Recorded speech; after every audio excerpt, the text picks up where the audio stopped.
Chapter 272, Shirou's Guess. Akira listened closely to Carol's story. Alpha. She mentioned something about turning into an old-world connector only in Miyazono Ruin. Is that even possible? It is. After all, there are many types of people who can connect to the old-world domain. There were individual differences in how far each person could connect to the old-world domain. There were those who could only imperfectly connect to the old-world domain. However, once they stepped into a certain ruin, the augmented reality system stimulated their connection and turned them into complete old-world connectors. Of course, the other cases also exist. In Carol's case, her augmented reality filter might have been completely opened the moment she was able to make a complete connection to the old-world domain. However, the information processed must have fatigued her brain and in turn, caused her ability to connect to mostly be turned off. She could still connect to the old-world domain in Miyazono Ruin. This might be because of the damage to her brain. It prevented her from making any general-type connection to the old-world domain, limiting it to Miyazono Ruin. There was another possible scenario. During the time when she was still able to connect to the old-world domain, she might have registered her identity somewhere in Miyazono Ruin's system. This might have allowed her to be able to catch weak data signals when in the ruin. Nonetheless, these were nothing more than guesses. The true reason might lie somewhere else. Alpha explained to Akira a lot of new information regarding the types of people who could connect to the old-world domain. In the end, unlike you, Carol cannot connect to the old-world domain through the general-type connection. She could not see me even when she was in Kuzusuhara Ruin. So, it is not exactly a lie when she said she is no longer an old-world connector. Well, of course, that part varies from a person's point of view. From another point of view, everyone in the Eastern District was an old-world connector. Alpha also conveyed such information to Akira. I see. Then that means she is telling the truth, huh? That is a rather rare and interesting experience she had to go through. Akira's reaction to Carol's story ended there.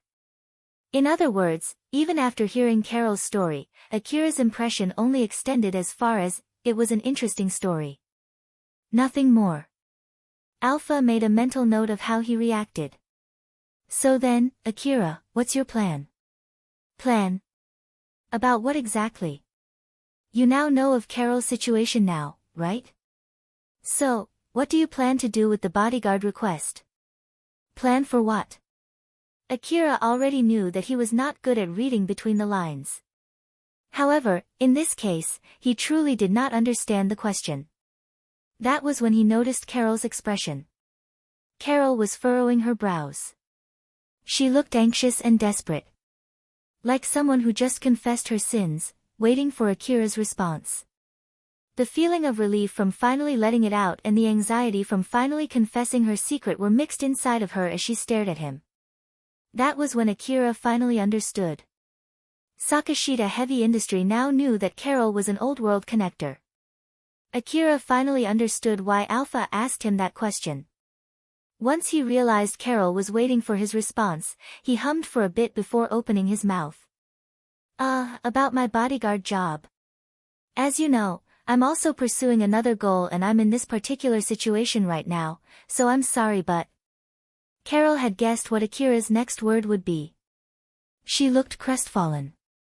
However, that changed in the next moment when Akira continued, Once I get my new equipment, let me withdraw from this job for a bit. I will finish what I need to do first before returning. Whether I will continue the job or not will depend on the situation at that time. And also... In front of the wide-eyed Carol, Akira started talking about other things, in the order in which they came to his mind. Since that guy is from Sakashita Heavy Industry, that would mean if we're going to run away, we will have to get out of the Orem Economic Zone, right? I'm sorry but I can't accompany you in that case. As I said before. Including the equipment that I'm waiting for right now, I don't want to get too far away from Kagomayama City. If it's after I get my new equipment and finish my business here, well, I can at least escort you out. But then again, that would depend on the situation when the time comes. Other than that. Akira hummed again. as he was making sure that he did not miss anything that he needed to make clear regarding his bodyguard job. But nothing else came to mind. "Carol, is there anything else you want to make certain of?" Akira said so with a rather serious expression. He thought that even if there was something complicated, they should make it clear beforehand. Regarding what the job entails. If it was something that neither he nor Carol had thought of, then there should be no problems. Carol burst into laughter and smiled joyously at him. "Nothing in particular. We can discuss it afterwards if something comes up later." "All right." Akira did find her change in attitude to be strange. Though, thinking that his own common sense was distorted, he ignored it. "I guess I was way too scared, huh? Is that so? But since that guy appeared, wasn't it a good thing that you're being extra careful?" "Ah, but then again, he did say that he came to negotiate. He also didn't seem to be planning to take you by force. So, I guess it was unnecessary to get a bodyguard, huh?" "Well, that is difficult to say. He might have changed his plan to peacefully negotiate since I have a great bodyguard with me. Either way, I will be counting on you as my bodyguard if something comes up." "Sure. Of course." Carol softly chuckled and smiled amusedly. Akira tilted his head in confusion at her reaction. Now that Sakashita Heavy Industry knew that she was an old-world connector, Carol thought that Akira would leave her. After all, such a huge company might now be hunting for her. However, Akira did not terminate his job. He did not even consider it as an option. Rather, it did not even pass his mind. Naturally, Alpha hoped that he would leave while Carol wished for him to stay. "Alpha, did I miss anything?" Alpha, as one of Akira's requesters, could not afford to recommend him to leave his request midway. Although she did try to encourage him to think of a reason to withdraw from Carol's request, in the end, it was futile. "Nope, not at all. Since you have agreed on the ending line for this job, let's give it our best until the very end." Akira agreed with every word, though he tried to probe the hidden meaning behind those words as he replied. "I know. Once I get my new equipment, I will prioritize your request. I'll be looking forward to it." In order to not worsen Akira's mood, Alpha smiled happily as she spoke. Day turned to night. Akira was shallow sleeping next to Carol, just like usual. Carol was in deep sleep. She entrusted the full weight of her naked body to her soft, fluffy bed. Snug under a semi-transparent blanket. Her chest heaved up and down with every breath as she slept. Carol's appearance did not change. However, she was more enchanting than before. This difference was caused by how relaxed she now was, compared to how desperate she was before. It was obvious that she had no intentions to seduce Akira at the moment. Strange enough, it made her natural side more prominent, making her sexier than before. Akira, who was sitting next to Carol as he slept, showed no reaction to her body. Suddenly, he stood up. With his rifle in hand, he planned to head out. As he put on his defensive coat, Carol, who noticed, woke up. "Akira, what's wrong?" "It might be just my imagination, but I feel a strange presence nearby, so I will be going out to check it for a bit." "I will go too." "No. It's easier to camouflage myself when I'm alone. It might also be nothing. You can just continue to sleep," Akira said and left the camping vehicle. Carol inadvertently turned toward the back of the camping vehicle, where Akira's bike was resting. If the bike got taken, Akira might be trying to sneak away, leaving me behind, under the guise of patrolling the camping vehicle. She reflected on herself, and the fact that she did not trust Akira, made her give a bitter smile. Although Akira was completely relaxed when he was still inside the camping vehicle, he immediately turned serious the moment he stepped out. "Alpha. Over there." Akira walked toward the direction Alpha pointed to, without activating his camouflaging coat. He then stopped next to a mountain of rubble and sighed. "What is it?" Someone appeared from behind the rubble. It was Shirou. Although he was armed, he had already turned off his camouflage. I've been waiting for you, and here I was wondering what to do if you didn't notice me even when I'm this close. I have no problems ignoring you. But if you're just going to aimlessly sneak around the camping vehicle, I thought it would be bad if I don't at least try to get rid of you. Geez, don't say that. We're fellow old world connectors, you know. As expected. This time, Akira did not show any reaction even when Shirou bluntly stated it. Though you did say you want to talk, are you here to try and scare me? Although I have no plans to pick a fight with Sakashita Heavy Industry, don't expect me to let you keep this up forever. Akira even thought that it was rare for him to pick a peaceful solution. Nonetheless, he was not lying, and it could be seen from his squinted eyes. He honestly had no desire to pick a fight with Sakashita Heavy Industry. Especially when he was about to get his new equipment soon. Naturally, he still had his line. Else, he would not have tried to kill Chloe and got himself a bounty. However, Shirou just ignored the pressure and exaggeratedly shook his head. Of course not. I just want to offer you a job. After all, it doesn't seem like you will hesitate to pick a fight against Sakashita Heavy Industry if you have a good enough reason. Akira tilted his head and squinted his eyes. In contrast, Shirou's smile widened. I will pay you the same amount as your current bounty. 50 billion orum. Even Akira did not expect such an offer. Are you being serious? I am. It takes them 50 billion orum to get someone to kill you. So, it's only a given that I pay that much if I want to ask you to do a job for me, no? Though, as you would have expected, I can't pay the full sum up front. But we can talk about the details for that part later. That's not what I mean. Well, that part does bother me a bit. But no normal person would offer a job to a bounty target, you know? It's not like it was Sakashita that placed that bounty on you. So, I don't really mind. Even so, Shirou's reasoning sounded way too naive for Akira as he knitted his brows. If you won't say anything, I'll assume that you're okay with it. So, I'll tell you the details. The job would last for 1 month. In that 1 month, Shirou wanted Akira to do some stuff, which included fighting. However, Shirou did not tell Akira in detail what he needed from him. Such detail depended on how the situation unfolded or changed. Thus, Shirou could not make that part of the job clear. Basically, he needed someone with enough firepower to explore an undiscovered ruin. 50 billion orum would include the expenses. Furthermore, since it was a request for a hunter, it was to be expected that there would be fighting. As Shirou explained, it sounded more absurd, which made Akira even more confused. And also, although I know that you can fight with fewer worries if I pay for the expenses beforehand. But I still have my limits. I can't pay you 20 or 30 billion orum as a deposit, just for taking the job.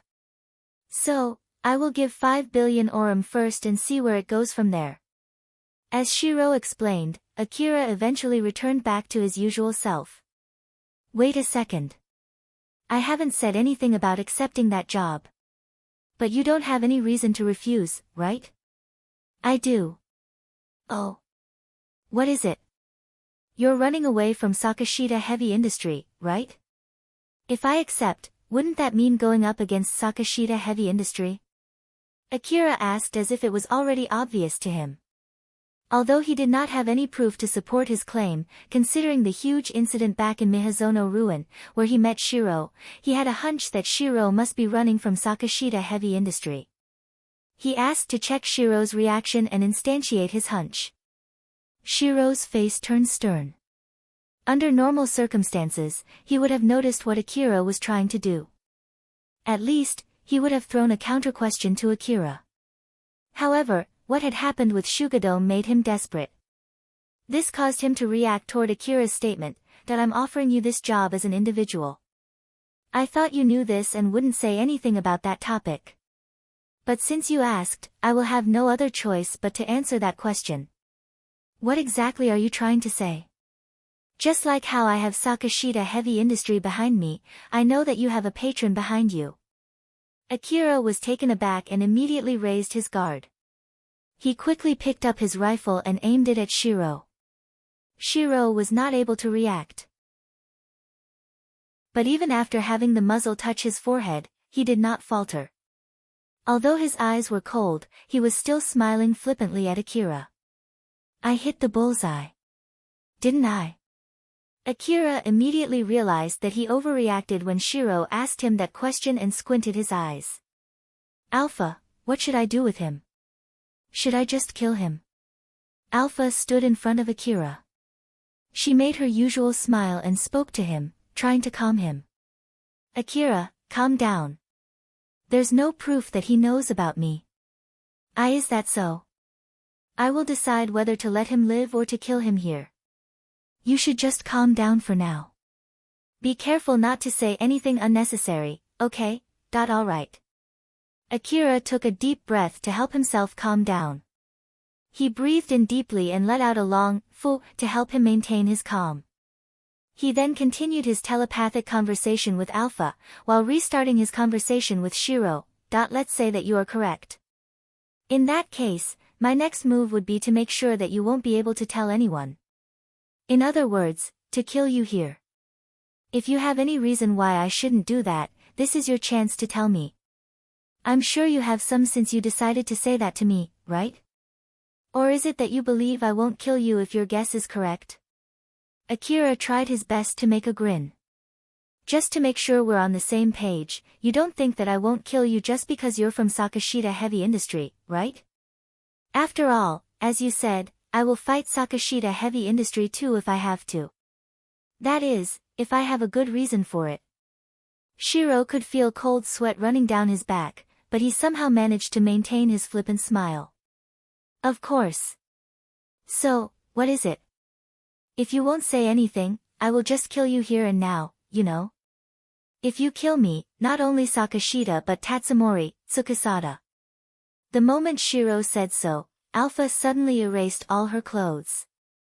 Akira, who inadvertently saw that, could not help but get bothered.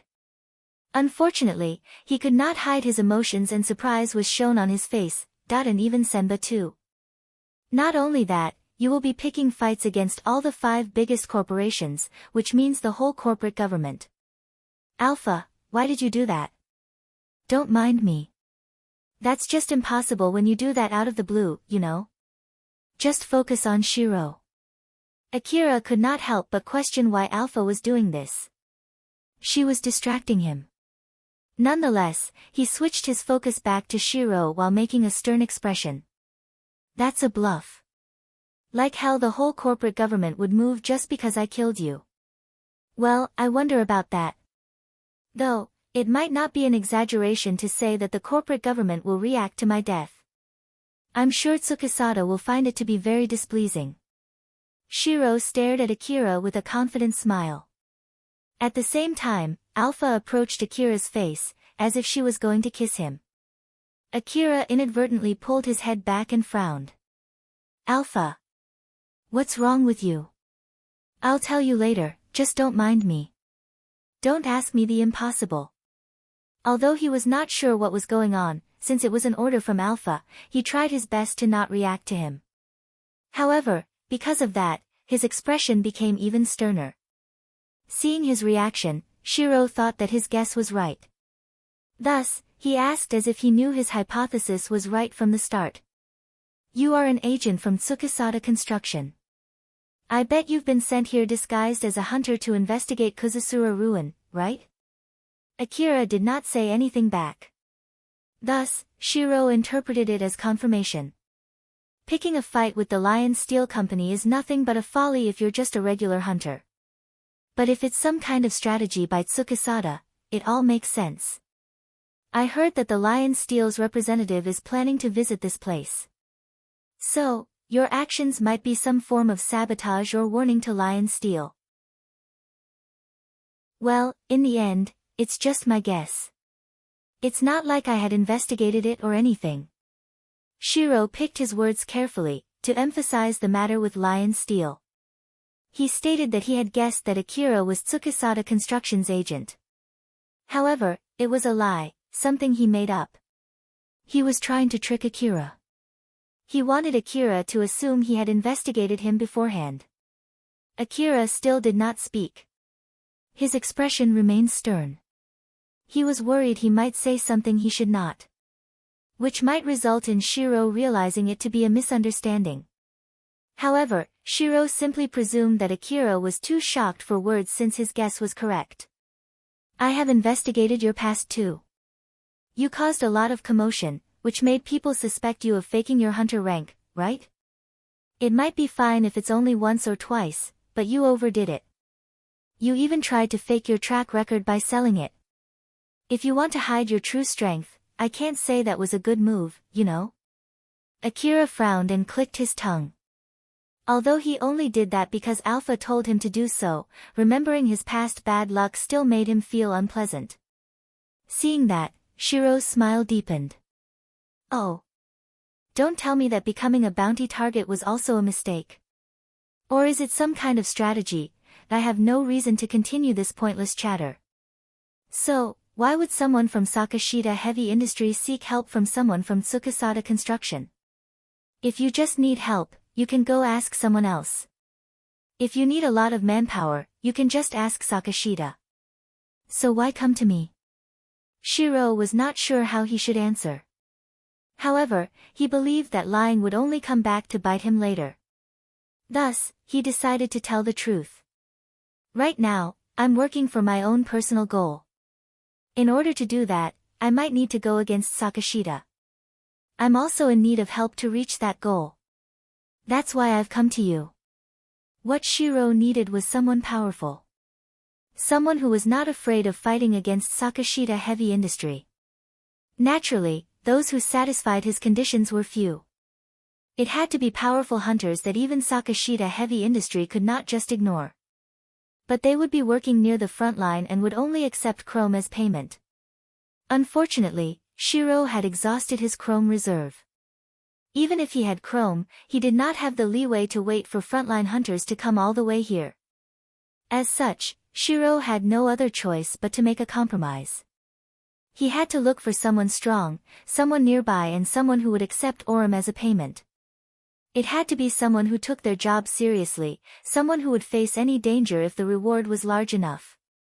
He was searching for someone who satisfied all these conditions. Eventually, he found a hunter by the name of Akira. Akira picked a fight with the Lion Steel Company and even became a bounty target. He even got designated as a monster by Kagomayama City. There was no question. He was a hunter with multiple screws loose. However, that made him likely to accept an illegal job that might turn the 5 largest corporations against him. When Shirou investigated Akira's past, leaving aside his morality, he was unquestionably someone who took his job extremely seriously. After weighing his options, Shirou finally decided to hire Akira. It was obvious that Shirou was being careful with his words. After hearing his explanation, Akira turned to Alpha. Alpha, do you think he's telling the truth? Well, he's being extra careful with his words. But it doesn't seem like he's lying. And I don't see any reason why he would lie about choosing you. It's likely that he really has no other choices. So, it's just because he's making a compromise, huh? Well, it's better than having malicious intentions behind his request. Akira heaved a big sigh. Alright. I get why you want to hire me. So, why should I just not kill you here and now? But my goal includes exploring a certain ruin. It is a special ruin that is very important to the Eastern District. If you accept my offer and can complete the job, I will tell you about that ruin. It's highly valuable information that you wouldn't normally get from a single job. That is even if you're an old world connector. If you return back with that information, they will definitely think highly of you. I'm sure you'll receive a good position inside Tsukasada Construction. Now that you know, I'm sure you can't just ignore this, right? I'm sure you want this information, and if you kill me, you won't be able to get it. Akira was uncertain of what to do next. Personally speaking, he could not care less about the information. However, in order to hide Alpha's involvement with him, he had to act as if he was an agent from Tsukasada. Though, He had no clue how an agent from Tsukisada would react. What they would go through to obtain such information. Therefore, instead of answering, he asked a question to probe into the matter. Why are you so sure that I want a higher position? Shirou looked at Akira in pure bewilderment, that I don't mind saying it out loud, but promise me not to get angry, okay? Just shut up then. Akira thought that it must be a very sensitive subject for these agents. Therefore, he curtly told Shirou to just shut up. As he was getting worried if it was the correct reaction, he made a pose. Acting as if he was hesitating before he finally agreed. Very well, I accept that job, but I have conditions. What is it? As Shirou started to tense up, waiting for Akira's answer, he could not help but frown after hearing his reply. Back in the camping vehicle, Carol did not go back to sleep and instead waited for Akira. She was hugging her legs on top of the bed, still without a piece of cloth on her body, as she waited for Akira to return. Welcome back, was it alright? Yeah. Carol, there's something we need to talk about. Can you put something on? Sure. Judging from Akira's tone of voice, it did not seem like she was going to be in any danger and did not have to put on her augmented suit. Therefore, she judged it to be something minor, that he simply did not want to talk while she was naked. She thus reached for her indoor robe. Although it was not transparent, it was made for comfort, so her breasts were still in full view. So, what is it? Sorry, but can you put on something more proper? Even an augmented suit would do. Carol's augmented suit had an old-world design, in other words, it had a rather sexy design. Therefore, even if she put her augmented suit on, she would still not exactly look proper. Carol already knew that much and could tell Akira was basically asking her to at least cover herself. Thus, she left the living room to put on more proper wear before returning back. Will this be good enough? Yeah, sorry about that. Wait here for a bit. Akira then left the room and opened the vehicle door. Carol did not expect Shirou to be the one entering the vehicle. Excuse me for intruding, Akira, what's going on here?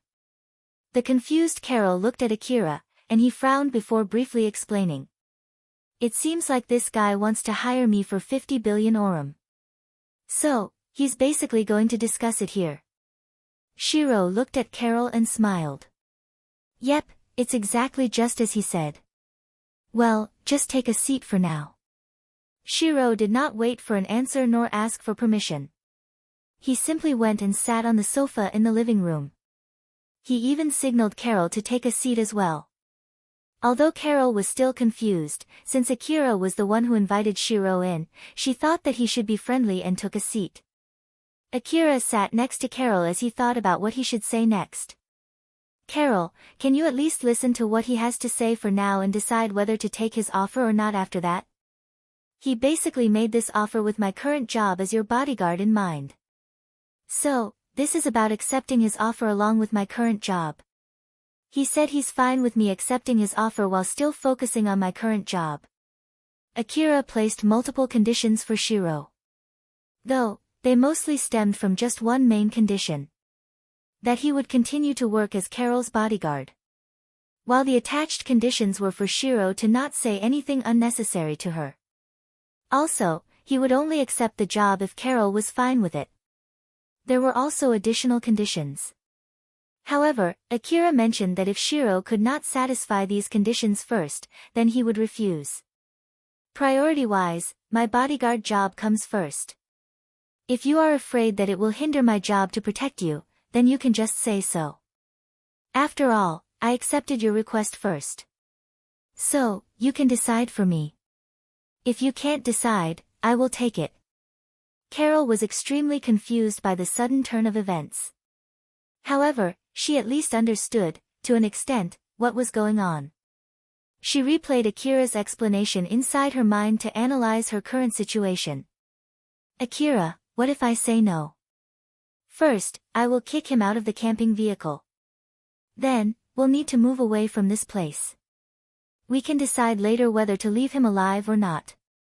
It would be great if you can just leave me alive. I'm not talking to you. I don't think it's a good idea to kill someone from Sakashita Heavy Industry, you know? In contrast to the serious Akira, Shirou was still as playful as ever. Both then looked at Carol. So, Akira, basically, if I say no, you will refuse that 50 billion orum job offer, right? Are you sure you are okay with that? You don't need to worry about it. Even if you say so. If it was only for a small amount that did not reach the billions, although she would feel bad for Akira, she would definitely refuse. After all, she did not want to have anything to do with the source of the incident back in Mihazono ruin. But 50 billion orum was not a small amount. It could not be simply ignored. That was when Shirou interjected. Just to let you know. I'm here to offer a job to Akira. But if he's going to refuse because he is in the middle of another job, I don't mind changing the offer to both you and Akira. So do at least keep that in mind. Carol's eyes widened as she looked at Akira, who frowned and warned. I'm sure I already warned you to not say anything unnecessary. No, that one was not unnecessary, right?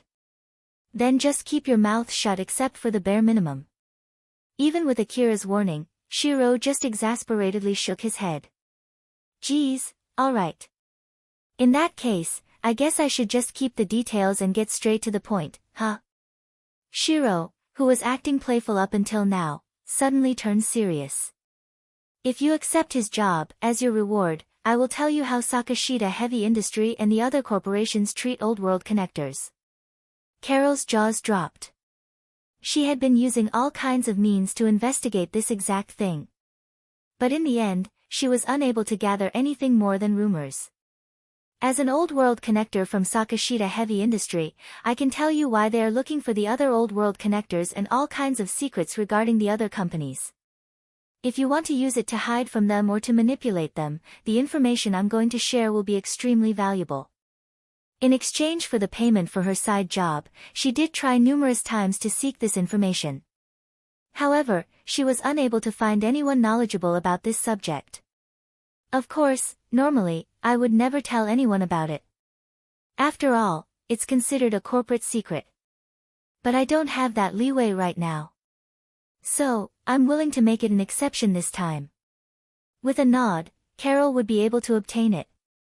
Highly valuable information that she would not be able to receive unless she was a part of the 5 biggest corporations. Standing in front of that very opportunity right now made her shiver.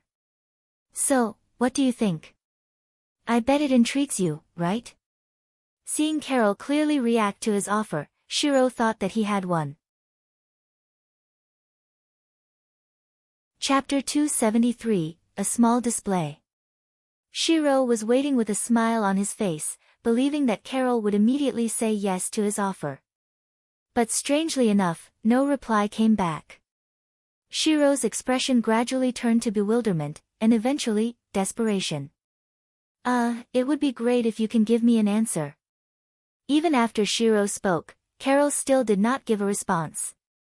Her shocked expression showed how confused she was. Is there anything you don't like about my offer? Or do you think it's too risky? Either way, I can't do anything unless you say something, you know?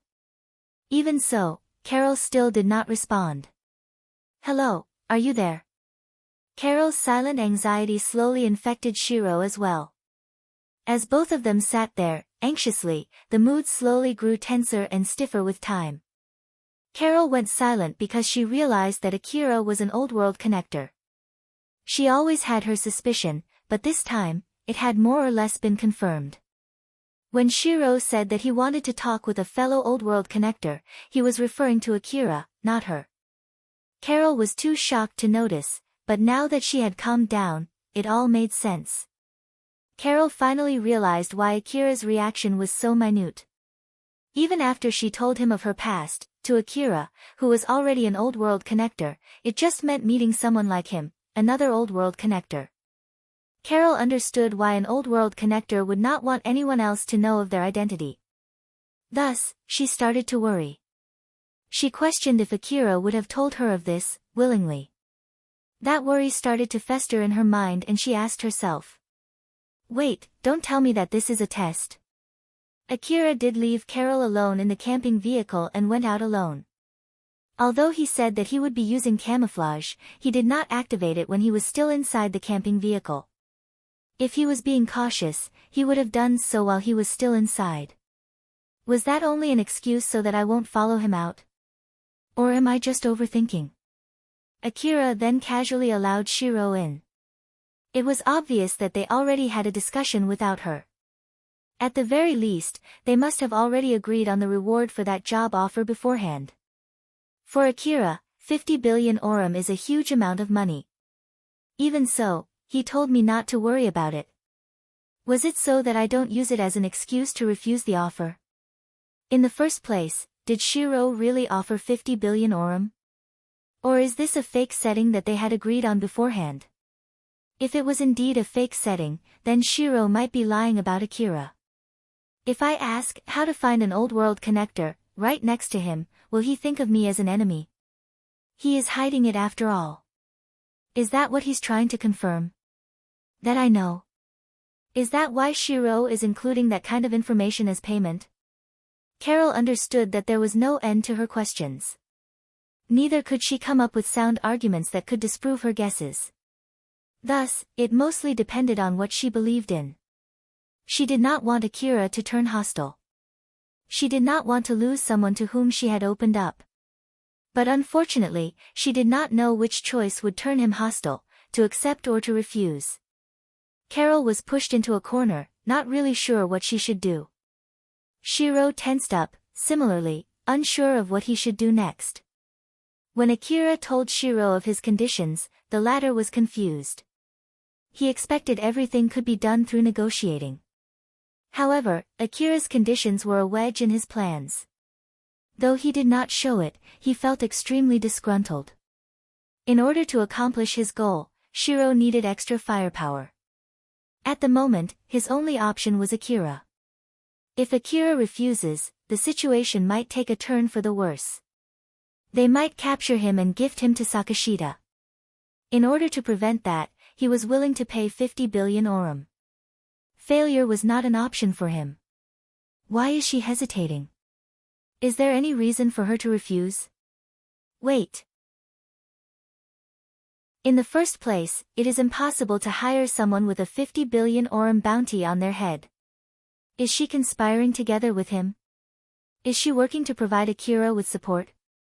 No, she was really caught by surprise. There's no way that's true. But wait, is she a different person? Like a body double. As Shirou was gradually losing his cool, which also meant losing his rationality. This caused him to imagine all kinds of absurd possibilities. In the end, his skills laid in collecting information, not negotiation. Thus, Shirou found himself at an impasse. While Shirou and Carol sat there, diving deeper into their own anxieties, the mood grew tense. Akira suddenly interjected. Say, Shirou. About that information regarding old world connectors. Although it's payment for Carol, is it okay for me to listen in too? As an old world connector, I'm also interested. Shirou frowned and looked at Akira. He thought that Akira should already know everything since he worked as an agent from Tsukasada Construction. Sure, but you're interested too. You don't know all the details. I don't know how the other companies treat old world connectors. Although there might be differences, I think they're more or less the same. I don't mind telling you, but Carol-san's approval comes first. Akira and Shirou looked at Carol. Carol's eyes widened and she smiled. Sure, we'll accept. So, Akira, let's hear about it, together. Shirou sighed in relief and mumbled, Good grief, what took you so long? He then raised his voice a bit to change the mood. All right then. We have a deal. If you want me to explain everything to you now, can you at least give me something to drink? My throat is all dried up. Sure. I'll be back in a moment. Akira said and quickly left to bring drinks. Carol stood up and said that she would help too. However, since Akira refused her offer, he left the living room alone. with Shirou and Carol left alone in the living room. With the tense mood getting dispelled just a moment ago, they sighed in relief. They reflected and concluded that they were just overthinking things earlier. Carol's worries were erased after Akira declared he was an old-world connector, and Shirou's worries were erased after seeing Carol's reaction. After they had confirmed that there was actually nothing to worry about, they wryly smiled. As Akira was preparing drinks from the refrigerator, he gave a curt glance at Alpha.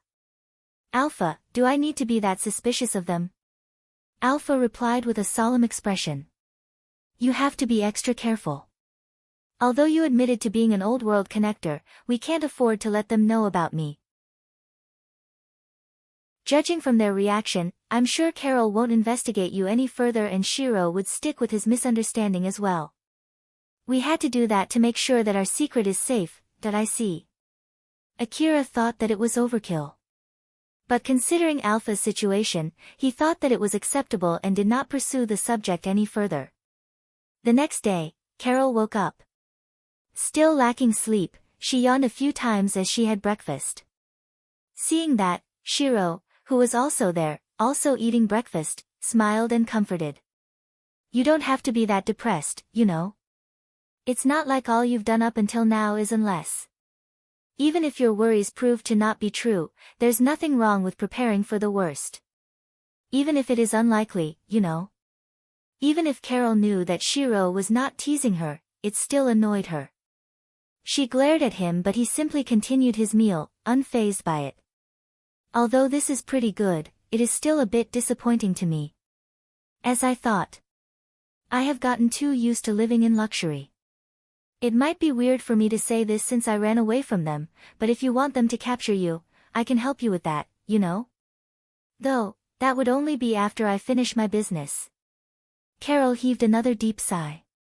The information from Shirou about how companies treated old-world connectors could not be any further from what Carol had expected. One of them being how large corporations no longer used force to capture old-world connectors. It was true that they did that in the past. That was just how valuable the old-world connectors were. But as knowledge grew and technology advanced, that worth slowly diminished. In the past, using the old-world line was extremely expensive. People only used them for connection lines between cities. But now, although it was still not that cheap, anyone could access the old-world domain using top-class, still highly expensive, information-gathering devices. With the advent of information-gathering devices coupled with augmented reality, they were able to access the augmented reality system of old-world ruins. Once the option to use expensive equipment opened up, large corporations preferred to use them over old-world connectors. After all, the connection qualities differed from one old-world connector to another. Devices which helped to connect people to the old-world domain had made enough progress to turn those who were considered to be ordinary into mid-level old-world connectors. With the advancement of these technologies and the funds that the large corporations funneled into it, they had stopped hunting mid-level old-world connectors.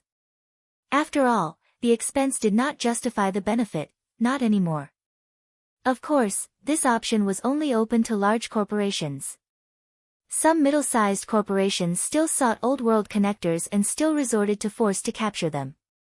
But given that they were only small to medium-sized corporations, they were not that threatening.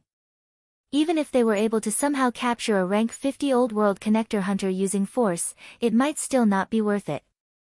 After all, that hunter might turn out to just be a mid-level old-world connector. As such, rather than capturing with force, they preferred to cajole them with benefits.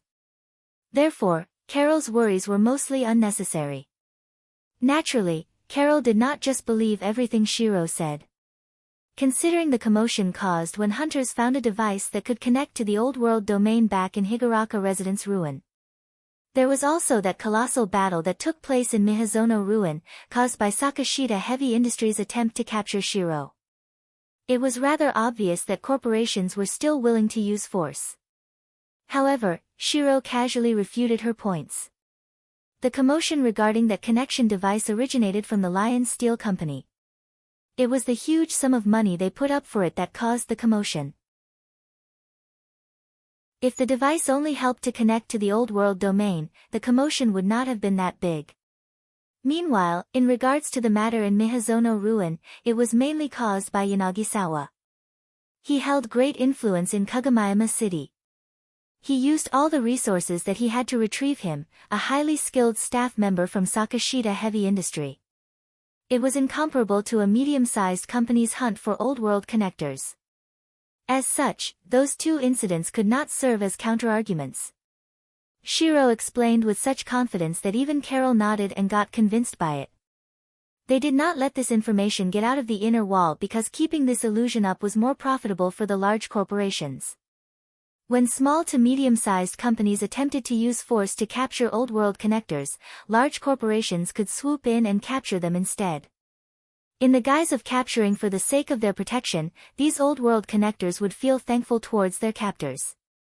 With such rumors floating around, they would be more likely to accept being taken under the wing of these large corporations. That was why such rumors were kept rampant, and why Carol was mistaken. It was only a matter of time before small and medium-sized companies got an affordable means to connect to the old-world domain. By that time, the worth of old-world connectors would plummet. When even normal people could connect to the old-world domain, the only benefit of being an old-world connector would be that they did not need any support device to connect. At the moment, they were in the middle of that transition. Shirou explained, ending the topic. As Carol recalled their conversation yesterday, it was obvious that she got a bit depressed. Of course, in the end, it was nothing more than Shirou's words. There was a chance that lies, misinterpretations, and exaggerations were mixed into it. But even so, Carol could not help but believe Shirou's words. Thus, she occasionally let out depressed sighs. That was when Akira suddenly interjected. "Carol, do you want to stop your bodyguard request? Considering what we've heard yesterday, I feel that coming with me would put you in more danger. So, feel free to put a stop to it any time you want, okay?" Carol frowned. She understood his true intentions and was even happy that Akira worried for her. But at the same time, she also felt a bit offended. "No. I want you to keep working as my bodyguard until we find a good time to call it quits. Just like we've agreed on beforehand." "Are you sure?" "Well, it's nothing but beneficial for me though." Akira frowned and looked at Carol. She then smiled back, as if she had already completely placed this matter behind her. "Of course. As an apology for making you do a job without telling you anything, and as gratitude for accepting it, I will at least do this much, that I see." "Thanks." Akira smiled back. Seeing them act in such a manner, Shirou once again got suspicious. And questioned if Akira and Carol were actually conspiring together. Meanwhile, Alpha looked over that exchange with caution. Although Akira and Carol were basically working for Shirou right now, they had nothing to do at the moment. To be more precise, Shirou was the one who stated they had nothing to do and Carol believed him.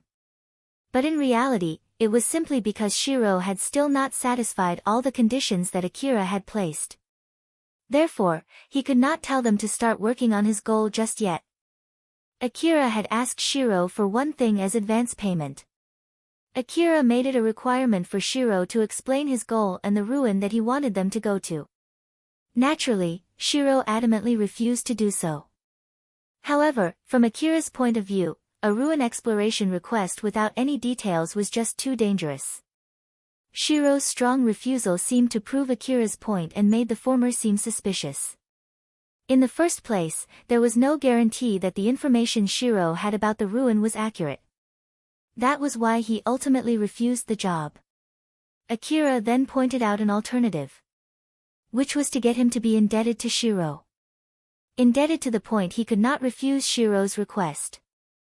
Akira only gave an alternative so as to open up space for discussion. However, even after knowing of his intention, Shirou quickly accepted his conditions. Shirou was afraid that with the slightest information shared, Akira might realize what he was trying to do.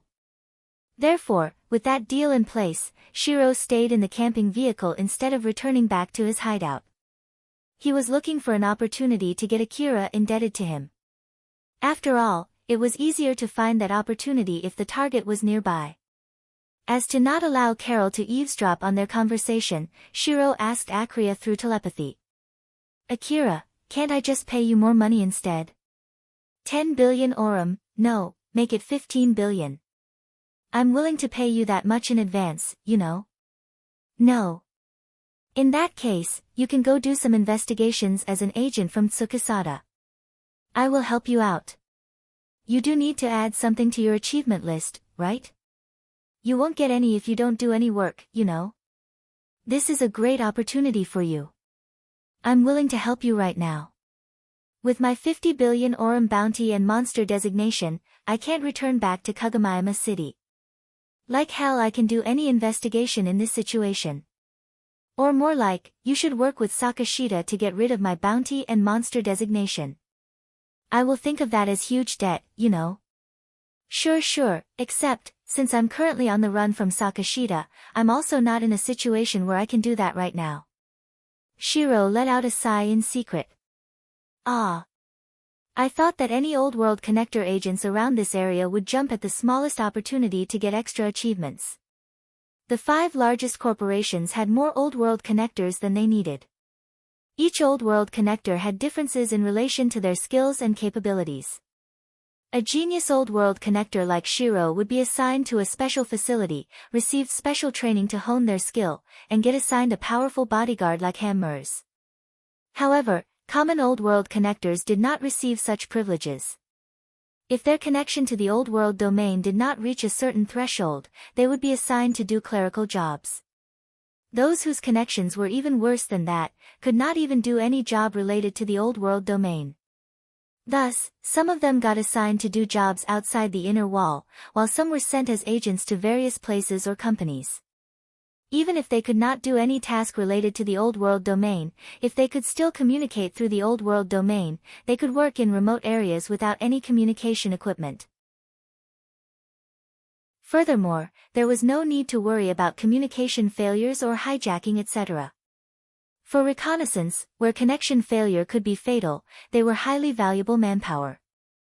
Shirou thought that Akira belonged to that category. He thought that Akira was ordered by his superior to disguise himself as a hunter. Fortunately, Akira had a knack for being a hunter. He also presumed that Akira had lived inside the inner wall before and wished to return. There were agents from Sakashita Heavy Industry who were in the same situation as Akira. They were familiar with the lifestyle inside the inner wall and had a strong desire to return. These types of agents could only do so once they piled enough achievements. Shirou knew many agents who acted in such a manner. That was why he was so certain Akira could not afford to kill him. But, strangely enough, Akira's reaction was rather mild. Shirou was even unconsciously trying to justify Akira's unexpected reaction. No, is he actually excited for the opportunity but just cannot trust me? Tsukisada could win some favors from Sakashita if he just handed me over to Sakashita. That should be a huge achievement for him. Or is he just holding back? If that is the case, this is a rather dangerous situation for me. I only have 1 month to do this. Although he did not have any other choice, Shirou felt Akira's conditions only served to make him waste what precious time he had left. Thus, his face turned grim. Suddenly, another notification reached Akira through his hunter code. Just like last time, it was a code to connect through an encrypted line. However, he was visibly flustered when he checked the sender. He took a deep breath to calm himself down. He checked with Shirou and Carol if it was fine for him to go out for a bit. Once he gained their approval, he left the camping vehicle. Carol and Shirou both wondered what was going on with Akira. Outside the camping vehicle, Akira stared at his information terminal. He then made his resolve and opened the connection. It's Akira, Elena over here. Akira and Elena only stated their names, and the conversation came to halt. Elena already knew that he had turned into a bounty target.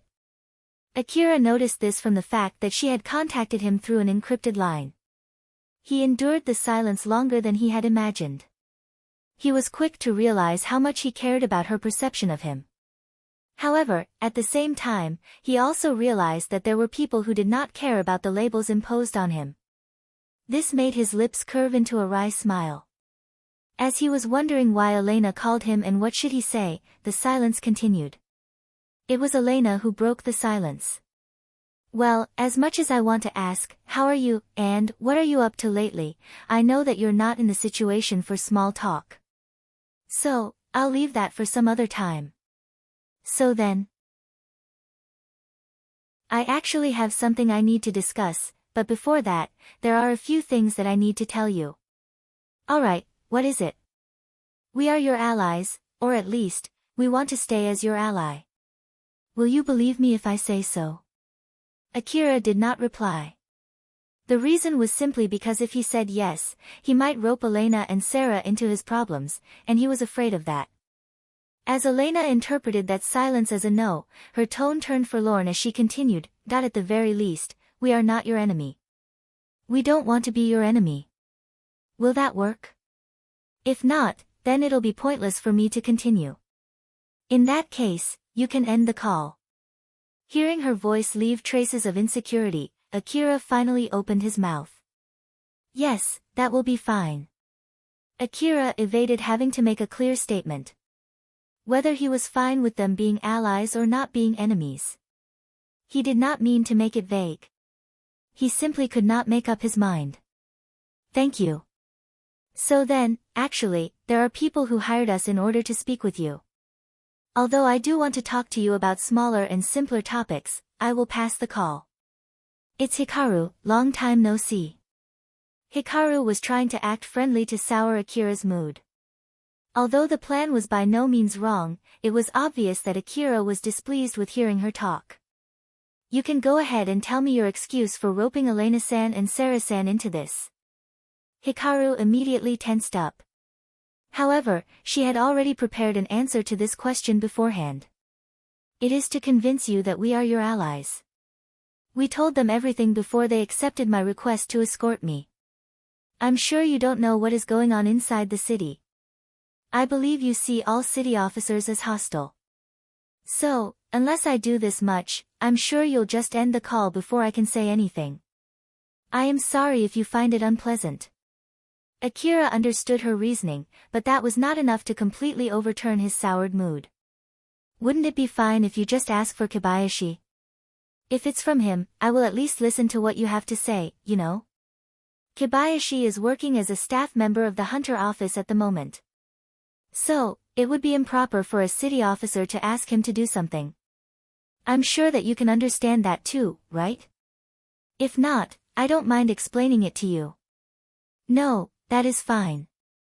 Kobayashi did advise Akira to blow the city open. Therefore, Akira concluded that for Hikaru, who was an officer from the city management, it would be a bad move to contact such a person. As he was reminded of Kobayashi, he started to compare them. He believed that, at the very least, this conversation would not be as absurd as the conversation he had with Kobayashi. That thought alone helped him to calm down. Alright, so, what is it? If it's possible, I want to solve the current situation peacefully. Would it be alright if we meet up somewhere and talk face to face? Peacefully, huh? If you really want to do so, go and annul my monster designation first before calling me. That's exactly why I want to talk with you. If they can see that you're willing to sit down and converse peacefully with us even in this situation, it would be easier for Anabe-san to convince city management that this is a matter solely between you and Lion Steel. The city has nothing to do with it. As I said, we are your allies. That's why, we're also working hard over here to help you, you know? Since Akira was told that it was in order to remove his monster designation, it was not like he could refuse. Furthermore, it was suggested by someone claiming to be his ally. However, if they met up, there was a good chance that Sarah and Elena would be there too. That was why Akira was hesitating. Fine then, let's meet up. Thank you. So then, how are we going to meet? I'll pass the call for a bit. Hello, it's Sarah. Long time no see, Akira. Yes, long time no see. Sarah was obviously trying to act like usual. So, Akira was trying his best to do the same. But in the end, he still sounded stiff. Sarah noticed it but just ignored it. Although it might sound weird, are you doing okay? Yeah, I'm doing okay. Do you have somewhere to sleep? Are you sleeping in an abandoned building somewhere? No, I'm living in a camping vehicle. Oh. I don't remember you have one. Is it an abandoned camping vehicle? Well, about that, it's a long story. Sarah was casually chatting with Akira about how he was doing. Judging from his tone of voice, it did not seem like his mental state had been gravely affected, which she had been worried about. Although she did not know all the details, she was relieved to hear Akira was still able to live in a relatively good condition considering his situation. It was to the point that he could maintain his calm. Being a bounty target on top of getting a monster designation.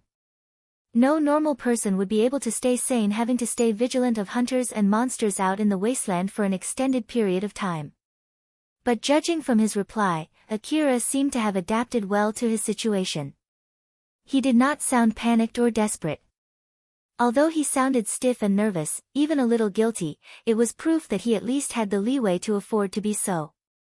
But still, it must be rough. Well, it seems like Hikaru is working hard so that you can return back to the city. So, I hope it goes well. If you need any help from us, feel free to ask. Don't hold back. We are also hunters. Depending on the reward, we would at least consider it. Thank you for the offer. But unfortunately, I just bought new equipment, so I don't have much money left to offer. Oh my, that's just too bad. Sarah jokingly said so and Akira replied with another joke. At the very least, he understood that Sarah wanted him to ask them for help when he needed them. After that, the call returned back to Hikaru. They quickly decided on the time and the place before closing the call. Akira heaved a deep sigh. Seeing that, Alpha smiled and spoke to him, as if to console him. It's not your fault. Being designated as a bounty target is not your fault. Although, your decision did play a part in it. Regardless of whether you would do the same thing or not in the future, just give up and accept it. Yeah, I know. Don't worry, I don't think they were lying to you. Elena and Sarah were being honest when they said that they want to stay as your allies. I see, thanks. As expected, Akira could not simply change how he perceived his situation at the drop of a hat. Even so, he still smiled and thanked Alpha. You are welcome. Alpha smiled back at him. After they closed the call, Sarah seemed forlorn as she said. It seems like we're no longer senior hunters that he can rely on anymore. It's rather disheartening. They thought that they could still do something to help Akira out. They wanted him to rely on them. That was why she stated, if you need any help from us, feel free to ask. Don't hold back. But today, that was no longer the case. Akira no longer relied on them. He was even worried about causing them trouble. The realization hit Sarah pretty hard. In contrast, Hikaru, who did not notice Sarah's feelings, was excited. After all, her first contact with Akira regarding this matter went well. Elena-san, Sarah-san. I know that this won't be easy, but as I said before, if things go well, we should be able to help him. So, I'll be counting on you again. Hikaru politely bowed.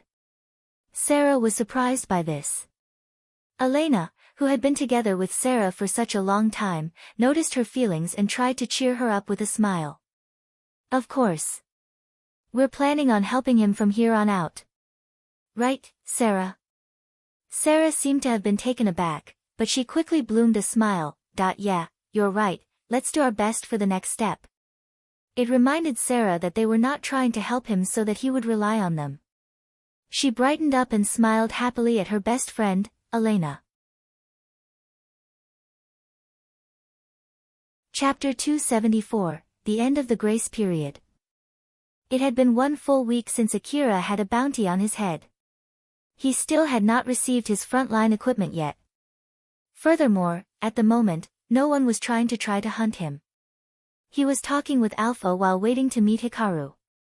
At one point, Akira seemed rather confused as he shook his head. What can I say? I feel a bit disappointed. With 50 billion orum on my head, I thought someone would already try to attack me. Is it because I'm hiding pretty well? But they did find Shirou though. Discovering that it was currently peaceful when it wouldn't be strange if all hell broke loose, was not good luck. Rather, it was borderline ominous. Such thought had been grafted deep into Akira's mind. Even so, Alpha was smiling as per usual at him and replied. Well, he's a special agent from Sakashita Heavy Industry, so they might have some kind of special means to track him. The reason why they can't find you is probably because it's impossible to do that to normal hunters. It would be great if that really is the case though. Akira did try to ask Shirou once. How did he find him?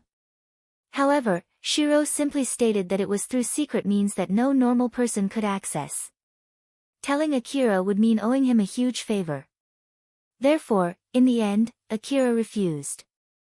Since Shirou was being hunted by Sakashita Heavy Industry and was traveling together with Akira, Akira believed that Shirou would tell him about it if he were to get discovered. In addition, there might be no effective way to deal with it. Akira's lack of interest in the matter made Shirou glad. Meanwhile, Alpha was telepathically conversing with Akira. He could have just told you and made you deeply indebted to him. I wonder if he is just being stubborn and not telling you. Or maybe, he has another plan in mind. It is possible that he suspects such favors, no matter how many, even when piled together, would be judged by me as insufficient. So, he might just be waiting for an opportunity, one huge favor with which I can no longer refuse his request. That's why he is avoiding having me owe him smaller favors. Until he can get that one big opportunity. That does sound like a good strategy. But I don't think that's a good gambit against someone like you. While in the middle of their conversation, Akira noticed a vehicle heading in their direction from the wasteland. Akira quickly stopped conversing and picked up his rifle. Hikaru's group was heading to the meeting place on a vehicle with Kagamaima City's mark on it. It was a vehicle with a collapsible top. At the moment, it was completely open. Even so, thanks to a thin force field layer, they were protected from the wind and sand. Since it was completely transparent, Hikaru, Elena, and Sarah had good visibility of the surroundings.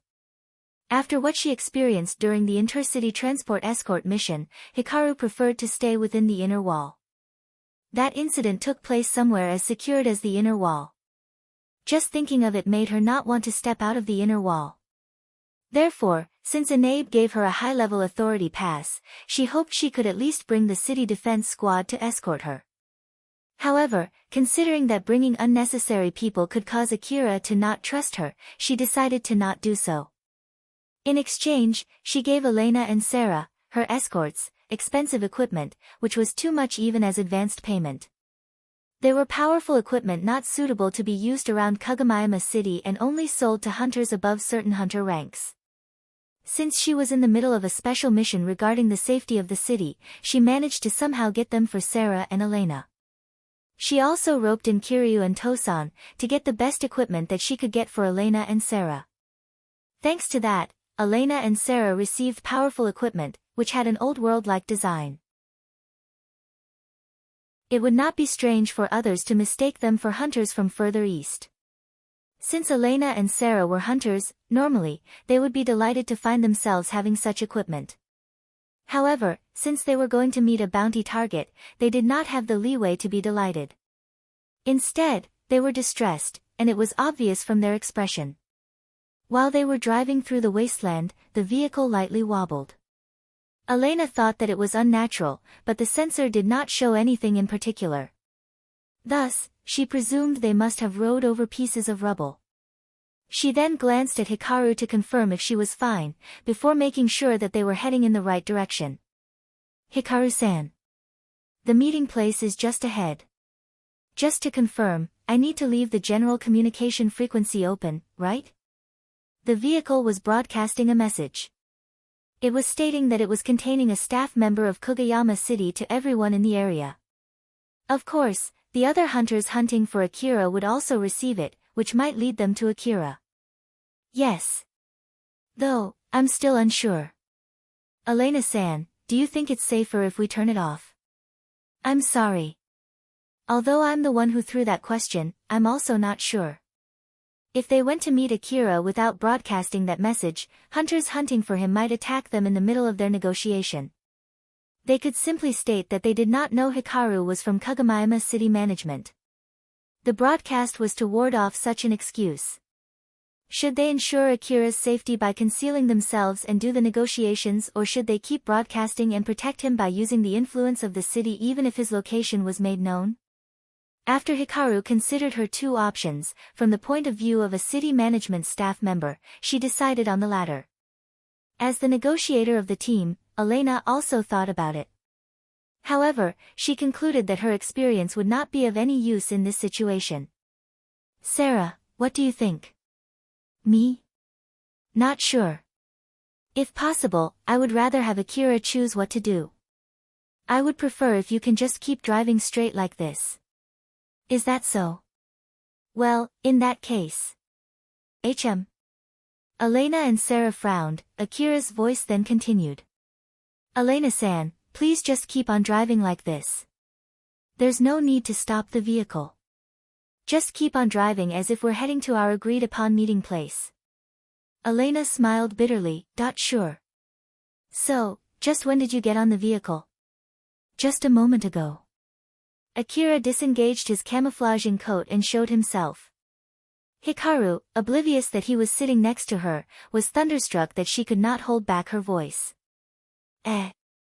Whoa. What? Hikaru, keep your voice down. I'm trying to meet with you in secret, so stop making a commotion. After Akira gave his warning, Hikaru quickly shut her mouth. However, her whole face still could not contain the surprise she felt. Sarah smiled wryly. Elena, you didn't get him in the sensor? Nope, I didn't. Akira, how did you get in? Elena was also smiling wryly. But in contrast, Akira smiled amusedly and explained. I was waiting along the route to the meeting place with my camouflage coat on. Once you got close enough, I jumped in, while trying to make the least impact possible. After that, I sneaked into the back seat. I'm pretty sure we have the force field armor up though. If you sneak in slow enough, a weak force field armor meant for protection against the elements wouldn't give any trouble. If they're enhanced to detect trespassers, I would have been discovered though. But it doesn't seem that this vehicle has that type equipped. I'm sorry for surprising you. I need to be extra careful as well, so I hope you can understand. Akira said so with nonchalance. Elena's smile deepened, but it was a teasing one. I don't mind at all, but I can't say for my employer. Akira then turned to Hikaru.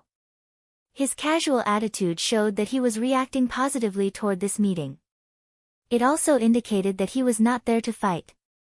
Or at least, that was what Hikaru told herself to help her calm down. She then heaved a huge sigh, which was used to release all her pent-up complaints. I'm glad to see that you're doing pretty well even with that 50 billion bounty Orum on you. Thanks for the compliment. Hikaru said sarcastically. However, Akira simply shrugged it off and replied with a nonchalant smile. When Elena and Sarah saw their exchange, they found it to be amusing. The mood inside the vehicle had quickly relaxed. However, they could not afford to enjoy such a mood forever. Akira pulled himself together and went straight to the main subject. So then, Hikaru, I heard that you want to solve this problem peacefully. Hikaru also turned serious. She reminded herself that failure was not an option. Thus, her serious attitude became severe. That's right. First of all, can you tell me your side of the story? I want to understand what is going on, after all. In the end, we are a third party in this matter. So, it would be great if you can tell me from your point of view, what is going on. To be honest, it would be troublesome if you hide anything. So, please. Sure. Akira then honestly told his point of view of the current incident just like he had said before. But the more he spoke, the paler Hikaru became. She had an awkward smile on her face as she cursed. Just Just how in the world are we going to solve this matter peacefully? Considering that Lion Steel was a huge company, even if Akira was innocent, she wished that they could find some way to compromise. Although Akira might not find it to be pleasant, she still planned on convincing him. That picking a fight with Lion Steel was simply too reckless. She would push him to negotiate for peace as the best choice. But after listening to his story though, that thought was just an impossibility, a mere dream. Akira showed no desire to compromise. He was resolute about killing Chloe. The only reason why he did not do so right away and instead hid was simply because he was waiting for the frontline equipment from Kobayashi. There was no doubt he would do anything to eliminate her after he got those equipment. If she tried to stop him, he might see her as an enemy and there was a high chance Akira would eliminate her as well. Elena and Sarah, who were also listening into his side of the story, smiled bitterly. However, at the same time, they thought that it was so like him to act in such a manner. They easily concluded that it was futile to try to convince him otherwise. After all, Akira once raided the headquarters of a large slum gang just to kill a single pickpocket. Although his opponent was on a different scale, his strength was already on a whole other level. He was basically doing the same thing as before. So, this came as no surprise to Elena and Sarah. Hikaru frowned, she was extremely perplexed. Even after wringing out everything she could from her brain, she could not think of any words to convince him. In the first place, Akira was not someone who would simply withdraw because he was facing a large company. If he was someone who would do that, or if he was someone who understood the idea of self-preservation, back in the intercity transport escort mission when Hikaru was mistaken as an old-world connector, he would have abandoned her. As she recalled that incident, she smiled bitterly. She thought to herself, "Well, I was saved only because he is like this." Akira silently waited for Hikaru's reply. However, after some time passed, with no reply, he started to think that it was as he had expected. There was no way they could solve this matter peacefully. Thus, he believed that it was about time he left. But that was when Hikaru suddenly showed a reaction. "Akira, wait for a bit." Hikaru then pulled out her information terminal and called Inabe. After she gave a quick rundown of the situation, she then turned the information terminal toward Akira. Inabe's voice could be heard from the information terminal. "Long time no see, Akira." Hikaru's conclusion of what she had to do was to call her superior. She knew that trying to solve this situation herself was futile. She would be just wasting time. Therefore, she thought of consulting someone else that might find a way out of this predicament. "Normally, I would go to meet you myself, but I'm a bit busy over here, you see. So, I sent Hikaru in my stead. I hope you can understand." "Well, putting that aside, I've heard the gist of what is going on from Hikaru. I have a suggestion on how to solve this incident peacefully." "Oh, what is it?" Inabe's words gave hope to Hikaru. But his next words completely caught her off guard. "What are the chances of you accepting a job to kill Chloe?" "Director Inabe?" It was an outrageous suggestion that completely left Hikaru at a loss for words. But since it was the second time for Akira, he was not that surprised. "Why would you ask me to do something like that?" "It's simply because I think we can reach a more peaceful resolution by doing so. I will be honest here, this time, I can't be your ally. In all honesty, you've really done something stupid." As Hikaru was still flusteredly reacting to what Inabe just said, he simply ignored her and continued. "Being your ally means there will be a full-blown war between the Kagomiyama city management and the Lion Steel Company. I'm not talking about an economic war, but a real war with ammunition. So, I'm sorry, but I can't do that." "Well, I already expected as much." Akira lightly nodded. It was obvious that he did not find it to be surprising at all. However, Hikaru was flabbergasted for some reason. "And so, we need to take the next best option. I can't be your friend, but I won't be your enemy. But if I just leave this situation alone, it's only a matter of time before you go for Chloe's throat with frontline weapons. So, we need to interfere." Elena, Sarah, and Hikaru were listening anxiously to their conversation. A high-ranking city officer was offering an assassination job. This was not a matter that could simply be brushed aside. For Elena and Sarah, although they were employed by the city management through Hikaru, in the end, they were outsiders. They were uncertain if it was fine for them to listen to this conversation. However, it was way too late to back out now. So, they continued listening in.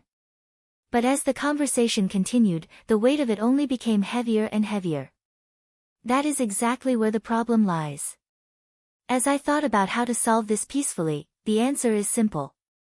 It's for either you to die, or for Chloe to die. Considering our relationship, I think having Chloe die is the better choice. Well, thank you. Nah, don't mention it. But our next problem here is how to kill her. I can help you if it's only for a tiny bit. Either you need to sneak inside the inner wall or bait her out of the city. Personally speaking, to suppress the damage, I would rather choose the latter. In the first place, it's between you and Chloe. So, it would be great if you keep Kagomayama City out of this. I bet Kobayashi is encouraging you to make this problem as big as possible. But that only serves to amuse him, so don't. Well, I wouldn't need to deal with the city defense squad outside the city, and I don't think I can sneak into the city anyway. That's great to hear. Akira and Inabe were talking casually. However, the contents were enough to send a shiver through Hikaru's whole body. Her superior was asking Akira to assassinate someone from a large company. He was even offering to help as well. If this plan went through and this conversation got leaked to Lion Steel, a war would no doubt break out. A mere low-level city officer like her would be blown to bits if she got involved. But she was no longer able to say that she was not involved in this. Hikaru was panicking, having to face a situation that was already more than what she could handle. However, that was not the end of it. Akira's next words brought on even more surprise to her. Ah, just to let you know though, I won't accept that job. Why? Actually, someone offered me the same job before. But I will kill Chloe purely by my own will. Even if the job only acts as a cover, I don't want anyone else's will to taint it. And since I refused their offer, it would be stupid of me to accept this one. Ah, but it would be of great help if you can help me sneak into the inner wall or to lure Chloe out of the city. I just won't accept the job. But I will still kill Chloe though. I see. Although, offering it to you means that I'm willing to share the crime with you. Well, if you're going to take full responsibility for killing her, it actually saves me a lot of trouble. So, I'm completely fine with that. But can you tell me the details of? The fact that Akira refused and openly stated that someone else already requested him to do the same exact job had Hikaru in utter shock. As if to hammer the nail into the coffin, there was a sudden change of event. Akira suddenly received a telepathic message from Shirou. Akira! Get away from there. Right now. You'll get surrounded. Akira immediately scanned his surroundings. But he did not catch anything suspicious. Alpha? There's nothing inside my detection range. So, it should be from outside my detection range. Be careful, Akira. The very next moment, Warhead suddenly rained down a little bit further from where they were. More warheads followed afterwards, creating explosions around the moving vehicle. Smokes and dust spread through the area, accompanied by echoes of fiery explosions. The accuracy of the barrage was low. It was as if they were shot randomly. However, the quality of explosives was by no means small. As if to compensate for their lack of accuracy. Furthermore, they came from all directions. Sarah. I know. Elena scanned the surroundings and accurately calculated the trajectories of the incoming warheads. Sarah then shot them down one by one with terrifying accuracy based on the data from Elena. In her right hand, Sarah held a gun, which was fitted with a lens on its muzzle. The concentrated energy projected from that lens reacted with the colorless mist to draw a straight line. It pierced through the incoming warheads and made them explode. Meanwhile, the gun on her left hand spewed out bullets, destroying the rest of the warheads. Akira also quickly started shooting as well. He worked flawlessly with Sarah to make sure that the area around the vehicle was completely safe. As the warheads kept raining down, explosions echoed all around. Flames devoured the surrounding areas with a veil of dirt and smoke. This finally broke Hikaru. Geez. What is going on here? Give me a break, already. Shirou? Where are they? Send me their positions. There, done. Just get away from there for now. They'll completely surround you if you stay there. Akira glanced at the image of the enemy locations that were sent by Shirou through telepathy and frowned. The enemies were forming an encirclement 3 kilometers in radius, with him in the middle. Well, I'm a bounty target, after all, it's no surprise they'd come at me in teams. Back when they were hunting the tank tarantula, Shikarabe did gather hunters and formed a team before challenging it. Akira joined their team during that time. He smiled bitterly as he finally noticed the reason why no one came at him after some time. It was simply because they needed time to organize a hunting party. During the hunt for the tank tarantula, they also did the same. For the sake of safety, they bombarded their target from afar. And this time, that target was him. They sacrificed accuracy for the sake of keeping their distance. They would not get too close nor too far. They would just keep bombarding him. According to the image sent by Shirou, Akira could see the enemies were actively moving in order to keep him in the middle of the encirclement. However, because of the scale of the operation, it was difficult to keep the formation perfectly circular. Very quickly, some clumps started to form in the encirclement. Alpha then pointed out that part of the encirclement was relatively thin and told him to go in that direction. Elena-san. Please go in that direction. Elena quickly turned the vehicle toward the direction Akira pointed to. The high-speed sharp turn caused Hikaru to yelp. The sound of the explosions was of course transmitted to Enabe through the information terminal. An ambush, huh? Akira. Let's continue this talk some other time. Hikaru-kun, head back to the city as soon as possible. Be back to the city. But Akira is also with us here. Hikaru inadvertently asked. After all, they could not afford to bring someone designated as a monster back to the city. However, Enabe quickly replied with no hesitation. Leave him behind. What dash? That heartless suggestion shocked Hikaru. Elena and Sarah were obviously unhappy with it as well. However, Akira then nonchalantly said to them. Elena-san. Just keep driving like this and don't stop. Of course. Let's get out of here together. Elena had no plans to leave Akira behind. She smiled confidently and looked back at him. However, she was shocked to find that he had already jumped off the vehicle. Akira. What are you dash? If not for Akira telling her not to stop beforehand, Elena would have stomped on the brakes right there and then. She could not decide whether to turn back and pick him up. After all, Akira jumped off the vehicle himself. It was doubtful that he would jump back in even if she turned back. Before she could make her decision, Akira's voice could be heard through Hikaru's information terminal. Elena-san. Once again, keep heading in that direction and don't stop. Elena frowned and bitterly asked, Akira, are you sure you're fine with it? Elena-san and Sarah-san are here to make sure that Hikaru is safe, right? In that case, it's only right for you to prioritize it. As hunters, it's important to do our job perfectly.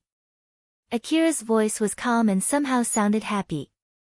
Elena, who was always presented with difficult decisions as the team leader, smiled bitterly. A smile directed at herself. So, in her place, her best friend, Sarah smiled confidently and gave a firm reply. Alright, Akira. Just leave Hikaru to us. Sorry, and thank you. If Hikaru dies, I would lose one of my negotiation routes with city management after all. That would be really troublesome. The encirclement should be weakest in that direction.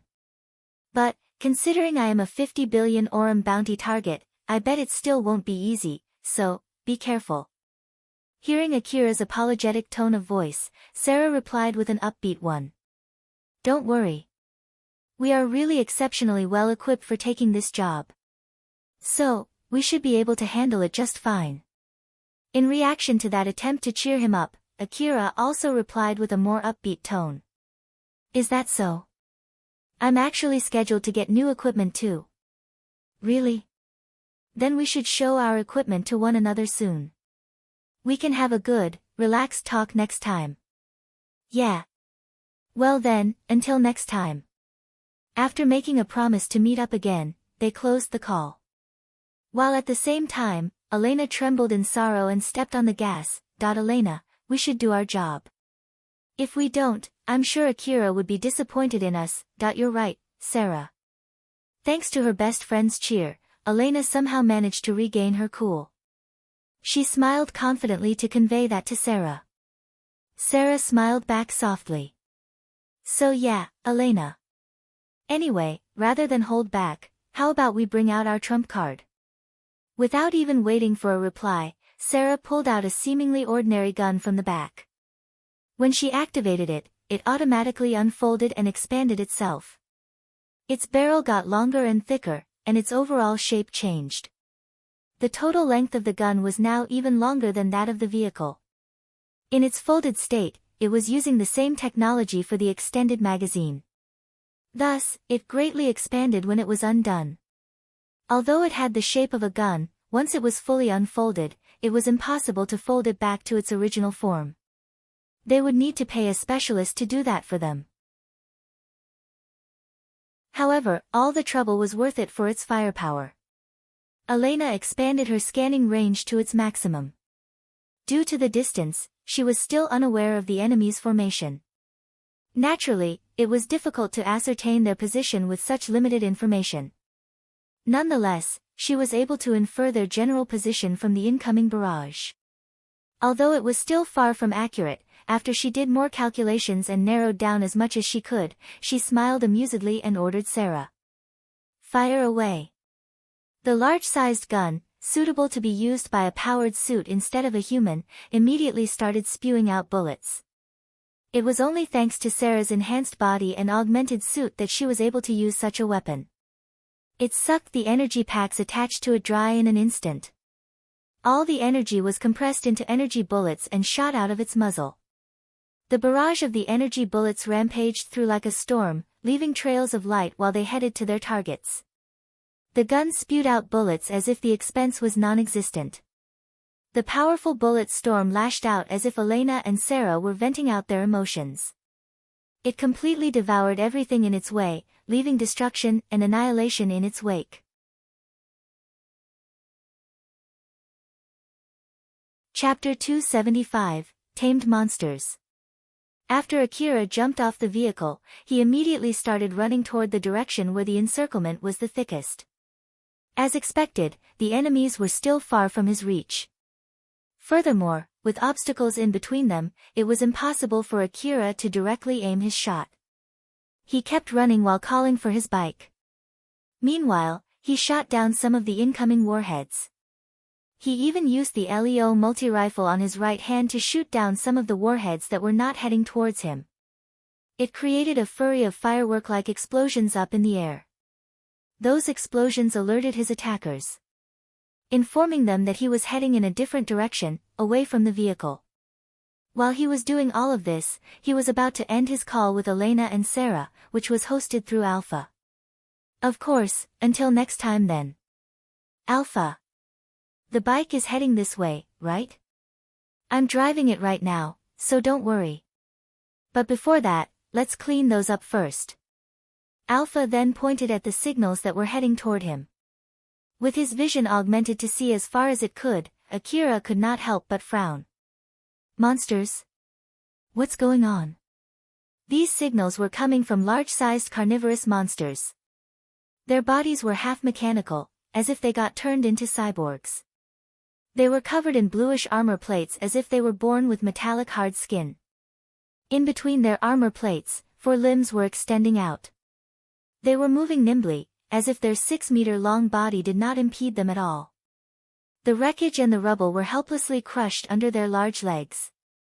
It was obvious that the monsters were not from around Kagomayama City. It would not be strange to find such monsters way out to the east, maybe around Ziegelt City. That was the first thing that shocked Akira. The next thing was that they were heading toward him. It could only be described as unfortunate for monsters if they were escaping from a hail of warheads. However, the current situation was far too strange. These monsters were running straight to where those warheads were landing. If they wanted to destroy the source of bombardment, they would head in the same direction Akira was heading, not towards him. As Akira was still uncertain as to what to do with those monsters, they suddenly stopped midway. It was as if they thought it was a bad idea to get too close to him and started to move around him. Akira was even more confused. However, his confusion got completely annihilated as suddenly, the bombardment got even more intense. That was rather sudden. Up until this point, the bombardment was aimed at the general area around Akira. Therefore, some of the warheads landed a bit far away from him. However, suddenly, the target area narrowed down. The intense bombardment was not due to the increase in total number but because the targeting area got narrowed down. This showed that they got a better grasp of his location. Monsters that were behaving strangely and the sudden increase in accuracy. Alpha immediately noticed their connection. Akira, those monsters are working as reconnaissance for the enemy. Shoot them down immediately. Akira raised his eyebrows. He did not expect that at all. Reconnaissance? But they are monsters, no? Why are monsters helping the hunters who are after me? I bet they captured and modified them. Modifying a mechanical monster is relatively easy after all. It was not rare to capture a powerful monster and tame it to help hunters. Biological monsters had the embedded instinct to attack people, so it was extremely difficult to tame a biological monster. However, for mechanical monsters, depending on its biological and mechanical structure, hunters might be able to interfere with its programming. For example, rewriting the control device or even replacing it altogether. Especially for mechanical monsters that imitate biological creatures. Sometimes, it was easier to manipulate their programmed instinct compared to complete drones. After all, most of the time, their brain was connected to a nervous system. Even if it was impossible to manipulate the control device, they could simply replace it with another control device. Most of the time, control devices for powered suits were used as the replacement. Afterwards, they could let it run some machine learning program to study how to control the monster's body and over time, if lucky, take full control of it. There were cases where the new control device caused the biological portion of the monster to go berserk.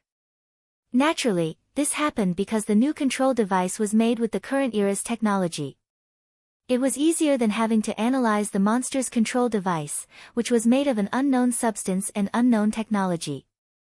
Moreover, this process, using familiar technology, made it easier to analyze and control the captured monster. If they were able to do well manipulating the captured monster, they might be able to use the old-world mechanical monster's parts. Although these parts were made of metallic materials, they were able to be repaired as if they were biological parts. Some even had the weird capability to fix themselves in an instant if induced with certain medicine. Some could work even without an energy pack or a generator. In order to study those parts, many mechanical monsters were captured. The monsters that Akira was facing were called Blue Saber. The hunters hunting him tamed them. The reason why the bombardment accuracy suddenly increased was because their blue monsters were conveying all kinds of information to them. Like the contours of the region and the general coordinate of where Akira was. Akira, you already did very well as a decoy, can we get serious now? Alright. The reason why Akira was deliberately shooting down more warheads than needed, was simply to act as a decoy. This was so that they were more focused on him instead of Elena and Sarah. Akira knew that shooting randomly upwards would expose his location, they just needed to retrace the bullet's trajectory, but he still did so. However, now, he could stop. He quickly hid his presence using his camouflaging coat and stopped shooting down the warheads. He then quickly turned toward one of the blue monsters. This blue monster was constantly keeping a distance. It was as far away as it could be, while keeping Akira barely within its sensor's range. However, once he activated his camouflaging coat, the monster was no longer able to detect where he was. Because of that, the bombardment had lost its target. They started shooting randomly around the area, prioritizing coverage over accuracy. After all, they concluded that Akira should be around the area. Since Alpha could accurately predict the trajectories of the warheads, this random bombardment did not cause any trouble for Akira. Meanwhile, the boy was calmly running toward that one blue monster, closing the distance between them. The monster immediately went to the area where Akira suddenly vanished. It was trying to once again ascertain his location. However, with the constant explosions from the warheads, dust and smoke veiled the area. This caused it to be even more difficult to find Akira, who had his camouflaging coat on along with Alpha's support. Even so, the blue monster increased its scanner power. Therefore, it eventually detected Akira's signal again. However, that was only after he had decided to move quickly. Although he knew that he was jeopardizing his position, it was worth the risk. Akira knew that he did not have to get that close if he used his rifle. However, he still chose to use a blade. It was to avoid having the enemies locking down on his position from the sound of the gunshot. If he could take down this monster, it would greatly reduce the accuracy of the bombardment. He was prioritizing hiding his presence. At least, until his bike came so that he could quickly close the distance to those surrounding him. The blade handle was connected to an energy tank on his back through a tube. That way, he could transfer energy to the blade. Increasing the sharpness of the blade through the strengthened force field armor, increased the risk of it crumbling to dust. It was thanks to Alpha keeping a very subtle balance that the blade's sharpness could be pushed to its limit without destroying the blade. She was even able to control the minute detail of the blade's output as it was swung toward the blue monster's head. The time between the monster detecting Akira and the blade reaching its head was minuscule. If it was a biological monster, that opening was only barely enough to make a surprised expression. However, a mechanical monster was not subjected to such pointless emotions. It did not even waste its time. It immediately obeyed its programming to attack Akira. It opened its jaw wide, which was filled with electric needles instead of teeth. The electric needles created a bluish flame that gathered in the middle of its mouth. It was creating a ball of energy. It aimed that energy ball at Akira, which fired to transform into a burning blue ray of light. At the next moment, Akira sliced through the beam and even past the blue beast. He swung the blade from a low stance, releasing a sharp wave of light that split the blue beam into two. It scorched the terrain to his left and right, leaving two clear charred lines on the ground. Akira increased the speed of his body using his suit, which added to his initial inertia to quicken his swing. With masterful execution, the blade cut through the heavily armored head and pierced through the torso of the monster. As the blue light died out and the monster was split cleanly into two, Akira stood in the middle of its carcass. He then looked back at the scorch marks on the ground and frowned. Ah! That was dangerous. That is not something that I can just take on and walk off fine, right? Yep. It would have killed you if you had taken it head-on. They even have these kinds of monsters, huh? Just who the heck is hunting me right now? Whoever they are, I bet their hunter rank is high enough to hunt a 50 billion Orum bounty target. I already know that, but still. Even in the Eastern District, where guns reigned supreme, there were still those who forewent blades and fought with their fists. Those who had survived for so long, even after making such a foolish decision, were powerful hunters. It was the same for taming monsters. Doing such a thing with the goal to increase one's fighting power was considered foolish. If it was only for the sake of increasing firepower, it was safer and cheaper to get a tank or better equipment. Therefore, those who tamed monsters not for the sake of research or business, mostly did so for the sake of their hobby. This meant that those hunting him right now were the people with enough money or power to indulge in such an ineffective activity. It could even be both. With such people attacking him, it reaffirmed his identity as a 50 billion orum bounty target. Thus, Akira let out a sigh. He then changed gear. He once again slipped into the noise created by the raging battle and moved away from this place. Since he had killed a recon unit, he believed it would be easier for him to hide his presence now. He jumped off the dead monster and continued heading forward. However, the next surprise caused him to frown. There were 2 more blue sabers heading in his direction. There are still more this close, huh? It seems like they're heading here from another location. Since they approximately know where you are, they no longer have to search the other areas. From his last encounter, he knew that these monsters had the ability to shoot from afar. Therefore, this time, he chose to use his LEO multi-rifles and aimed each of them toward a different blue monster. The rifles released a barrage of sea bullets toward their targets with pinpoint accuracy. But before they hit their targets, they suddenly got deflected. Instead, a bluish spark was left in their stead. Once the sparks cleared up, there was a translucent bluish-white glass-like layer, cracked and almost close to shattering. It was now clear that the monsters had used a force field shield to deflect his barrage. Akira knitted his brows and then raised them the very next moment. From behind the force field shield, the monsters had already opened their jaws. They were about to release their laser attacks. Akira quickly jumped behind the dead monster that he just killed. A few milliseconds later, the area was completely devoured by blue. Since the ray attack was focused more on area coverage instead of firepower, it did not inflict that much damage on Akira. Even so, with 2 of them shooting at the same time, it had enough power to blast the carcass of their dead friend away, leaving Akira exposed. Although he was also blown away, since he had focused on his defense, he was able to avoid any injury. Akira quickly reaffirmed his footing right away once he landed. Now that he was once again exposed, he thought that he should at least shoot down one of them. Thus, he was aiming both of his rifles at one target. Alpha. Which one should I take out first? We need to kill them both. Even if you manage to get one, the other one would still be able to relay your location. You know that I can't do it.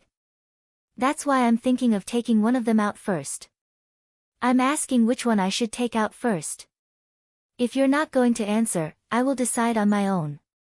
Don't worry, it'll be fine. What do you mean? It was a telepathic conversation through his compressed time perception. Therefore, even a long conversation would only take a short time. Even so, Akira did not have the leeway to have a long conversation. Even in that situation, Alpha was smiling like usual. She was returning replies that did not mesh well with the situation, causing him to be even more bewildered. Right at the next moment, the 2 monsters had their heads pierced through by a single laser each. The first monster had its control device on its head accurately pierced by a concentrated beam, while the second monster had a hole drilled through its head. Seeing that, Akira was completely flabbergasted and glanced at Alpha. Seeing that, Alpha just smiled back with her usual smile. See, it's fine, isn't it? Why yeah. Akira agreed and gave a nod. He then frowned and looked toward the source of the lasers. He could see a bike heading in his direction with an AF anti-material cannon perched on its back. He quickly realized that it was his bike and Alpha was controlling it. However, he did not know where the other laser came from. As the bike came to view through the smoke, Akira finally realized where the other laser came from. At the same time, he was caught by surprise. Carol was on his bike with a large cannon in her hand. Even with that huge thing, the bike did not even seem to slow down as it approached him. As the bike passed him, Akira grabbed Carol's hand and jumped on board. As Akira took the back seat, Carol glanced and smiled at him. Sorry for the wait, was I late? Though, from my point of view, it seems like I just came right on time. Yeah, thanks. But why are you here? Even without you on it, the bike should be able to get here just fine. Oh my. I didn't expect you to say that when I came all the way here to rescue you. Just like you saw earlier. I'm not going to slow you down, you know. Toward Carol, who was voicing her honest complaint, Akira frowned and replied. It's safer for you to remain inside the camping vehicle. Just so you know, I'm still in the middle of my bodyguard job duty as well. As your bodyguard, I wish to protect my target. I don't want you endangering yourself just to help me out. Just like earlier, I do not have a lot of leeway to protect another person, you know? Then, it was the right decision for me to come here. I will fight together with you and help you as much as I can. Isn't that what we agreed on when you accepted my bodyguard request? If you're that cornered right now, then let me help you. That was the deal, and that is just how deals work, no? You're not wrong, but... Seeing Akira sheepishly try to deny her, Carol became a little obstinate as she firmly stated. Just so you know, even if you say you want to cancel your bodyguard job because of this, I will still come to help you, okay? This is also partly instruction from Shirou, after all. Since I'm also basically working for him, this is also part of my job, so I won't back down. Alright? Although Carol made such a claim, they were actually not formally working under Shirou. As he had thought, Shirou intentionally manipulated Carol using her misunderstanding. He quickly connected to Shirou through telepathy and asked him. Shirou, what do you think you're doing? It would be bad for me if you die, you see. So, I asked Carol to rescue you. Although you're not working for me at the moment, I can still employ Carol as an individual and separate her employment from you. So, I don't see why I should be criticized by you for that. Just so you know, I don't owe you anything for this. Sure. Your condition doesn't really matter if you die, after all. But well, if this is enough to kill you, it's meaningless to hire you in the first place. So, make sure to get back here alive. They then went silent, but behind that silence, their wills were clashing against each other. Thanks to telepathy, their emotions were being conveyed to one another even without any words spoken. After a short moment, Shirou was the first one to break the silence. But still, how did you manage to tame someone like her? What are you trying to say? Though it might be weird coming from me since I'm the one who sent her to help you. But, when I did so, she did not utter a single complaint and just went to you, you know? No matter how you look at it, between leaving the safety of the camping vehicle or going out straight to where it rained warheads and having to fight against hunters who were strong enough to hunt a 50 billion bounty target, normally, I would expect her to say one or two complaints. I can understand it if she's a veteran soldier, but that doesn't seem to be the case. Are you guys dating or something? Shirou casually threw that question, believing if that was indeed the case, he might be able to use it for his goal. However, Akira did not answer except for a telepathic sigh. Shirou, make sure to protect the camping vehicle. All my reserve ammo is over there. If I lose it now, it would be really bad. So, make sure to protect it, I will owe you one if you do that. Sure. Good luck out there. Yeah. Akira then closed the telepathic connection, heaved a long sigh, and became solemn.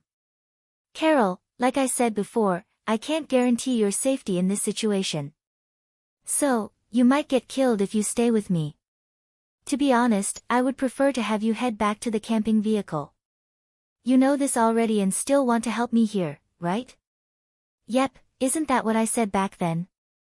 Are you really sure? This is your last chance to withdraw. Geez, you're so stubborn, you know. Carol pouted. As expected, with Akira's numerous warnings, she started to wonder if Akira saw her as nothing but a burden. Someone who would only serve to slow him down. I see.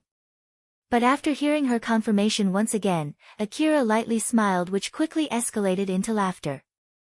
All right. Help me out then. Carol was taken aback by Akira's sudden change in mood. However, he ignored how surprised she was and continued.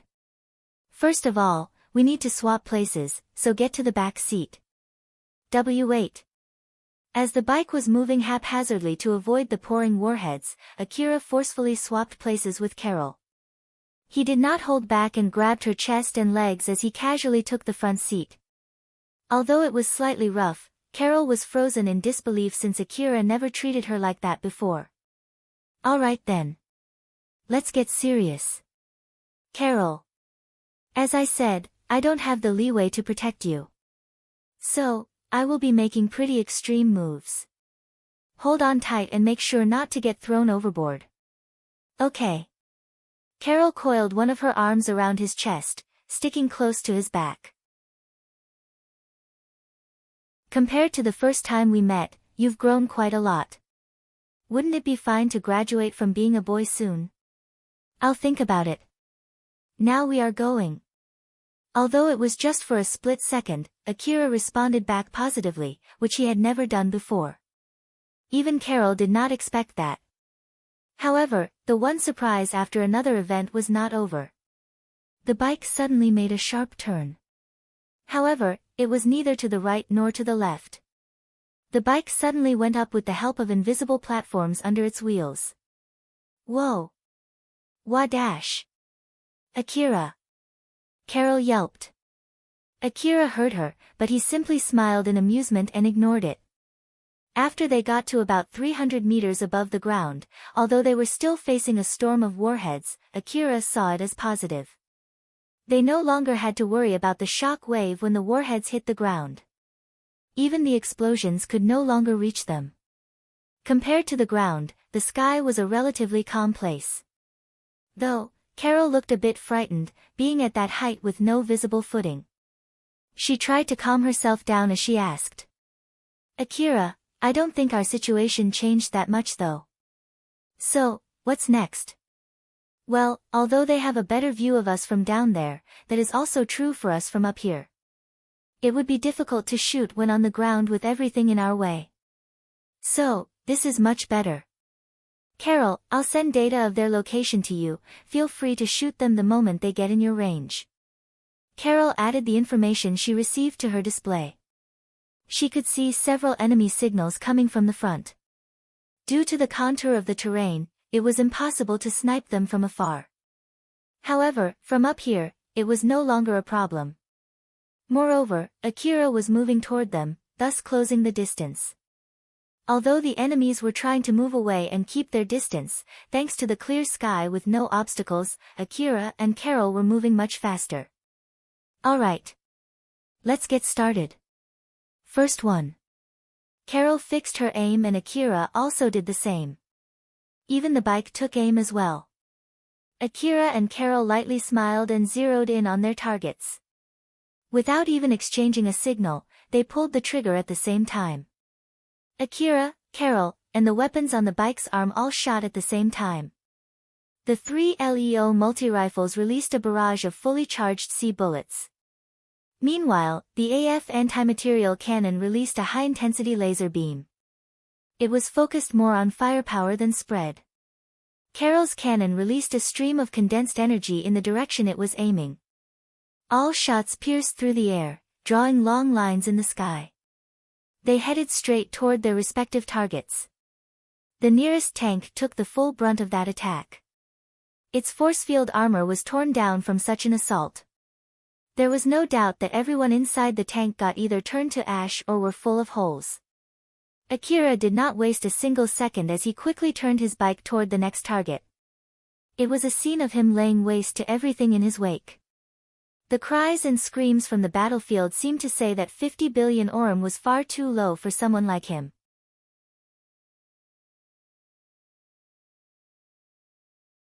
Chapter 276, The Hunter's Motive. The hunters that gathered to hunt the 50 billion orum bounty target were centered around the team led by a hunter by the name of Jelgus. They brought their own vehicles, tanks, and powered suits to form a powerful hunting party. Among the vehicles, there was a single gigantic vehicle. It was as tall as a 2-story building. It was large enough to house powered suit weaponry, serve as lodging and could easily be used as a mobile HQ. This vehicle had the Lion Steel's logo adorned on it. A large meeting room inside it was used as a command center. A table-type display was placed in the middle of that room. At the moment, it was mostly used to oversee the situation of the ongoing battle. All information sent by the information-gathering devices of the powered suits and vehicles on the battlefield were collated and displayed here.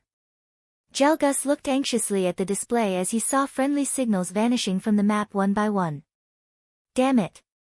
One more gone. Their original plan was to keep their distance from Akira. They were one-sidedly bombarding from a distance. However, Akira slipped through in between the explosions and closed the distance. He even managed to break through the encirclement.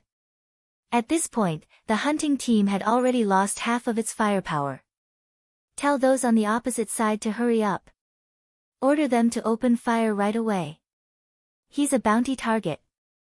So why are they hesitating? As Gelgus was filled with frustration, Tamed, who was a hunter from the same team, frowned and explained. They said that they can't allow any more friendly fire. When that guy got close, the information accuracy for his position should have got better too, to think they would miss even with such accurate data. Are they stupid or something? I bet the target is also moving to increase the chance of friendly fire. To top it off, the ones suffering friendly fire are not from the same team. If it only ends with broken equipment, they can solve it with money. But that's not the case if someone gets killed. Gelgus knitted his eyebrows and clicked his tongue. That argument was proof of his lack of skill. The hunters hunting for a 50 billion Aurum bounty target were all veterans. Their resolve when they decided to join the hunting party was not the same as those of common hunters. To some extent, they were ready to lose lives during the operation. However, Gelgus' team prowess was way above those hunters. This allowed his team to completely suppress the infighting between the hunters. Even when they formed the encirclement, they could release the bombardment without the worry of friendly fire. After all, they believed Gelgus' team could remedy any infighting if they struck their ally. The fact that one team refused to shoot because of the worry of friendly fire showed how uneasy they were. They now believed Gelgus' team no longer had the capability to suppress infighting. On top of that, stating it was a clear indication of their thoughts. Gelgus-san, what next? Should I take some of our men and surround the target? If Gelgus' men went out to restrain Akira's movement instead of shooting him down, they could then leave the bombardment to the other team. That should resolve the friendly fire problem. Even if there were sacrifices, the ones they would lose would be from their own team. Therefore, the responsibility could be directly handled by him, and there should no longer be any worry of friendly fire for the other teams. Naturally, that in turn would increase the possibility of friendly fire for their own team. Tamed already knew of the outcome when he offered to take the lead. However, Gelgus could not send his team out for such a thing. He had a grim expression on his face as he shook his head and ordered. No. Order them to restart the bombardment. Alright, if you change your mind, tell me. Yeah. Gelgus shifted his gaze once again to the display, and another blimp signal vanished. Another friendly unit was annihilated. Akira raced his bike through the wasteland with Carol in the back. He was moving at a disorientingly high speed, where up and down no longer had any meaning. Under the wheels was a projected force field armor, which formed its platform. When accelerating, making sharp turns or braking, the translucent platform would create minute glows of light. It was energy conversion from the impact.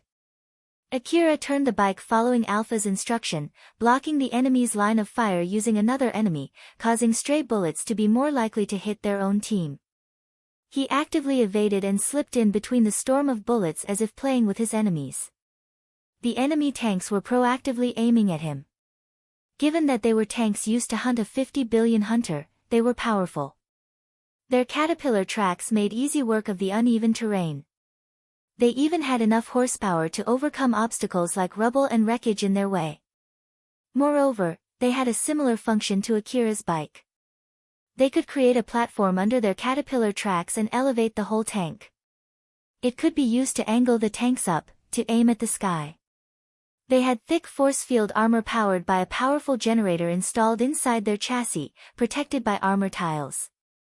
Furthermore, they could use force field shields as well. Thus, protecting their weapons and ammunition like missile pods, which were prone to exploding.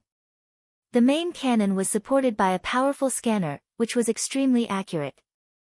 They shared information among themselves to further increase their accuracy. The cannon itself had enough firepower to easily blow apart monsters found around Ziegelt City.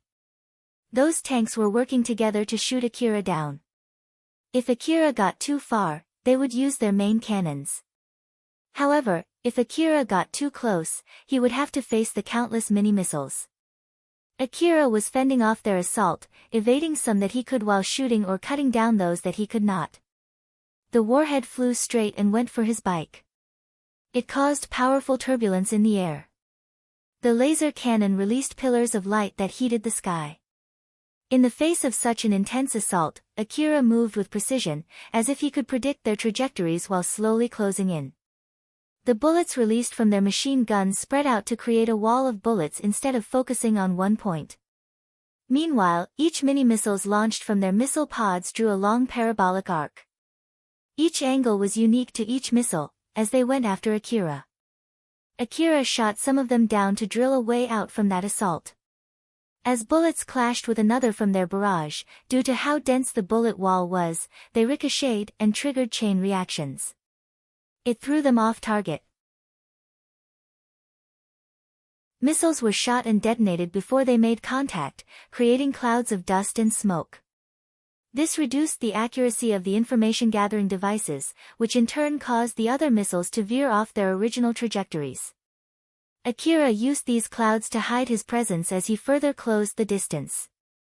That was when the main cannons once again shot at him. Warheads, shells, and lasers were released at a distance, making it impossible to evade. Akira then used his silvery blade to cut open a way forward. Using the high-capacity energy tank of the bike, the liquid metal that formed the blade part was hardened and sharpened using force field armor, increasing its range, and cutting power temporarily as he swung it with all his might. As the warhead hit the silvery blade, it was cut into two and veered off its original trajectory. At the same time, laser beams also got deflected, causing all of them to miss their target. Using that opening made from that slash, Akira charged forward, toward the enemy tanks. He kept shooting at the enemy tanks while closing in. As he passed beside one tank, he swung his blade again. The blade, made of an extreme concentration of energy, slowly disintegrated as it glowed with anti-force field effect applied to it. The blade pierced into the tank's force field armor and sliced its body cleanly into two.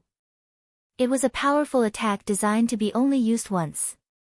Even so, normally, it did not have enough power to cleanly slice through the tank Akira was facing. After all, it was a tank that was normally used to hunt monsters further to the east. It was a given that it was abnormally robust. Its control device even automatically adjusted the energy distribution of its force field armor. It was able to reactively focus its defensive force field to certain locations depending on the incoming attacks. This ability boosted the tank's overall defense even further. However, Alpha utilized that function to execute that attack. Right before Akira swung his blade, he released a barrage of bullets to different locations. This caused the force field armor to focus on those locations.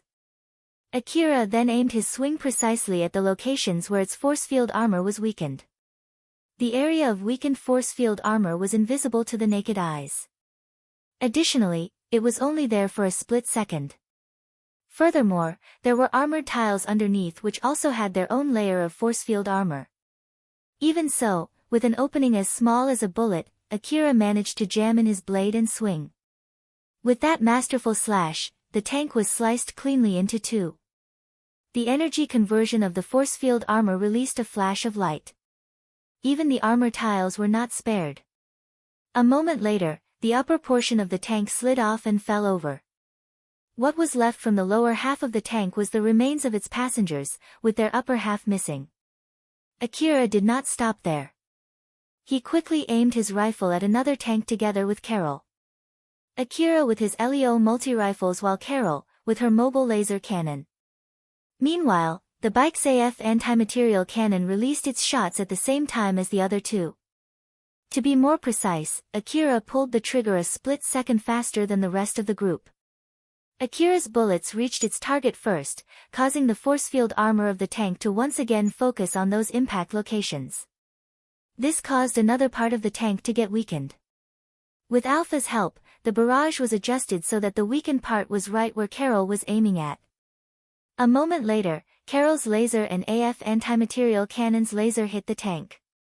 They pierced through the armor tile and force field armor, sending in a huge amount of raw energy into the tank, causing it to blow up.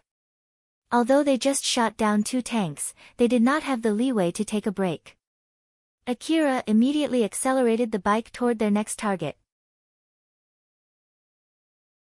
That was when Carol pushed her chest to Akira's back and placed her face close to his face. Akira, if it's only to escape the encirclement, shouldn't this be enough? Or are we going to continue? In the middle of battle, Akira did not have the leeway to be bothered either by the sensation on his back or by Carol's face. The only thing that was registered in his mind was that question. Although they had already broken through one side of the encirclement, it still did not change the fact that they were highly outnumbered. It was not a bad decision to use this chance to escape while they still could. However, they were fighting pretty well. It could be said that they were on a roll. Thus, there was an option for them to continue this momentum and push to gain the upper hand. As Akira was uncertain of which to choose, he then thought of something and asked Carol a question.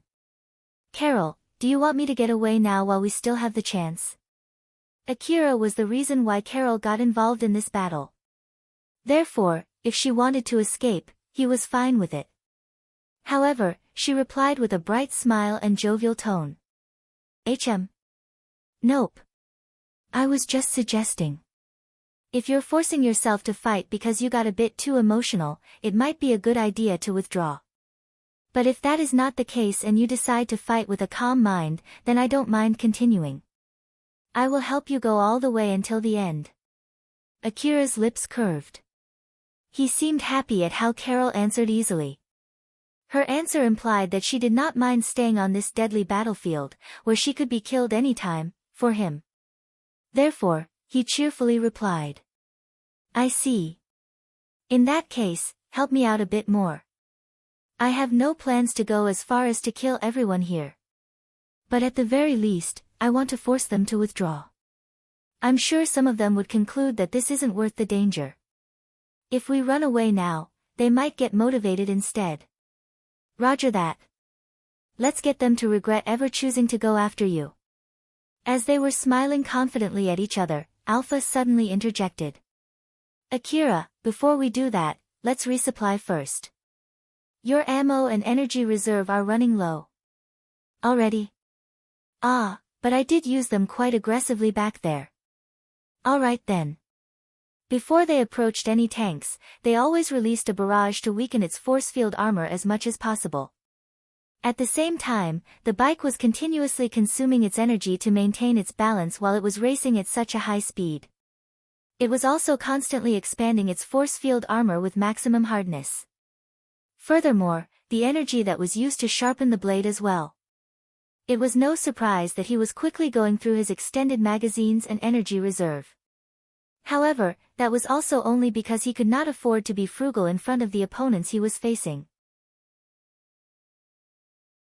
If he could not get a chance to resupply, it was only a matter of time before he lost the fight. Carol, we'll head back to the camping vehicle to resupply. Hold on. It's not like you're planning to leave me behind there, right? Carol pouted as she said so. In reaction to that, Akira lightly smiled and joked. Well, if you are scared, I'm okay if you want to stay behind, though. That's not even funny. Once he heard her reply, Akira smiled bitterly as he exasperatedly said. It might be weird to hear this from me, but you're having it rough too, huh? Well, it's not easy on me too, you know. While in the middle of that deadly battlefield, Akira and Carol raced through the wasteland on his bike in a good mood. Shirou, who was driving the camping vehicle, was already outside the encirclement. He managed to do so not only because Akira attracted all their attention. It was also due to his own skills. Although he was already outside the encirclement, it was not like he could simply run away from the premise. However, if he got too close, he would only get involved in that battle. Therefore, he was only driving around while keeping his distance from the encirclement. That was when Akira suddenly contacted him through telepathy. "Shirou, we're heading there to resupply, can you meet up with us?" "Sure, but make sure to be careful. I'm not good at fighting. Incapable even. Although this camping vehicle is designed to be used out in the wasteland, it's not well equipped enough to fight those guys. I will send the route to get here. Make sure to follow it. Also, you're only coming here to resupply, right? We are not running away. Are you sure about that?" Personally speaking, Shirou did not want Akira to get killed. However, if he was allowed to be greedy, he hoped Akira would repel the hunters that came after him, a 50 billion bounty target. It would show Akira's fighting capability, which would help to accomplish his goal. Though, as someone who wants to employ Akira, if he decides to withdraw, Shirou was completely fine with that decision. Akira replied with a rather jovial tone. "If we run away now, they will get too confident, which will only turn into more trouble later, you know?" "I see. Well, good luck." Shirou then sent Akira the route through telepathy and lightly smiled. "So, although he's not that good of an agent from Tsukisada Construction, he's exceptional at fighting, huh? I guess this means I can place my hopes on him later." Even in this situation, judging from Akira's reaction, it sounded like he was still not that hard-pressed. As Shirou thought as much, it seems like he still had a bit of good luck left. He cracked up a soft smile from his expectation of Akira. While Akira was heading to meet up with the camping vehicle, the bombardment intensified. Since he was now moving away from the group, there was no fear of friendly fire anymore. Therefore, they stopped holding back and the bombardment grew even more intense. However, Akira found something weird. The explosive warheads from the bombardment threw dust and rubbles up into the air. The lasers coming from behind him blew wreckage and rubble that were in their way high up into the sky. As they were thrown above Akira and Carol, they started to obey gravity and fell back down. It was intense. To the point that it would be impossible for him to force his way through if it was not for the bike's force field armor, that could be projected outside. That was just how intense the bombardment had become. But unlike before, Akira did not make zigzag movements or bother to shoot or slash the warheads. He found this rather worrying. "Alpha. We're not even trying to evade now, right? Did you do something?" "I'm not doing anything, it was Shirou who picked this route, so he might be doing something." Akira turned his telepathy back to Shirou. "Shirou. Is there any reason why you picked this route?" "Yep. It's dangerous, so make sure to keep strictly on the route I specified. I'm doing my best adjusting it." Jelga's team was using information from the whole squad to adjust the aiming of their tanks and powered suits. However, Shirou managed to hack into their information stream to send in fake information. This caused the aiming devices to register Akira's position a bit away from his real position. Thanks to that, even in the middle of that intense bombardment, Akira did not get hit. This allowed him to just keep driving forward without any issues. Naturally, if Shirou shifted the location data a bit more, there was no need for Akira to slip in between the explosions. However, Jelga's team would definitely notice that they were being hacked. By keeping the fake information feed to a bare minimum, they would simply believe that Akira was exceptional at evading their shots. Other than that, I'm also sending data that might cause friendly fire as well. I'm working quite hard to support you from here, you know? You better be thankful for it, yeah? Sure, I owe you one. Akira only said so and approached the camping vehicle before jumping into it from the back door. At the same time, he pushed his time perception compression to its maximum as he finished resupplying as fast as he could. Akira stopped his bike and reloaded new magazines and energy packs into his LEO multi-rifles. He ejected the bike's energy tank and loaded a new one. After that, he quickly reloaded a new magazine and energy pack for his AF anti-material cannon. He did all of this at high speed. It was to the point where Carol, who was also doing the same, felt slow. Shirou, who came to check up on them, did say something. However, due to the huge difference in their time perception, even telepathy did not work. Akira only asked Shirou to save it for later as he exchanged the liquid metal tank for his blade. Although they were only resupplying, they were moving so fast inside the camping vehicle that it caused gusts of wind. Once they were done, they quickly jumped back on the bike and went out to continue the fight. The bike's wheel moved in reverse as it jumped out of the back door. It made a 180-degree turn and shot into the sky. Akira then reached for his rifle and immediately started shooting at the closest enemy. With the invigorated firepower fresh from their resupply, it was enough to blow another tank, which had been prepared to hunt a 50 billion Orum bounty target. That was when Shirou's telepathy message finally reached Akira. Is it okay now? I found something when I was hacking through their information network. It seems like amongst them, there's one vehicle owned by the Lion Steel Company. If this hunting party is led by someone from Lion Steel, then the rest might just disband and run away if you destroy that one vehicle. I'll leave it to you on how you want to do that. Just in case you're interested, I'll send you the data. Okay, thanks. And also, just one more thing. Did you do something to annoy those hunters? Well, I've been killing their friends during battle. So, it's only to be expected that they hold a grudge against me, no? So basically, you have no particular guess, huh? Yes, but why are you asking me that? If it's really just to hunt a 50 billion bounty target, they should have already retreated after suffering this many losses. But since they haven't, I simply thought that they must have some other reason other than money. If I were to guess, it should be some kind of personal grudge. Akira frowned after hearing that.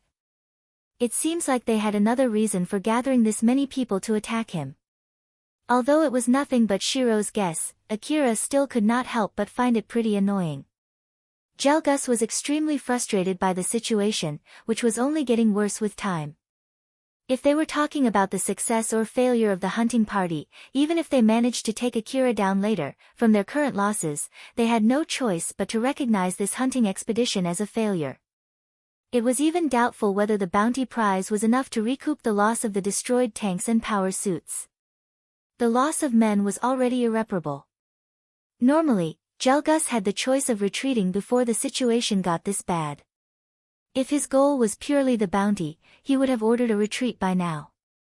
After all, the ability to decide when to retreat in order to cut off losses was an important skill for hunters, and Gelgus did not lack such a skill. Even so, while he understood that he had gotten too obsessed with this operation, he turned to one of the reasons why he did not call for a retreat yet. Hey!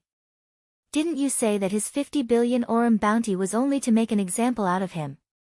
Just what is this? Those words were directed at Pamela and Lottie's, who were standing not too far from Gelgus. Even in the face of the pressure from an enraged high-ranking hunter, they were still unfazed. Pamela calmly answered his question. It's not only the 50 billion Orum bounty. We also had him recognized as a monster. As we said before, it is enough to make a lesson out of him. Or am I mistaken? Gelgus annoyedly grunted and asked. Is Lion Steel in trouble with money? Or is it that your master only has that much for her allowance? This time, it was Lottie's who answered with the same calm demeanor as Pamela. If there's anything else to add, it would be because Milady is rather obsessed in this conflict with that hunter, yeah. Gelgus looked obviously irritated as he clicked his tongue. The price and the strength of a bounty target did not always match up. If it was a bounty monster, there was still a level of correlation between the bounty reward and the strength of the bounty monster. After all, the size of the reward was proportional to how fast they wanted that monster to be taken down. It became a bounty monster since it was too powerful to be defeated through normal means. However, that was not the same when the bounty target was a human. Things like grudge and intention caused the bounty prize to vary. Because of that, Gelgus thought that Akira's original bounty was about 30 billion Orum. Or at most, 35 billion Orum. He has estimated this difference because of those human factors. After all, Akira did try to kill someone from the founder family of the Lion Steel Company. Therefore, it was to be given that a huge bounty was to be placed on his head. However, Akira's true strength was way above what Gelgus had expected.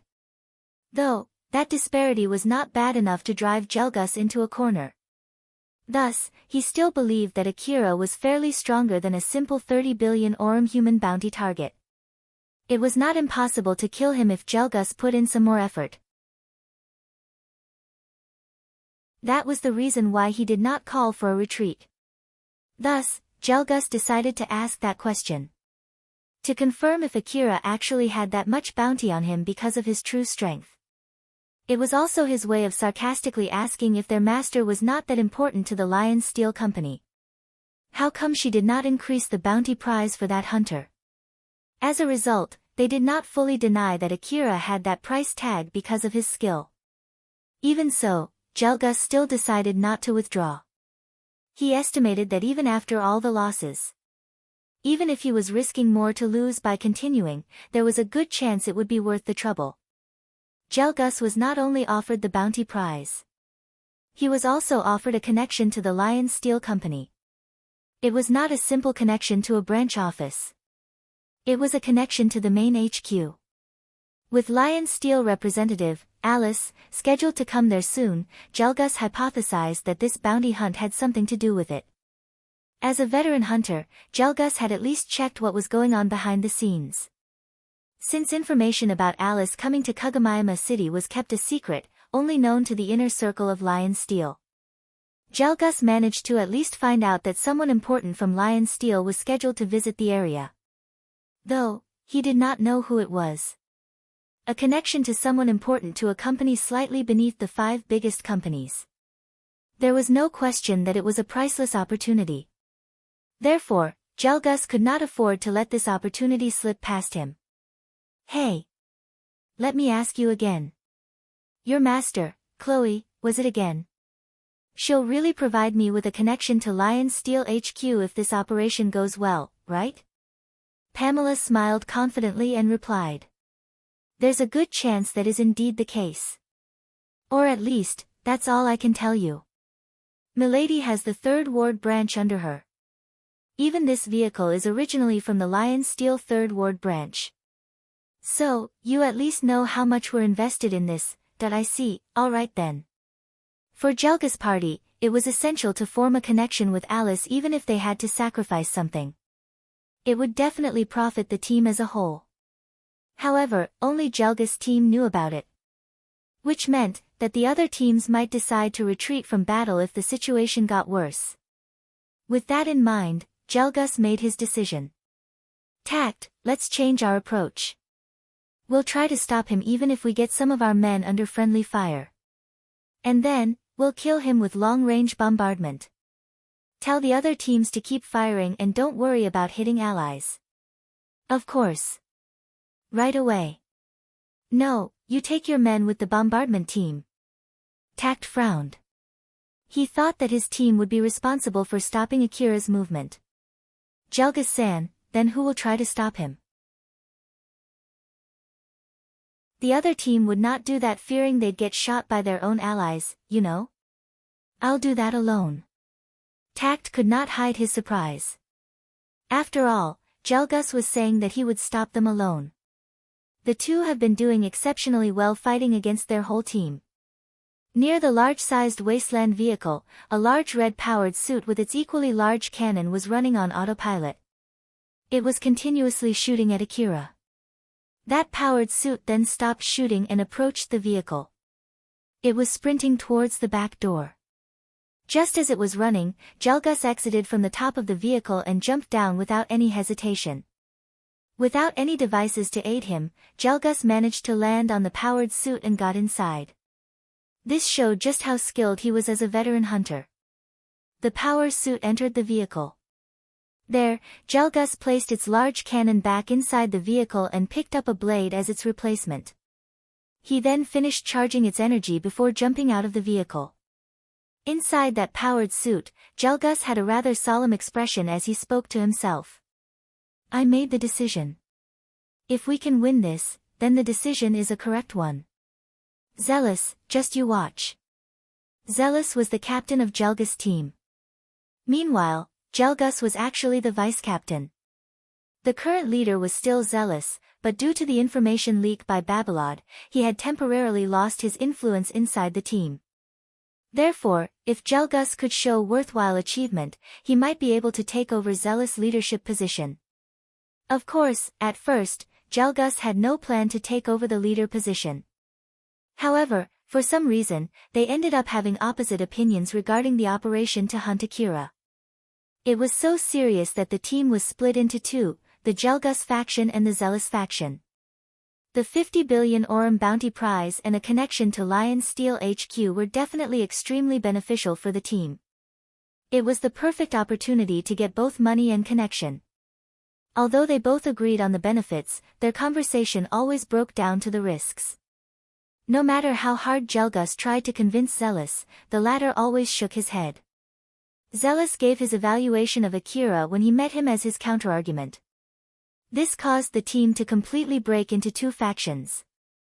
Zealous, we are hunters, you know.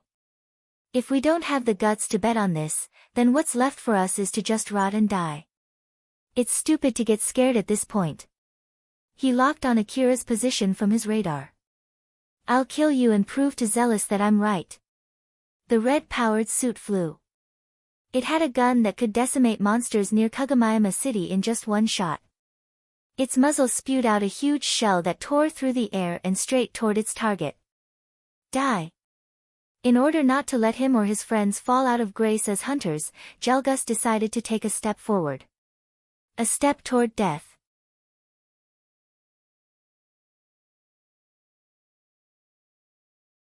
Chapter 277, Danger. During the battle, Akira noticed the sudden change in the enemy movement. He was a bit bewildered by it. The bombardment momentarily stopped and the enemies around him rapidly retreated. After he broke through their encirclement, they now shifted to a fan formation, which was actively adapting to his moves. This also increased the effectiveness of their long-range bombardment. Therefore, Akira was confused as to why they suddenly stopped their bombardment. Alpha. It's not like they're retreating, right? Probably not. But if they're changing to form a defensive formation, it might be a good idea for us to leave. There's no need to continue fighting them when they have the advantages. Well, I think we've already done some damage to them anyway. Huh. In the first place, Akira was not planning to fight them until the last man. Even if the survivors regrouped and once again went after him, they would need some time before they could do so. If Akira could get his new equipment from Sakashita during that time, he could fight the next battle in a much better state. Therefore, he thought that it was a good idea to call it a day. However, someone prevented Akira from doing so. A red-powered suit suddenly came chasing after him. Unfortunately, it doesn't seem like they're planning to let you get away just yet. Yeah. That does seem to be the case. Though, it seems like it's coming alone. Akira found that to be strange. However, it did not stop him from shooting at the powered suit. Carol and Akira were both shooting back at it while evading its shots. Even with most of their shots hitting their marks, the powered suit did not seem to slow down at all. It kept closing in on them. This guy is just too tough. Well, since it's charging at me, alone, I guess that's just how much faith it has in its defenses, huh? Akira, it seems like the others are going to resume the bombardment. So, be careful. Sure. Wait. If they do that, won't they hit that unit too? From Akira's position, the red-powered suit's position, and the shooting angle of the fan-shaped formation, it was impossible to hit him without hitting the red-powered suit. That was why Akira did not expect them to continue their bombardment. He could not help but frown. Even after receiving Alpha's warning, he still showed surprise once the bombardment did resume. The warheads were shot in parabolic trajectories, traveling high up before falling down. Meanwhile, laser beams that could only go in a straight line were shot from the sides. Instead of aiming properly at him, they were targeting the general area around him. Akira shot, evaded, and sliced at them to defend himself. They really opened fire. Alpha. What about that red-powered suit? The red-powered suit was covered in smoke.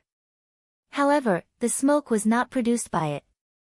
They came from the shells and warheads that hit it. The powered suit was unscathed as it still charged toward Akira. It was as if it wanted to show how the bombardment had no effect on it. It did get hit, but it is still up and running.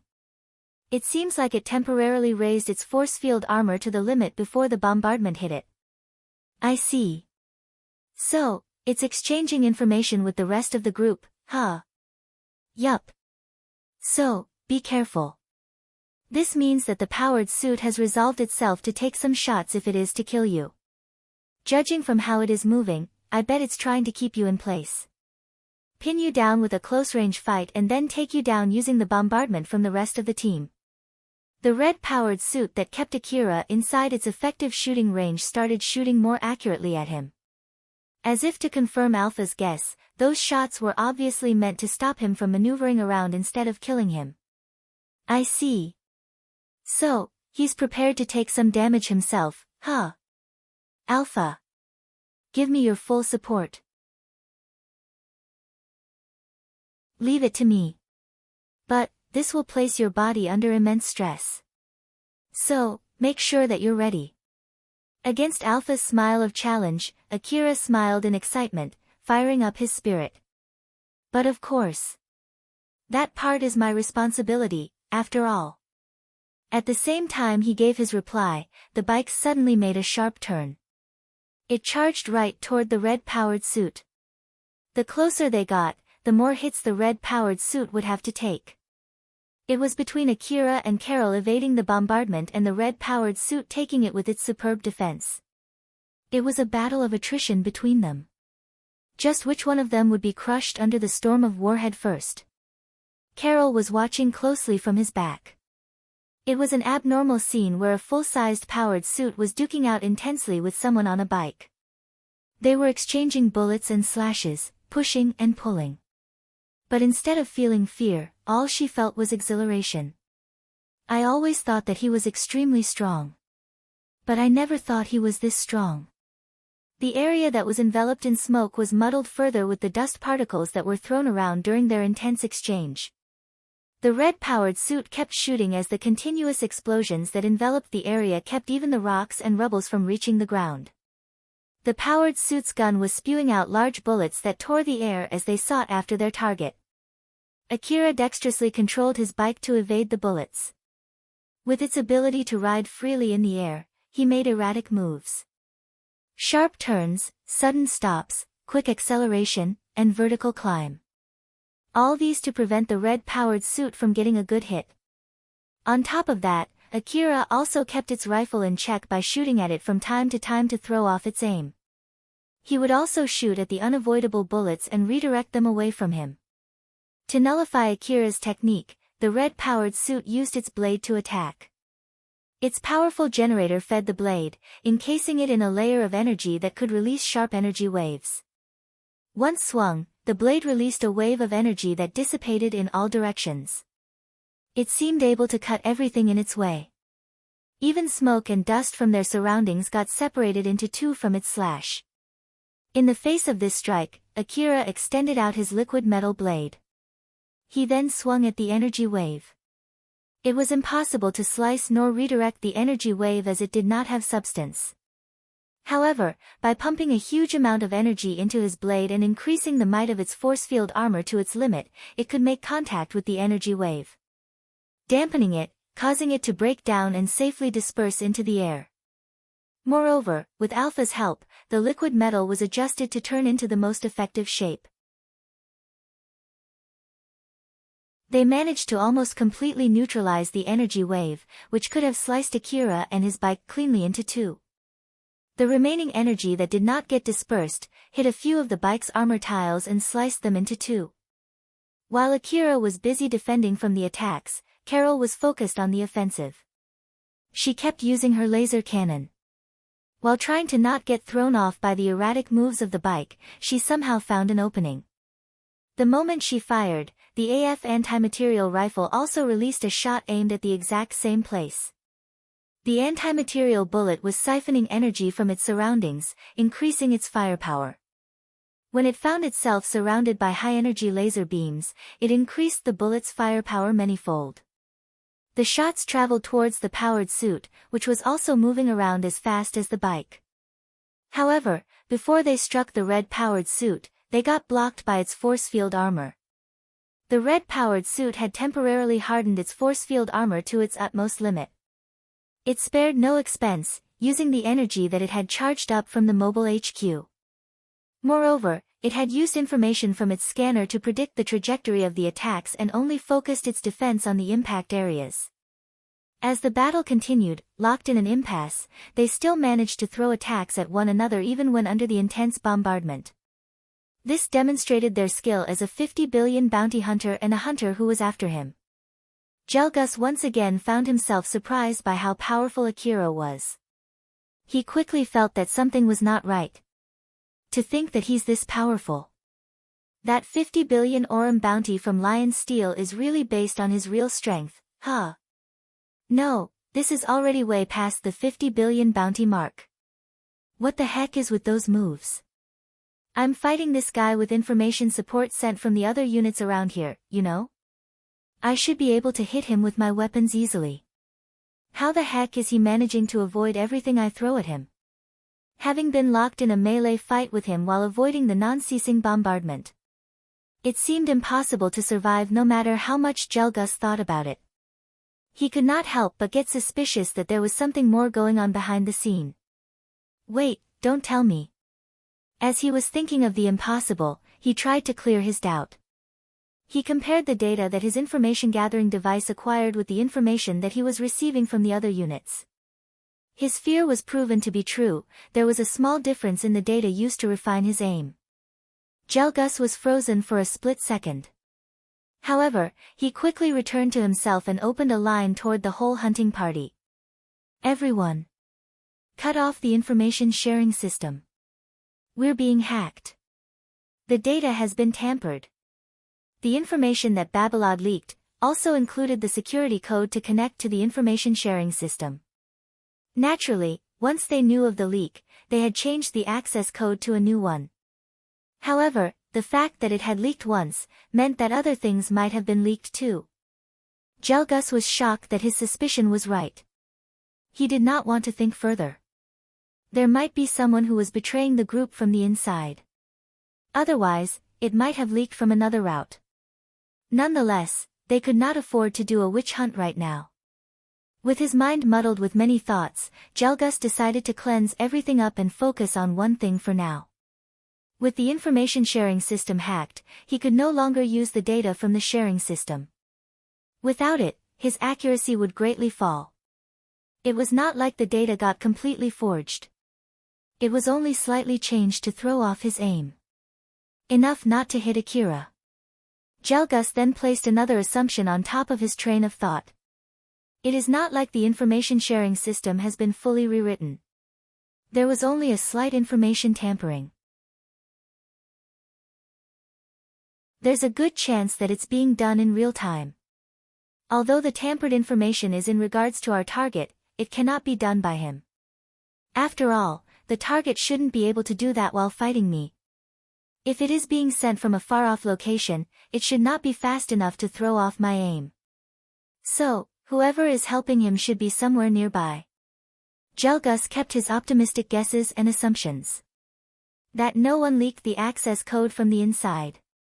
As he kept searching the area, he eventually found one place. There was a nearby camping vehicle where Shirou was. Considering the amount of information being tampered, it should have required a large computing device. It would make sense if such a machine was housed inside that camping vehicle. Gelgus immediately moved away from Akira and raced toward the camping vehicle at full speed. Shirou, who was tapping into Gelgus' information sharing system, panicked. Yikes! They noticed me. The red-powered suit and the team now had their sights on a new target. Cannons were now pointed towards the camping vehicle. Meanwhile, the red-powered suit was racing towards it. Shirou's panic increased twofold. The bombardment now continued towards him but was no longer using the information sharing system. Therefore, it was not that accurate. However, if he could feed them false information to throw off their aim, he could guarantee none would hit him. Now, even if the chance was small due to their low accuracy, some of their warheads could hit him. To prepare in case Akira needed to return back again to resupply, Shirou kept rather close. But, now that he got discovered, he quickly turned the camping vehicle the other way and raced away from this place as fast as he could. Akira. They noticed the hacking and they're aiming for me right now. Do something. Just try to get away. I will take care of the red-powered suit. How about the bombardment? Run like your life depends on it. Damn it. All right. Shirou spat out and put his full weight on the gas pedal. He had a grave expression as explosives and warheads rained down around him. With Gelgus prioritizing the destruction of the camping vehicle, his situation with Akira had been reversed. The red-powered suit was trying to get to the camping vehicle while Akira and Carol were trying to stop him.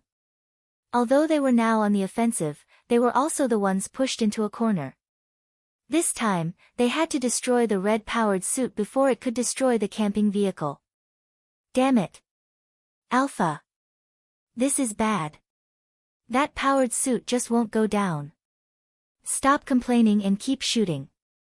It must strain its force field armor to withstand our assault, which is quickly depleting its energy reserve. For now, we can only pin our hopes on exhausting its energy. I know.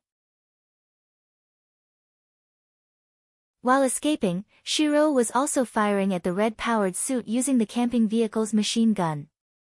Unfortunately, it barely had any effect. Or at least, it was not able to push the red-powered suit back.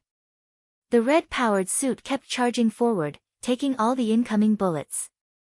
It did not even make an effort to evade.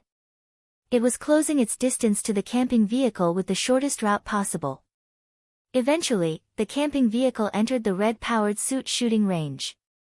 The red-powered suit started spewing out bullets, which were abnormally large when compared to normal bullets. Some managed to hit the camping vehicle, peeling off some of its armor tiles and shaking it violently. Shirou's desperate voice reached Akira through telepathy. Akira. It's coming closer. Closer. It has even started shooting at me. I'm also being bombarded. Weren't you going to take care of that? If they manage to get the camping vehicle, you'll have no place to sleep in the middle of the wasteland, you know. Are you sure you're fine with that? I'm working on it right now. Just wait for a bit. In reality, Akira was indeed working on it. However, if he focused too much on trying to shoot the red-powered suit down, it would create an opening where he might get killed instead. Compared to the red-powered suit, Akira's bike defenses were negligible. A single clean hit at the bike would immediately spell his death. Meanwhile, even if he used his most potent shot, it would not be able to immediately take down the red-powered suit. Fortunately, the camping vehicle was prepared by Carol. It was fitted to be proficient at escaping. It was protected by resilient armor tiles. Thus, was still able to withstand the assault. It was still fine even after getting hit by the bombardment and a few of the red-powered suit's shots. Basically, it could maintain this situation for some time. However, the closer the red-powered suit was, the more damaging its hit would be. The melee weapon that it had was way stronger than its gun. One hit was enough to destroy the camping vehicle. As the pursuing red-powered suit got close enough to the camping vehicle, it also started taking hits from the bombardment. It reached for its blade instead of its gun and attacked the camping vehicle. It was a clear indication that Akira was running out of time. It swung and the released energy wave sliced the ground apart, all the way past the camping vehicle. However, it did not manage to hit its target. That miss was not intentional. The moment the red-powered suit swung its blade, Akira and Carol shot its arm. This slightly shifted the direction of its swing. Nonetheless, even after being spared, Akira was still getting more anxious. The powered suit was already close enough to release such a powerful attack at the camping vehicle. Alpha. This is getting really bad. Can you do something about it? Alpha frowned. It can't be helped then. This will get a bit dangerous, but let's take that powered suit down right away. Akira was surprised by her reply. He then pouted and asked. If you knew of a way to take it down, couldn't we have done it sooner? However, Alpha replied with a grave expression. That's just how dangerous it is. Are you sure you want to do this? All the intense exchange of close-range blows under continuous bombardment up until now was still on the safe side according to Alpha. By that standard, the next move would certainly be extremely dangerous. Akira understood this. Thus, he pulled himself together and firmly replied. Let's do this. Now that he had decided on it, Alpha had no reason to refuse. She smugly smiled and said. I see. In that case, let's get this over with. Alpha then shared her plan with Akira, who then informed Shirou through telepathy about what he needed to do. However, Shirou could not begin to comprehend what Akira was trying to do. Is there any reason why I should do something like that? Just do it. If you don't, that camping vehicle will be sliced into two by the next attack. I somehow managed to make it miss the last time. But, I have no guarantee I can do it again for the next one. As Shirou glanced at the energy blade through the camera, he decided to shut up and do as he was told to. Alright, when should I do it?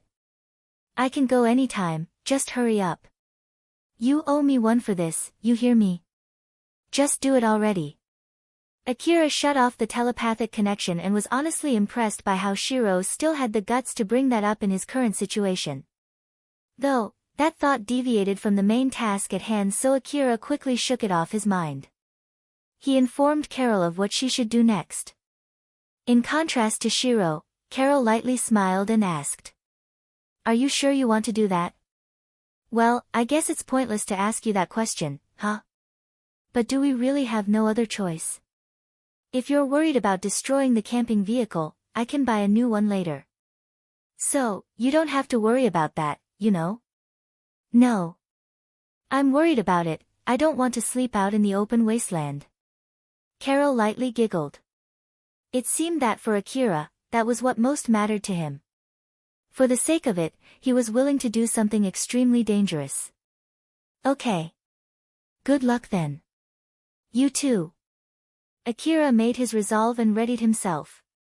While chasing the camping vehicle, Gelgus noticed a change in Akria's movement. He was certain that his guess was correct. Although some parts of his guess were not wrong, it did not change the fact that the hacking would stop if he killed Shirou, who was inside that camping vehicle. In other words, Akira was in a hard-pressed situation.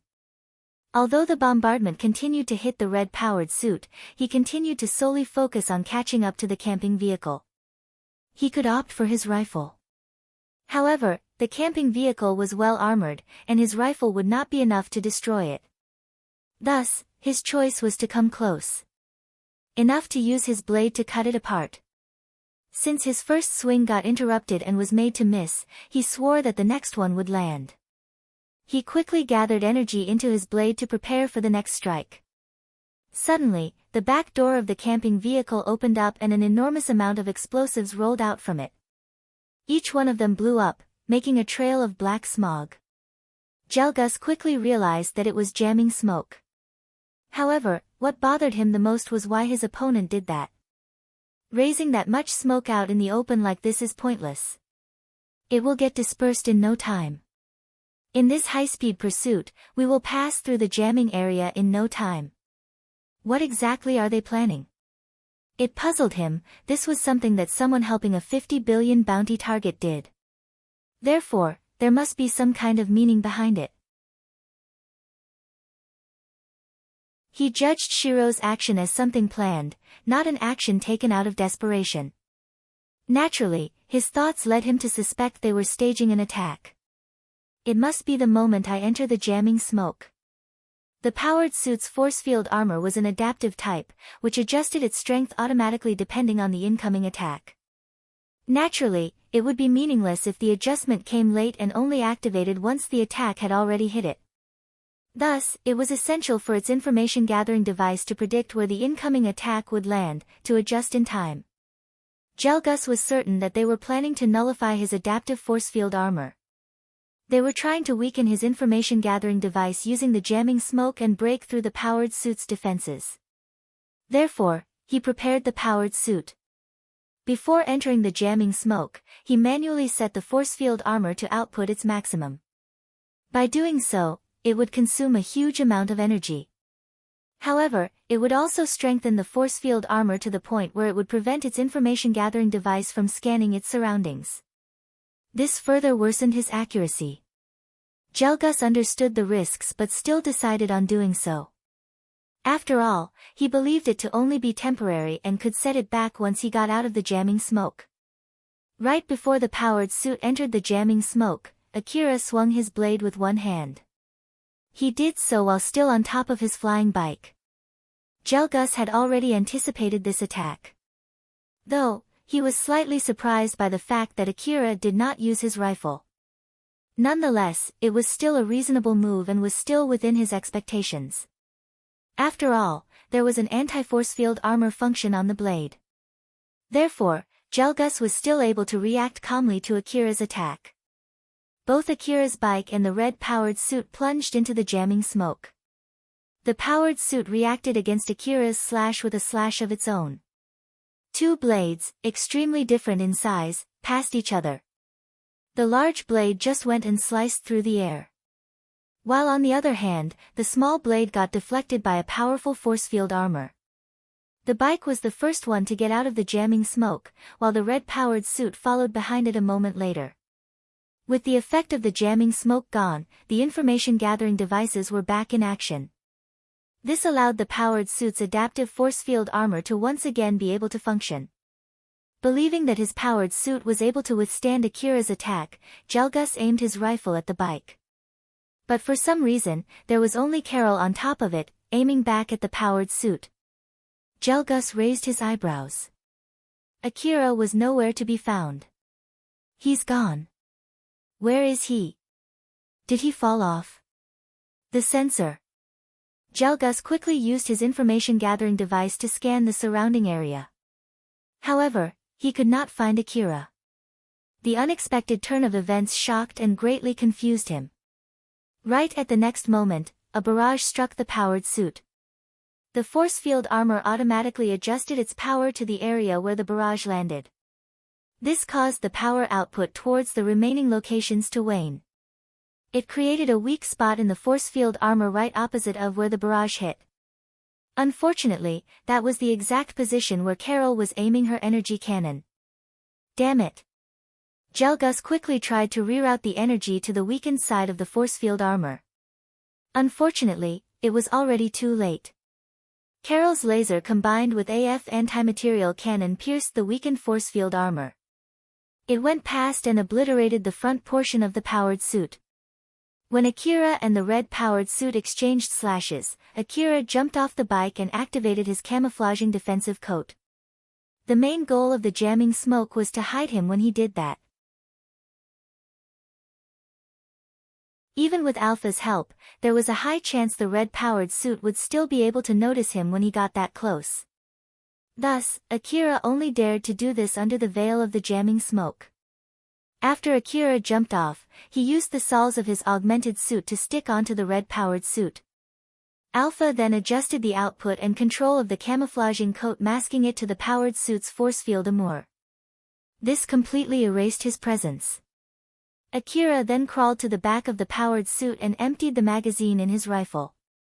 It was to reduce the defense on the front as much as possible. Even with a barrage of fully charged C bullets, released point-blank, it was not enough to leave a scratch on its armor tiles.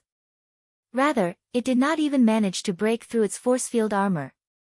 Though, Akira's barrage at least managed to force all its energy to focus on its back.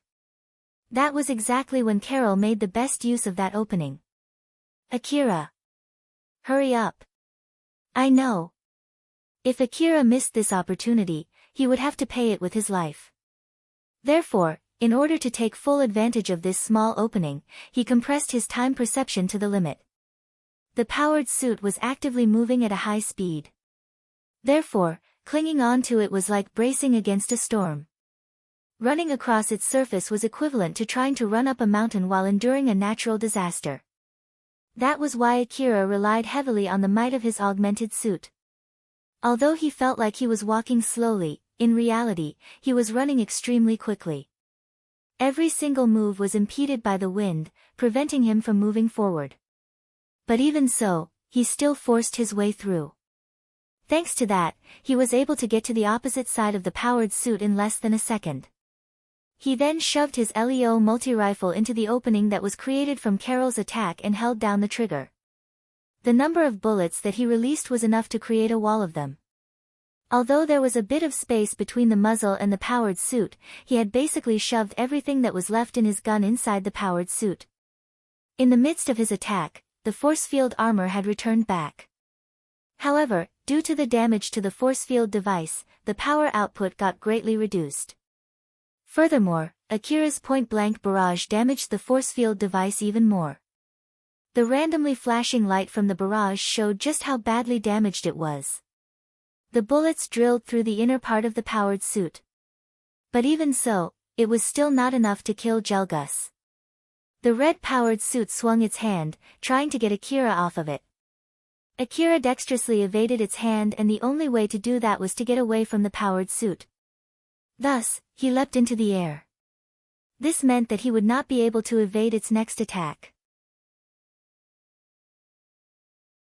Although he could create a force field platform under his soul to do another jump, it would not be fast enough to get away if the powered suit tried to attack him again.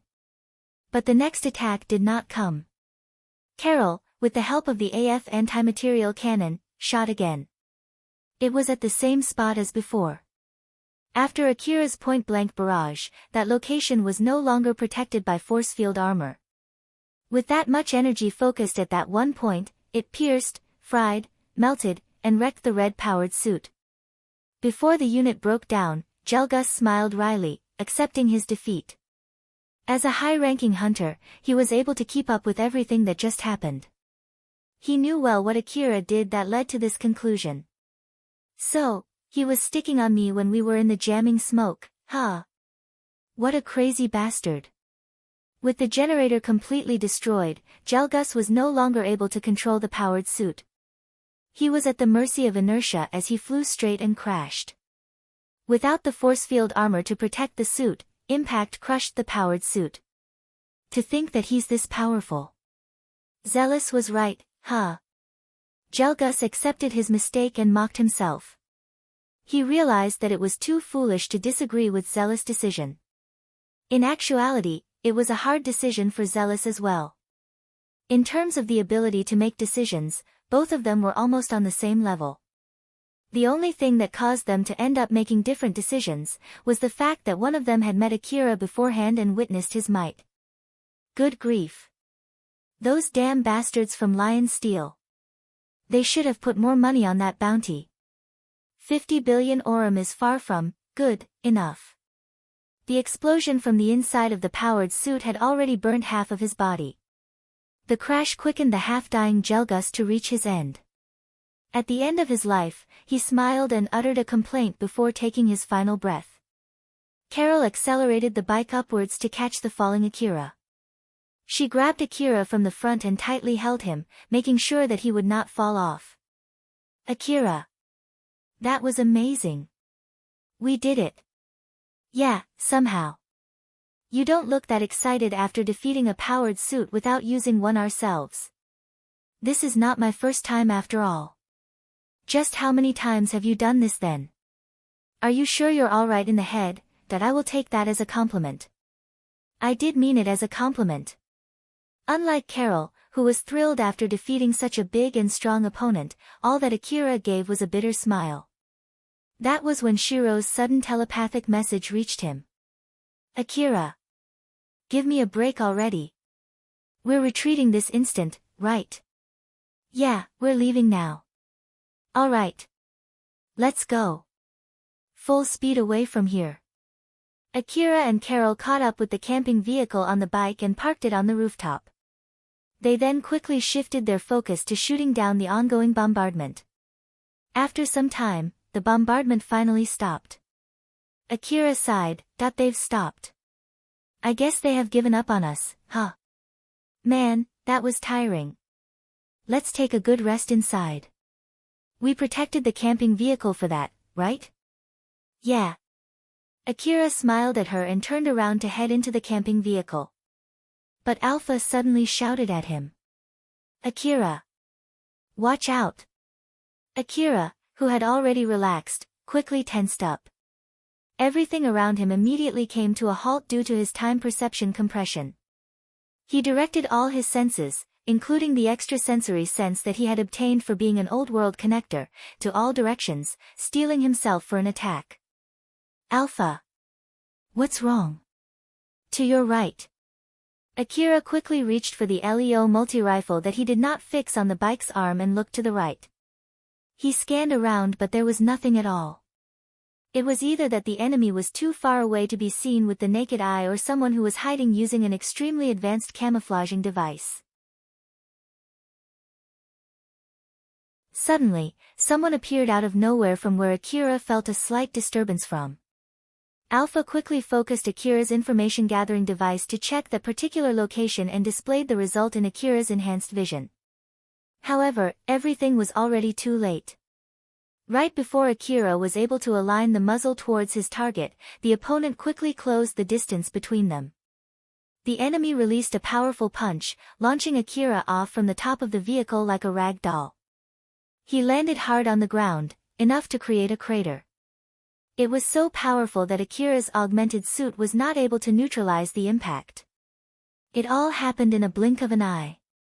Akira was not able to react at all. Of course, Alpha did try to control his augmented suit, but neither attempts to block nor evade made it on time.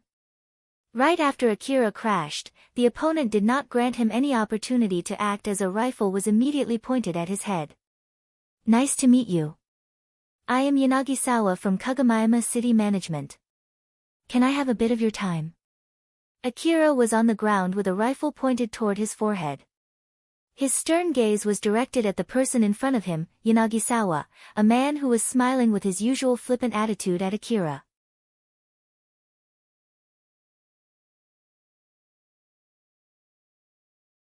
Chapter 278, Humane Treatment. Right after Yanagisawa knocked Akira overboard, Hammers suddenly appeared in front of the running camping vehicle. He simply put his hand forward and lifted it up, forcing it to a complete halt. With his superhuman strength, he slowly placed it back on the ground, but sideways. When he had suddenly stopped the camping vehicle, Carol was thrown off due to the inertia. Fortunately, she was able to land safely and quickly fired her laser cannon at Hammers. Hammers immediately deflected it with his arm. Carol froze from shock and did not have time to react. Hammers then suddenly appeared in front of her and grabbed her by her face. "You'll die the next time you do that." She was glaring at him, even when her eyes were filled with amazement and fear. "What do you mean? You're not here for our lives." "No, I am from Sakashita Heavy Industry. And the other one is from Kagami City. We are here for something different. Not for the bounty. So, I'll warn you not to do anything unnecessary. You don't want to die, right? And you don't want to get others killed, right?" Hammers then released Carol. He turned and walked toward the camping vehicle. Carol lowered her rifle. She could do nothing but stand and watch. Although Hammers was showing his back to her, she knew that he could kill her anytime he wanted. Meanwhile, on the other side, Yanagisawa was smiling politely at Akira with his rifle still pointed at that youth. "Shirou-kun, you know this name, right? I'm actually looking for this guy. Can you tell me where he is?" "No." Akira replied instantly, rejecting him. Beside Akira, was Alpha, who was completely flustered. However, Yanagisawa could not see her. Yanagisawa put more force on his rifle. He started to smile intimidatingly at Akira. If he had been just another normal hunter, Akira would have been scared to death by now. He would have already leaked Shirou's location. However, Akira was completely unfrazzled. As a matter of fact, he was glaring straight at Yanagisawa. His death stare was desperately looking for an opportunity to turn the table. To find a chance to retaliate against Yanagisawa. Seeing that, Yanagisawa clicked his tongue and thought. What a pain. Well, I guess that's just the kind of person who would pick a fight with lion steel. He even became a bounty target, huh? If he was planning to throw away his life, there would have been a trace of resignation in Akira's glare. If he was looking for an opening, he would have not made a flat-out rejection. Instead, he would have tried to buy some time. However, Akira did not do anything like that. Basically, Akira did not try to compromise. He showed no concern for his own life. There was not even a single shred of regret. Yanagisawa could tell just how difficult it was to extract information from such a person. Yanagisawa could just easily kill him, but that would mean not getting any information. This was the only reason Akira was still alive. Yanagisawa lightly chuckled and spoke, as if to scold a selfish kid. Let's do this instead then. If you promise not to try anything after I lower my rifle, I will lower my rifle. So? Akira did not reply. He simply glared at Yanagisawa in silence. Yanagisawa immediately stopped smiling. He was gazing coldly at Akira. It was as if he was not looking at a human but an animal. If you can't do that, then I will just kill you this instant.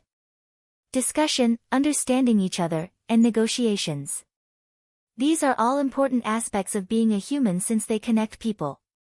If you can't at least do that, I have no other choice but to treat you as a monster. After all, there's no understanding between humans and monsters. It was not a threat to murder him if he did not reply. Instead, it was a threat to kill him if he was not willing to behave like a human. It was not so much the threat by the meaning behind it that finally moved Akira. If he asked himself, do I want to be treated like a human, then, as expected, Akira had only one answer, fine. Yanagisawa's smile returned and he finally lowered his rifle. He then offered Akira a hand. Akira did not even bother to reach for that hand. He pushed himself back up. He took out his medicine and gulped down a huge dose of it.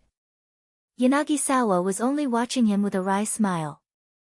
Akira then sighed and asked, so then, what is it with you? You're not here to kill me, huh? Yanagisawa awkwardly laughed. No, it's not at all. Like I said before, I just want to ask you some questions. So, Shirou-kun, you know him, right? Yeah. It would be great if you can tell me where he is. No. Yanagisawa laughed. Akira sulked. Meanwhile, Alpha was still as flustered as before. There's no need to be that annoyed, you know. I'm sorry for being a bit violent there. But you're a bounty target now. If I don't do that, I don't think you would even listen to what I have to say, right? Not my problem. And also, just because I know him, that doesn't mean I also know where he is. But you did meet him recently, right? Yeah, back then during the intercity escort mission. Not that one, you must have met him on another occasion, no? Yeah, back in Mihazono Ruin. That incident was really troublesome. No, there must be more, no? This isn't a negotiation if I'm just answering all your questions. I've answered 3 of your questions, I've repaid what I owe since you lowered your rifle. Now leave. Eeh. Yanagisawa pouted with his usual flippant attitude. Akira looked at him with contempt. Don't give me that. In the first place, it is Kagomayama City that declared me to be a monster. If you're working for them, I have no reason to help you. Like hell with treating me like a monster. You guys already recognize me formally as a monster. It's all your fault that I have to spend my days out here in the middle of the wasteland like this. Whoa, you really hit where it hurts. But in reality, I have nothing to do with that though. Again, not my problem. So, just leave. Seeing that Akira did not show any willingness to negotiate, Yanagisawa playfully shook his head and came up with a suggestion. Alright. In that case, I will take back your monster designation. How about that? Akira could not hide his surprise. He raised his eyebrows and looked straight at Yanagisawa. Yanagisawa realized he finally found something that interested Akira once he saw his reaction. However, Akira's eyes were quickly filled with doubt. Can you even do that? Of course. As a matter of fact, although I look like this, I'm a high-ranking officer in city management. Though, it should be a given that hunters of your caliber already know of me. I am Yanagisawa, the Yanagisawa, you know. Yanagisawa said so and made some boisterous poses while pointing at himself. Akira felt like he had heard that name before as he hummed and searched through his memory. Finally, that name came up. Yanagisawa, huh? Ah. So, you're the guy that Kobayashi was talking about. He said something like no one in Kagomayama City can go against you or something like that. Yep. That's me. Do you believe me now? That I can cancel your monster designation? Akira was convinced that Yanagisawa was indeed able to do something like that. But for some reason, he still did not want to say anything. In that case, you can come back to me once you have done that. What? Now is not okay. Yeah. Yanagisawa secretly sighed inside his heart while silently scolding Akira, who was as troublesome as he had expected. Although he was certain that he could convince Akira if he had enough time, unfortunately, he did not have the luxury of time at the moment. He needed information about Shirou's whereabouts, and he needed it, fast. The more time he wasted, the further Shirou would get away from him. Fortunately, he still had a good chance to find Shirou right now. It was true that he only knew of the general location where Shirou might be. Fortunately, he had the power to completely search the area. Therefore, Yanagisawa showed an attitude as if he was backing down. How about this then? You basically don't like to live out here in the wasteland. That's because you can't go back to the city, right? Although I can't cancel your monster designation right away, I can at least let you get into the slums of the city right now. You have a gang down in the slums that you're supporting, right? You can sleep there for now. So, what do you think? Wait a second. Akira evaluated his options before finally pulling out his information terminal and calling in Abe. Akira, huh? I'm glad to see you're okay. But if you call me from a public line like this, people will be able to track your location. It might even leak the contents of this conversation. Call me again through the encrypted line. Nah, that is not necessary. I just have a small question that I want to ask you. Inabe's interest was piqued. Akira then explained what was going on to Inabe. As expected, even Inabe could not hide his surprise, that I don't really fully understand what is going on over there. Especially if you only explain this little. But it's true that Yanagisawa can do that. Personally speaking, I hope you would accept his offer. I will tell you why. Even if it was someone as powerful as Akira, if someone with monster designation entered the city, the defense squad would have no other choice but to remove them from the premise. This was one thing that even Yanagisawa could not stop. However, if it was only until somewhere close to the city, he could do that. Technically speaking, the slums were located outside of the inner wall and city management also treated it the same as the wasteland. Kagomayama City only considered a limited area under the inner wall as a part of the city. As for the lower district, city management worked together and formed contracts with various security contractors to maintain the security in this area.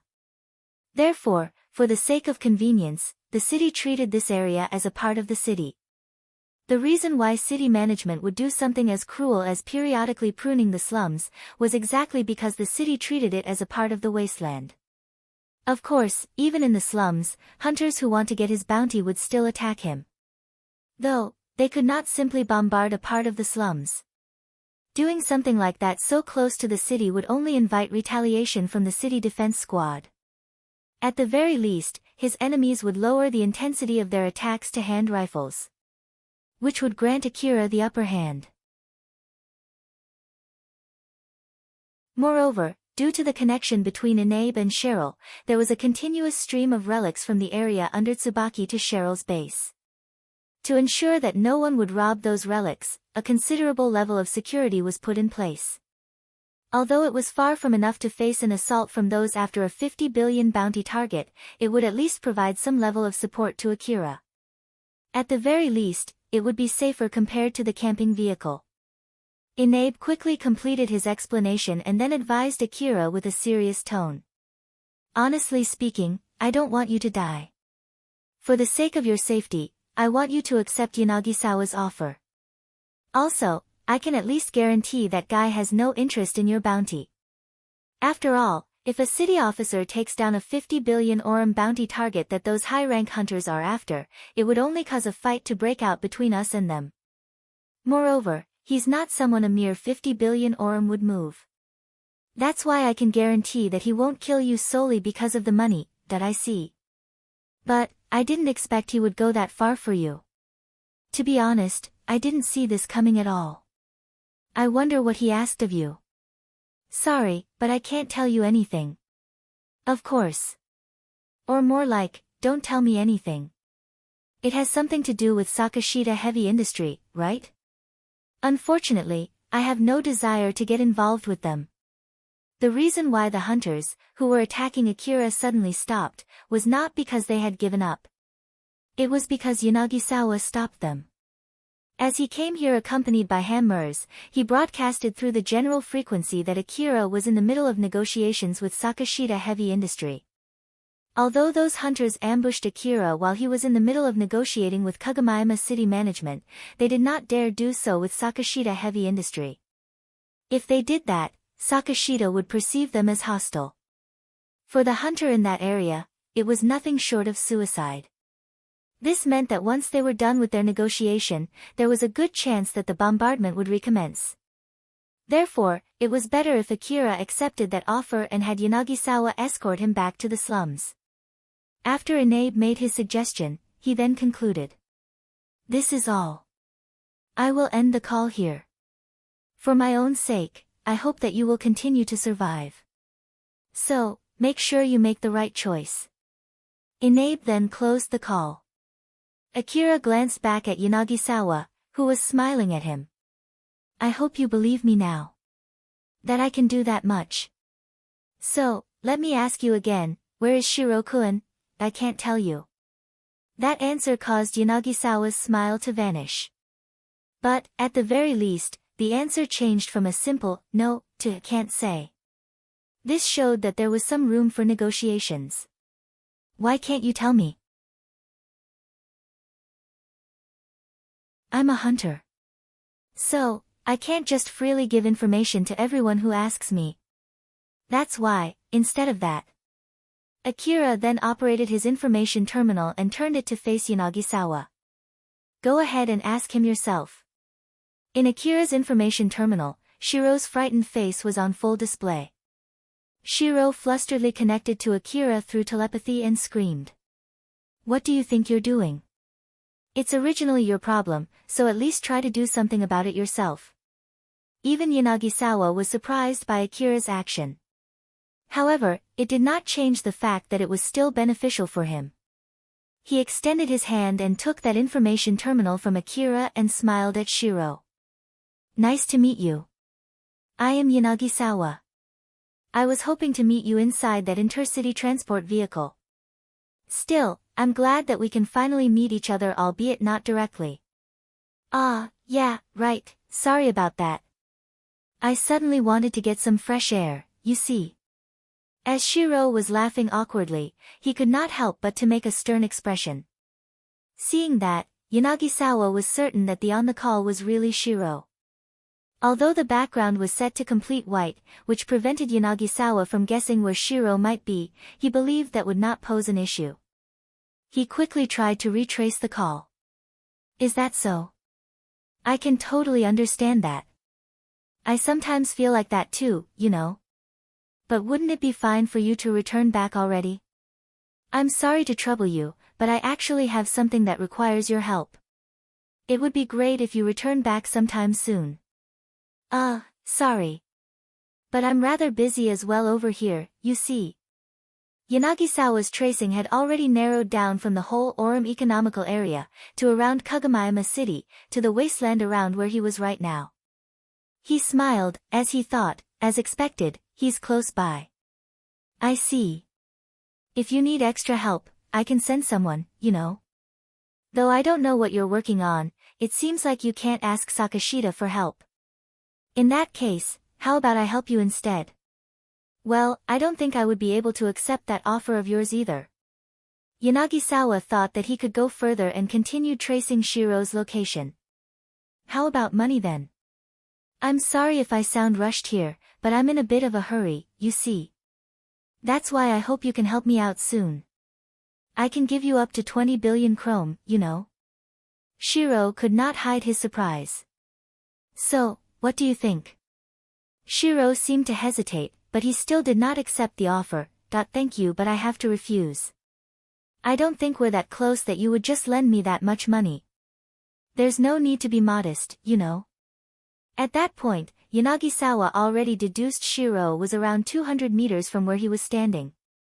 He inadvertently smiled and nonchalantly scanned his surroundings. Naturally, his eyes went to the camping vehicle. Since he suspected Shirou to be there, he quickly narrowed his search area to that location before Shirou noticed his backtracking. As it finally narrowed down to the millimeters, Yanagisawa frowned and looked a bit confused. The location of the backtracking pointed right to where Akira was standing. Shirou-kun, where might you be right now? Where, you ask? I'm over there, no? Shirou smiled smugly, signaling that he was playing some kind of trick. You're the one who found me in Miyazono ruin, right? Like hell I would fall for the same trick again. Yanagisawa finally understood that Shirou was well aware he was currently backtracking the call. Furthermore, Shirou deliberately allowed the conversation to continue. I bet Hammers is over there too, right? Tell him that I apologize for wasting his time. This indicated he was guessing.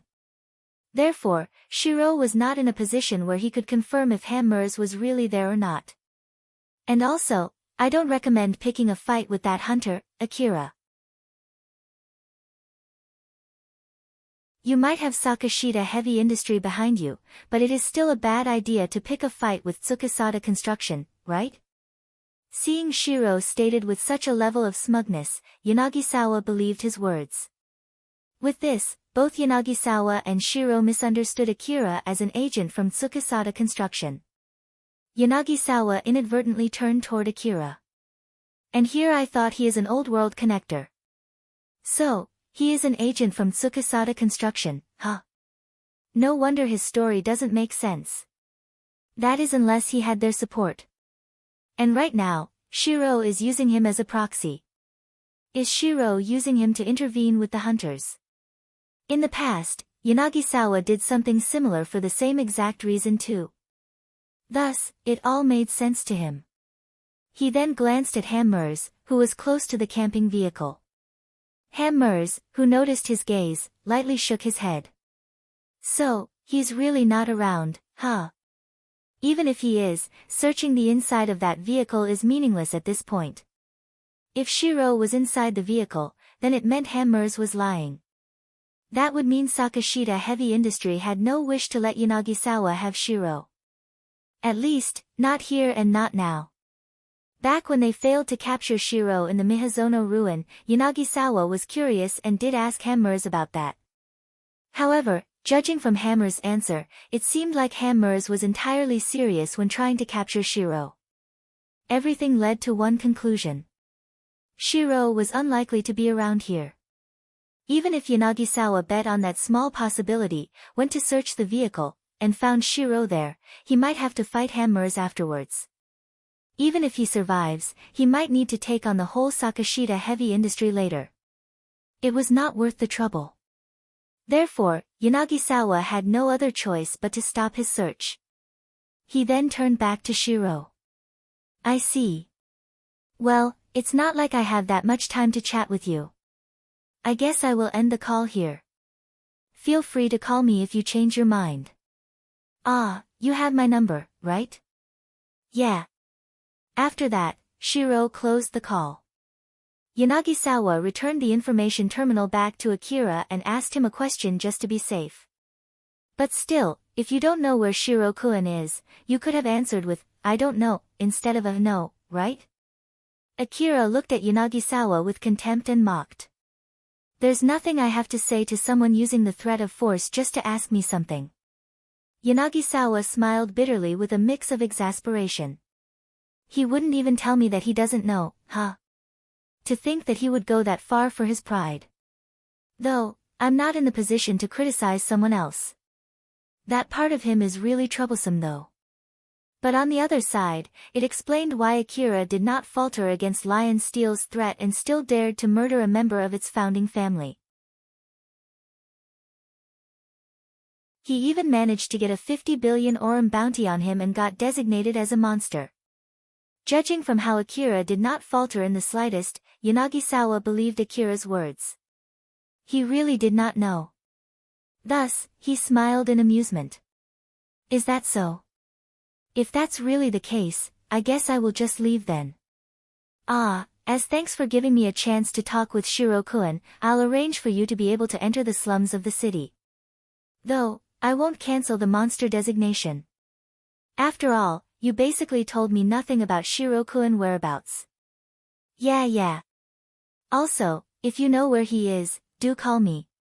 If possible, please turn him over to me. If you do that for me, not only will I cancel your monster designation, but I will also do something about your bounty as well. Later then. I will be waiting for your call. Yanagisawa smiled at him and left. Akira heaved a huge sigh and frowned. Alpha, sorry. Alpha smiled wryly. You're safe now and that is all that matters. Moreover, it is way too late to be complaining about that side of your personality. Let's just change gears and get ready before those hunters start their bombardment again. Seeing Alpha's smile, as if she really did not mind, Akira lowered his tense shoulders. You're right, let's get moving. Akira pulled up his bike, which was lying nearby and rode it toward the camping vehicle. Hammers, who received a long-range message from Yanagisawa, lightly sighed and mumbled. So, it ends up with nothing, huh? He then turned the camping vehicle, which he had laid on its side, back on its wheels. He casually apologized to Carol. We're leaving now, sorry for the trouble, that if you really feel bad about it, how about leaving something behind as compensation? Watching her ask so daringly while looking straight at him, Hammers was a little taken aback.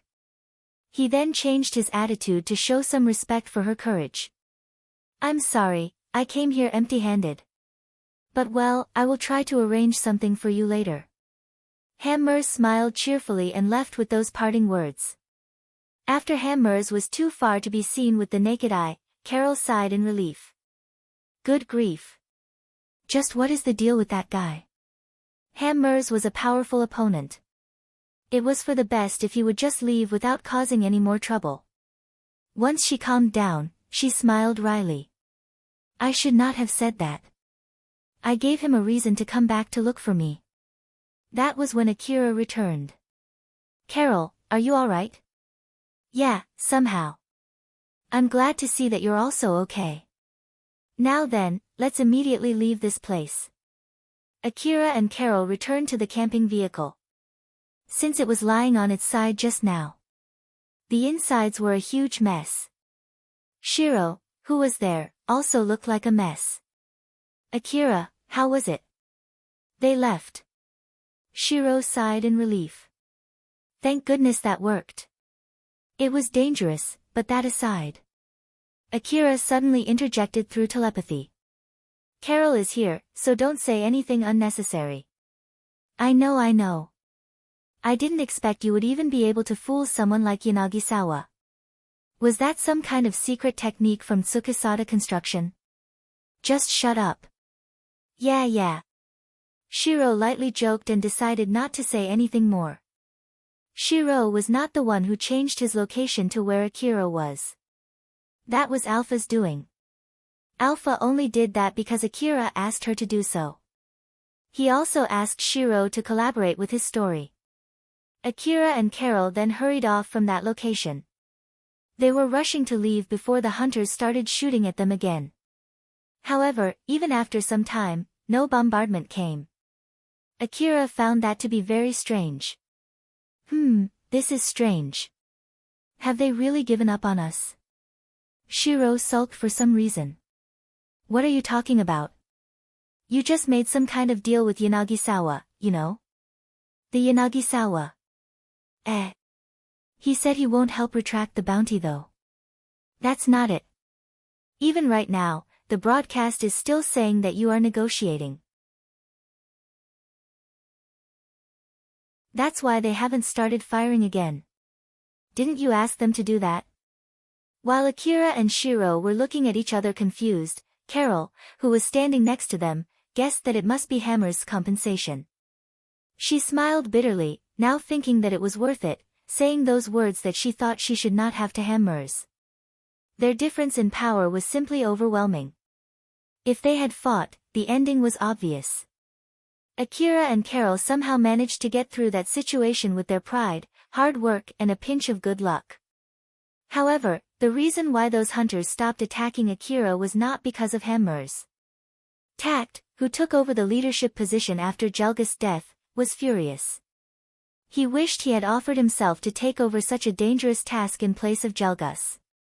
His motivation had already changed. He no longer wanted to kill Akira for the sake of money. He wanted to do it for the sake of revenge. He was about to proceed forward despite the losses due to his rage. But suddenly, he received a message from Sakashita Heavy Industry. If he was only after money, he would have stopped. However, since vengeance filled his mind, he could not. His face was emotionless as he turned at Lottie's and Pamela, seeming to bottle up the inferno churning inside of him. I have a question.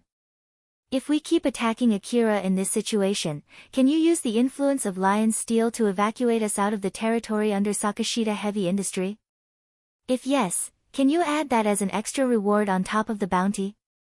That request was not solely for Tact's sake. It was also to acquire help from the other hunters. Lottie's could understand that from Tact's gaze as he lightly nodded, I will make the arrangements. All right then. But when Tact was about to give the command to restart the bombardment, the alarm suddenly blared. It was followed by a voice that echoed through the vehicle. Tact. We are being attacked. They're already inside the vehicle. What? Who are they and where are they from? Tact immediately suspected it to be another team who were also after Akira's bounty.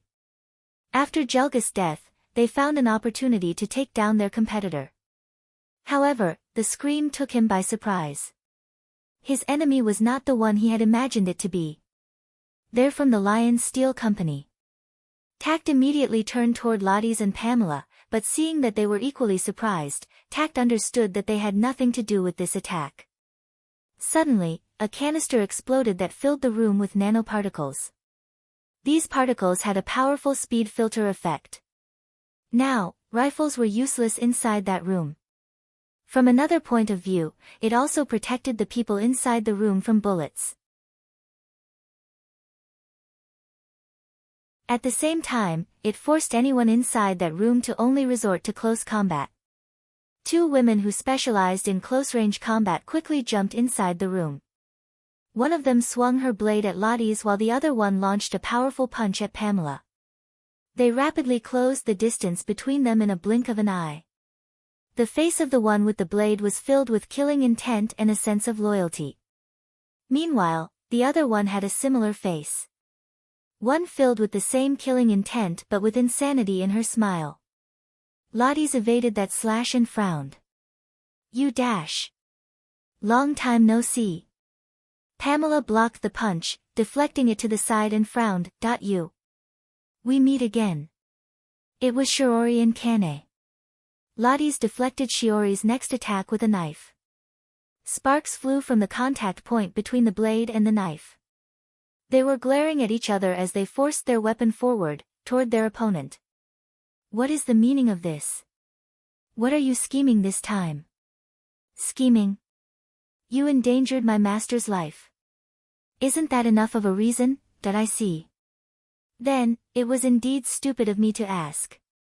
Lotties extended the blade of his knife, negating the advantage of Shiori's reach. As they jumped backwards, opening space between them, they swung at each other. They released a flurry of strikes before they even landed. The floor and wall in between them were filled with countless slash marks. Although Lottie's and Shiroi were mostly even, Kane was pushing Pamela back. Since her speciality was commanding a group of maids using long-range control, she was unable to match Kane's ferocity. It was a mistake not to take your beloved long-range control terminal with you here. Oh, shut up. Well, I have no plans on wasting my time with pointless chatter too. So. Kane's presence suddenly changed. She pushed aside the part of her that wanted to savor the fight, even in this situation. Just die. As her usual smile vanished, Kane's single strike broke through Pamela's defense and blew her body away like a rag doll.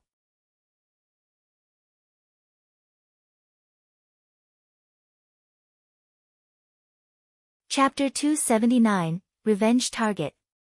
Tact was shocked by the sudden attack.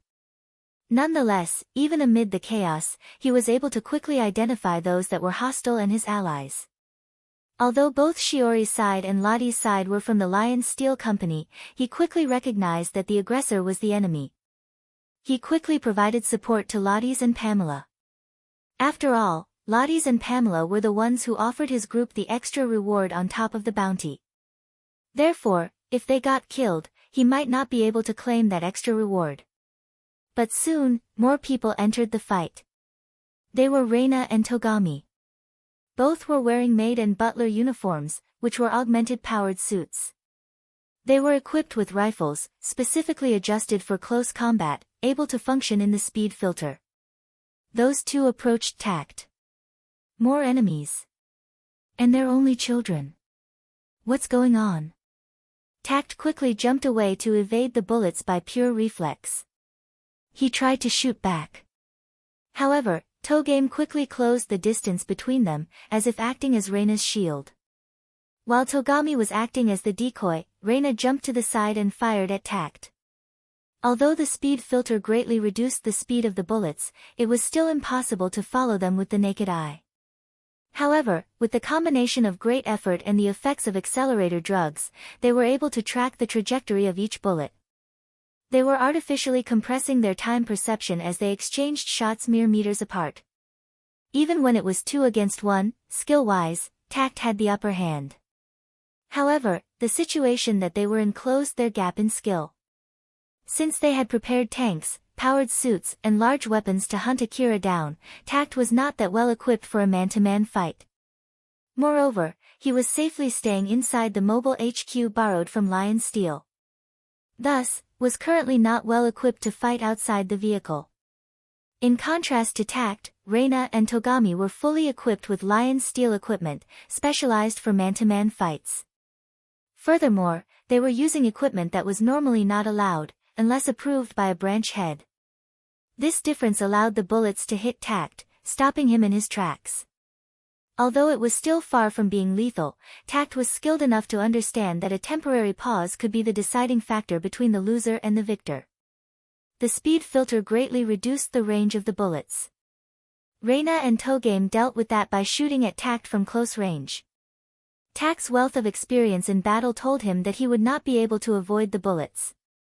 Likewise, he did not have enough protection to block the bullets. I can't die here. Not when I haven't avenged Jelga-san. As his mind had abandoned the thought of survival, he changed his goal to take down the attackers together with him. Tact immediately aimed his rifle back at Reina and Togami. However, due to his regret taking over his train of thoughts, he completely missed his opportunity. Reina and Togami simultaneously shot at Tact right when it was impossible to evade. Tact got riddled with bullets. He was not killed immediately, but even until his last breath, he failed to do anything. Kane sent Pamela flying with a kick. Pamela glanced at Reina and Togami and quickly understood their goal. It was to separate Tact from Pamela and Lottie's. However, it was already too late for her to change anything. Tact was already dead. Without the head to lead the hunting team, they would not be able to restart their assault on Akira. Especially when no one else had the authority to lead the hunting team. This meant that there was no longer any reason for Lottie's and Pamela to stay there. Without even needing to communicate, they both knew it was time to leave. But since their hands were tied with Shirou and Kane, they were unable to immediately leave this place. Pamela had been trying to call the maid-type automaton from the other room. However, the automaton was still nowhere to be seen. When she tried to peek through their visual sharing, she could see a group of maids and butlers attacking the automaton unit. She immediately understood who was behind this attack. Lottie's also quickly noticed the presence of Togami and Reina. He immediately frowned and sent a glare of reproach toward Shirou. You changed sides to the 4th ward, huh? You even leaked the security code of the 3rd ward to them. The attackers were from the Lion Steel Company Eastern District 4th Ward branch. The reason why they were able to slip into the vehicles under the 3rd branch was because Shirou leaked the security code to them. Shirou, of course, did not stop her attacks as she calmly stated. Yeah. That took you some time to notice. For Lottie's, it was unethical no matter what the reason was. With rage welling up inside him, his gaze naturally turned solemn. Where has your loyalty toward the company run off to? In the end, this is what a faulty 4th rank maid does, huh? The 3rd branch has decided to give its utmost support to Chloe-sama, who is trying to hurt Reina-sama. As such, this doesn't count as a betrayal toward the 3rd branch. Empty arguments. Leaking secret information is against the rules. It is treason against the company. Even in the middle of their conversation, they had exchanged countless shots, which left their marks on their surroundings. You're only using your loyalty as a reason to justify your betrayal. Both you and your master should just die as traitors. Lottie's had always admired Shiori's loyalty. Even if their loyalties were directed at different people. That act sullied that admiration he had and enraged him. However, Shirou stayed calm even in the face of his threats. Don't worry. Though it is true that I have betrayed the 3rd branch, I still have not betrayed the company. What do you mean? The fact that the 4th branch is helping us is the proof. Although they are from a different branch, there is no way they would help me if I betrayed the company. Flip-sama, the head of the 4th branch, also agreed that this is not against the will of Representative Alice-sama. Lottie's was too surprised for words. He inadvertently jumped back to open up space between them. Although they were still in the midst of battle, his attention was no longer there. He immediately decided to put the fight on halt. Nonetheless, he was still probing for an opening to strike at any time. Just how far have you noticed?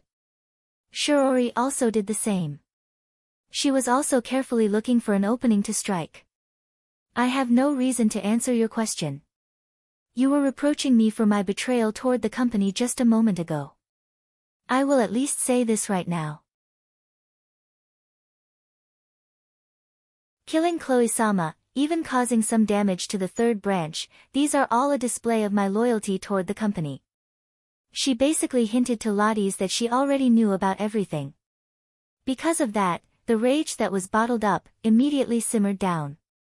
It was gone from his gaze, which was not filled with anxiety. Unlike Lottie's, who was fighting evenly against Shirou. Pamela was completely overwhelmed by Kane. There was no chance for Pamela to win. As a matter of fact, Pamela would do really well if she could survive for another minute. Once Pamela got killed, it would be 2 against 1. In that scenario, Lottie's would not have any chance of surviving. Knowing how things would play out, Shirou was not in a rush to fight. She was even willing to calmly chat with Lottie's. Aware of the dire situation that he was in, Lottie's made his decision. Reina and Togami were receiving support from the 4th branch. There was a good chance that they had noticed Representative Alice's true will. He had to let Chloe know about it. However, in this situation with no chance of winning, it was only a matter of time before both he and Pamela got killed. Therefore, he had only one choice. It required him to throw his life away. He injected his body with all the battle stimulants he had. Although he would be dead in 10 seconds, it allowed him to temporarily attain superhuman strength. Shirou noticed the slight change in her opponent. She took a step back and made a defensive stance. Kane also did not miss this change. She quickly kicked Pamela in Lottie's direction and jumped back to Shirou to provide support. Kane intentionally kicked Pamela toward Lottie simply because Pamela was an inch away from death. Her aim was to disturb Lottie's, by tossing his dying teammate in his direction. Therefore, instead of finishing Pamela off, Kane decided that it was more important to provide support to Shirou. If both of them could stop Lottie's upcoming rampage, they would win the fight. Shirou and Kane focused their all to prepare themselves to nullify Lottie's final strike. As they wished, in the end, Lottie's died while Shiori's team sustained no injuries. However, it did not end the way Shirou had planned. Instead of attacking them, Lottie's turned back and tore a hole through the vehicle. He kicked the flying Pamela out of the vehicle, giving her an opportunity to get away. As he was standing on the death door, Lottie's perception of time slowed down. He saw Pamela's look at him with eyes full of disbelief. Lottie's gave her a soft smile, wishing for her safety. In the next moment, Shiori's blade sliced off his head. The energy blade scorched his brain, killing him instantly with no hope of recovery. After she swung her blade, Shirou jumped back without lowering her guard. She did not vertically split Lottie's in two since she had a close call before due to trying to do something unnecessary. Thus, Lottie's was completely unharmed except for his head. There was still some lingering fear that he might still manage to attack them even in that state. Lottie's body simply fell limp and rolled into the wasteland. Seeing that, Shirou was a bit confused. Kane also did not expect that. Ain-san, did he just trick us? Maybe. Though, if I was given the choice to save someone in that situation, I would have picked Lottie's. But it seems like he didn't share that sentiment. Ah, I see. In that case, it was a mistake. Kicking Pamela back to him. Sorry about that. It was unlike Kane to honestly apologize like this. Nonetheless, Shirou simply lightly shook her head and told her. It's fine. No one saw that coming. We were still able to kill one of them. The result is decent. Reina and Togami moved to group up with Shirou and Kane. After killing Tact, they left the room so as not to get in the way of their fight. Shirou, is it done yet? Are you alright? I am alright. No problems. Thank you for your concern, milady. Reina smiled in relief. Beside her, Togami sighed in relief. Shirou then slightly bowed to him. Togami-sama, thank you for cooperating. I'm grateful you protected milady. Don't mention it, I'm also grateful to you. Inviting me to such a big job. This will add one more notch to my achievements. There is also this powerful equipment that you allowed me to borrow. Hearing his reply, Reina made a rather troubled expression. It might be weird to hear this from me since I'm the one who invited you. But, are you really fine taking this job? You must fight against a lion steel branch. In the worst case scenario, you might have to fight against the whole Lion Steel Company, you know? Toward those words which showed worry toward his well-being, Togami just lightly chuckled and reassured. It's fine. We don't really get to work together that much lately. So, at least let me do this much. Listen. You might get killed, you know. What are you even talking about? Isn't that what it means to be a hunter? There's not that much of a difference. Moreover, if I don't want to do it or if I think it wasn't worth the trouble, I would have refused right from the start. I accepted this job knowing fully well what I'm getting myself into. It would be great if you can stop asking me that question. Togami smiled and spoke while looking straight at Reina. Reina blushed a little. Togami's words could be interpreted as being willing to die for her sake. I see, well, you have my thanks. Shirou was seriously contemplating whether it was a good idea to disturb the mood between them. Kane, who was standing beside her, was grinning as she casually teased. "Milady, it seems like you even have the leeway to flirt in this situation, huh? Togami boy too, we're in the middle of a mission, you know." "We're not flirting." "Sorry. I'll get back to my task." One replied with a rebuttal while the other did not deny it. Either way, since they had already calmed down, Shirou explained the situation to Reina and Togami. A moment later, a report reached Shirou. It stated the fourth branch had successfully taken control of the vehicle. The head of the fourth branch, Flip, contacted Reina. "It's me. How is the situation over there?" "Everyone is safe. But Chloe is not here." "I see. Considering that those two were here, I was certain that Chloe-sama would also be here. But it seems like that is not the case. This means she must be either in the Higuraka facility or still inside the city. What do you think?" "I don't have any good guesses. If she's still inside the city, we won't be able to kill her just yet. In that case, let's pin our hopes on Akira-kun." Reina lightly sighed. "It is him after all. I don't think he's dead yet, but I wonder if he's really going to attack Kagomayama City." "It is just my guess, but I think he's serious about attacking the city." "Well, you can do anything as you see fit.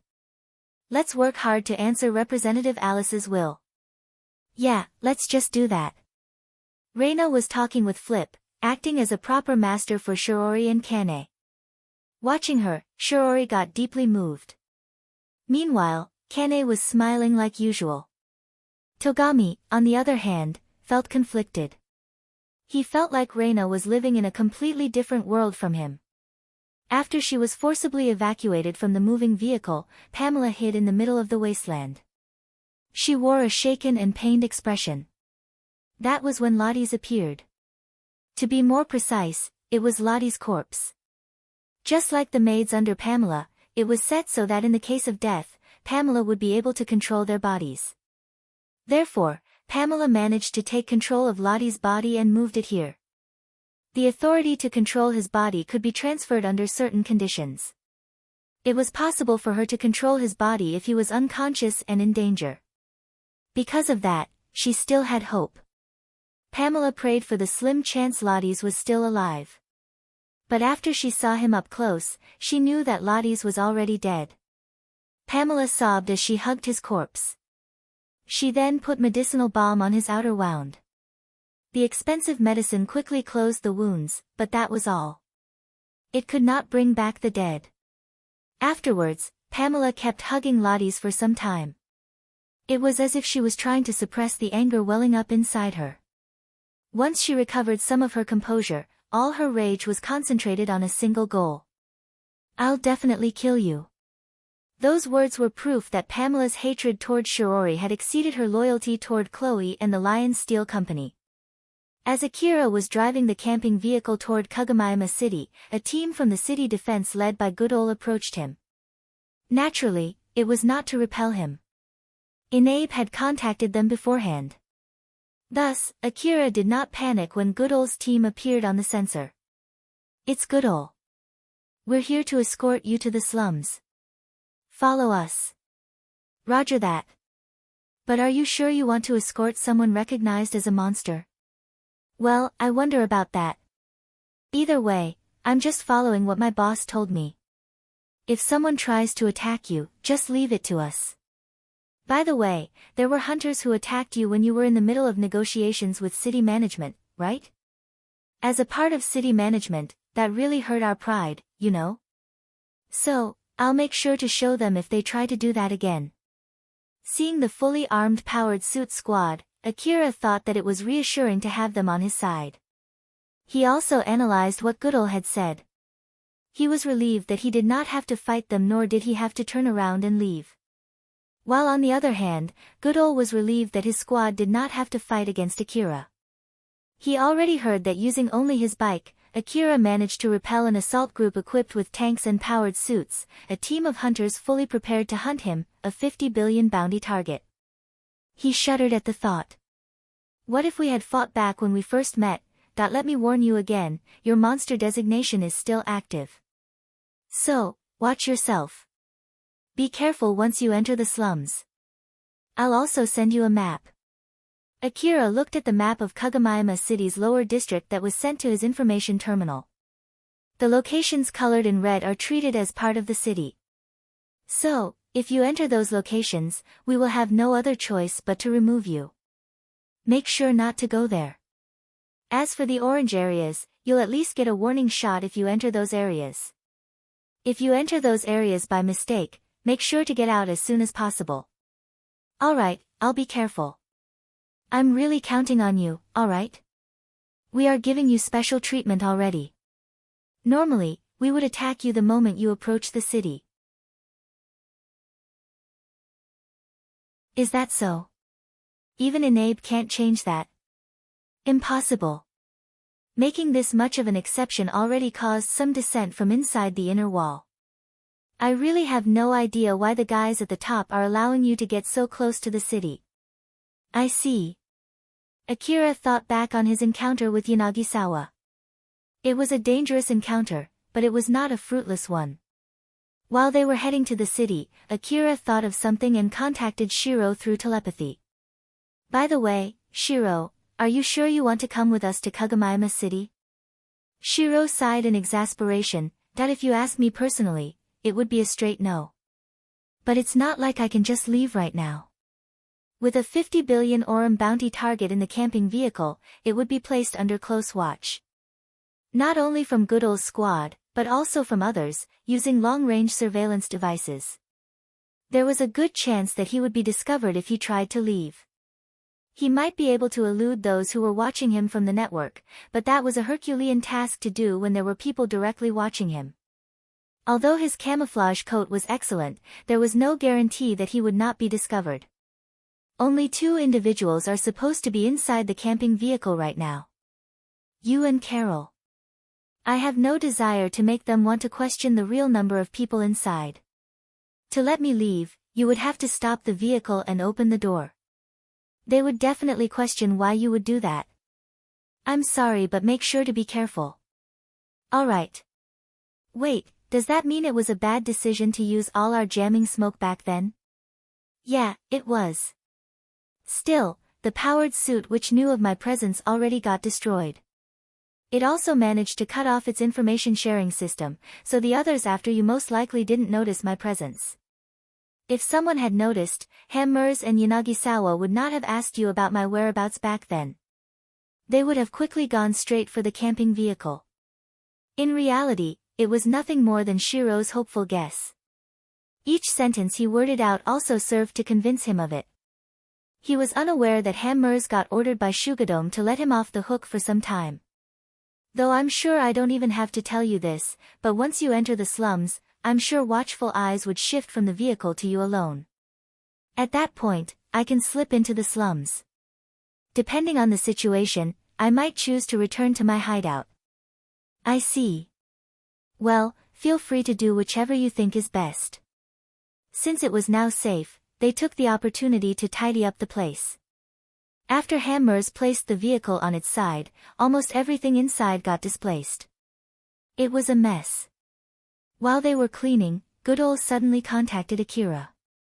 This is as far as we will escort you. We will be standing guard here to make sure that you don't try to enter the city.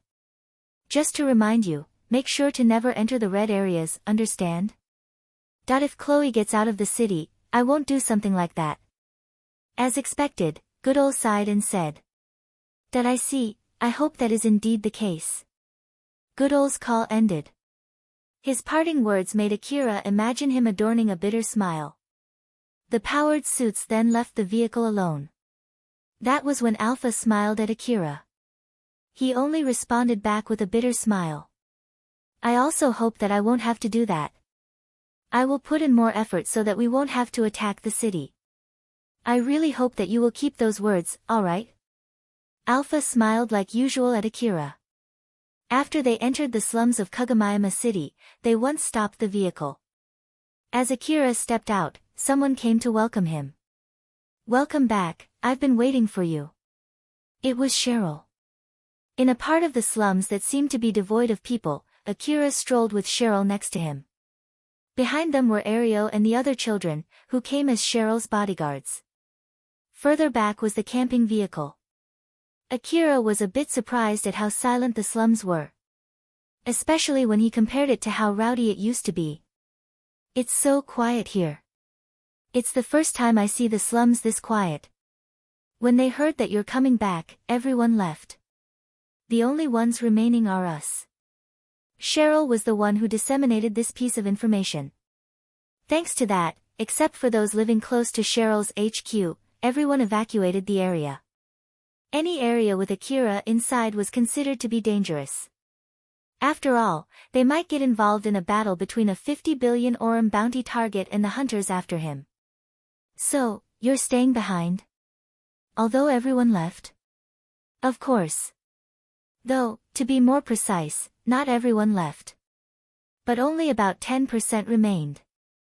I didn't expect there to be this many willing to stay behind. The ones who stayed were those who did not have anywhere else to go. After all, most could not survive alone in the slums without a gang. They also did not want to transfer to another gang. Ultimately, those that remained had enough of living under the shadows. Fearful for their lives all the time. For such sentiments to sprout, it showed just how healthy and prosperous Shirou's gang had become. Moreover, many of those that remained were veteran members. Most were those who were already in the gang right from the start and had become officers. They saw Akira survive time and time again. Despite acting recklessly and doing so many absurd stunts. He survived after going to Shijima's gang, dragging a member's corpse with him. He survived after he raided the Izan family's HQ. Even now, he was still alive. Those who were wise. Those who did not have anywhere else to go. Those who placed their bets on Akira. Finally, the girl who made Akira her world. They all stayed behind and decided to pick him up. They did so, knowing they might get involved in a battle that could easily destroy the slums. Akira glanced at Ario and the other children behind him before turning his gaze back to Shirou. I heard that Anabe has contacted you beforehand. Just how much has Anabe told you? We heard that you've picked a fight with the Lion Steel Company. You got a 50 billion Orum bounty on you. Furthermore, you got designation as a monster. You've also just got attacked by a large group of hunters and there's a good chance that this won't be the last time. Well, I think that is good enough. Just to let you know, I don't have the leeway to help your gang right now. Wouldn't it be better if you also leave the area? I was planning to borrow your HQ, believing everyone would have left by now. I was expecting it to be completely empty, you know. It's all right. We will watch over ourselves. If we can't, then it just means our time has come. But still. Akira understood that he was basically causing them trouble. That this was all due to his own selfishness. As such, he could not help but make a troubled expression. As a matter of fact, if Shirou had refused after Anabe contacted her, he was planning on staying in a random abandoned building. However, Shirou simply smiled and accepted Akira back into the base. We are greatly indebted to you. Though it might be weird to say this, I see this as our chance to repay you. We are weak. If a fight breaks out, we know we cannot hope to aid you. So, please. At least let us help you with the other things like providing a place for you to rest. Whatever their reason was, they had made their resolve and stayed behind. Akira thought that it would be rude if he kept asking them to leave. Thus, he gave a gentle smile and said, "That I see. Well, I will be in your care for the time being." Of course. Shirou presented him with her best smile. It was a smile, worthy enough to leave her with no regret, even if it was her last smile. As the shroud of twilight slowly crept in, her smile was shining beautifully under the dusk. When they arrived at Shirou's HQ, they parked the camping vehicle inside the garage. They then closed the shutter, which was as robust as a portable wall. It was installed to protect the relics gathered from the area managed by Tsubaki. Thus, they could even withstand tank shells. Shirou was explaining the defensive capabilities of the HQ. She made sure to end her speech with a recommendation for Akira to stay and rest here. However, Akira simply replied, "I would do that later."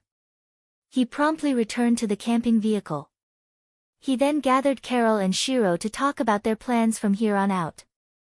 Akira was planning to stay here until his new equipment arrived. Carol was planning to stay with him. The only issue was Shirou. "Shirou, what will you do? It would be terrible if someone from Shirou's gang found you, right? That means you could either continue to hide inside the camping vehicle in secret or sneak out. I will be staying here for the time being. Even if I sneak out later, I must first ensure that the outside is safe. If it's possible, I want to be able to access the security inside this building. I don't mind hacking into the security, but, if possible, I'd rather gain access the proper way. After all, it will be less likely for me to be found if I don't hack." "Alright. I will ask Shirou for access. Well then, I'll be going upstairs. Just call me if you need anything." Akira only said as much and left the vehicle with Carol next to him. Shirou was already standing there, waiting for them. It seemed like she was the only one left, while the others had already gone upstairs. "Shirou, I'm sorry to ask you this right away, but if it's about a bath, you can go in any time. You want to go in now?" Although the camping vehicle was also equipped with a bath, it was a relatively small one.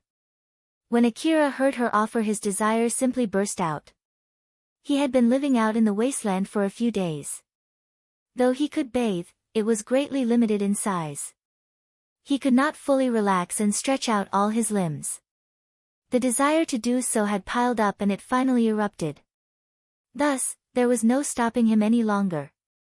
Even Shirou's request had taken a back seat as something that was to be dealt with later. "Yeah. Okay, let's go then. This way." Without even stating that she would go in as well, Shirou led Akira to the bath, as if it was the natural thing to do. Strangely enough, Carol was silently following behind them. "Wait. Carol, are you going in as well?" "It's fine, isn't it? I can at least help you wash your body, you know." "Well, that's fine by me, I guess."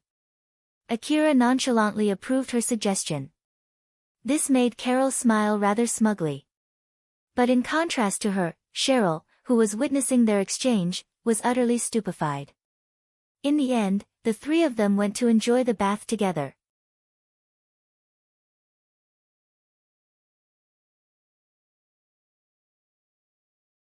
Chapter 280, Growing Out of the Poor Shell. After spending days out in the wasteland, Akira was finally in the slums of Kagamaima City. More specifically, he was in Shirou's HQ, completely reveling in his time in their wide, spacious bath.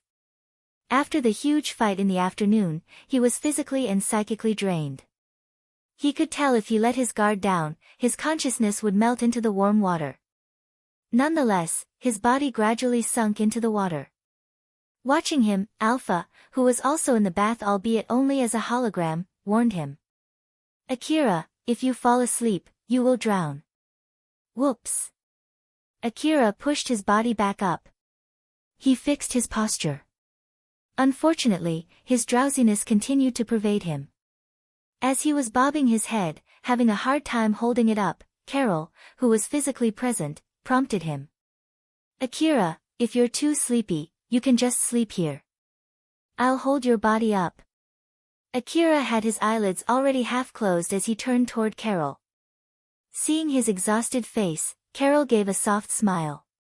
"If it's too much to handle, I'll be there to help you. I did say something like that, remember?" "Ah, that's right. I'll leave the rest to you." Then, while in his hazy conscious state, Akira believed that it should be fine. Thus, he left everything else to Carol. As his consciousness turned dark, his eyelids slowly closed. He gradually lost control of his body as the exhaustion crept in. Eventually, he laid his body on her. Carol received him and hugged him.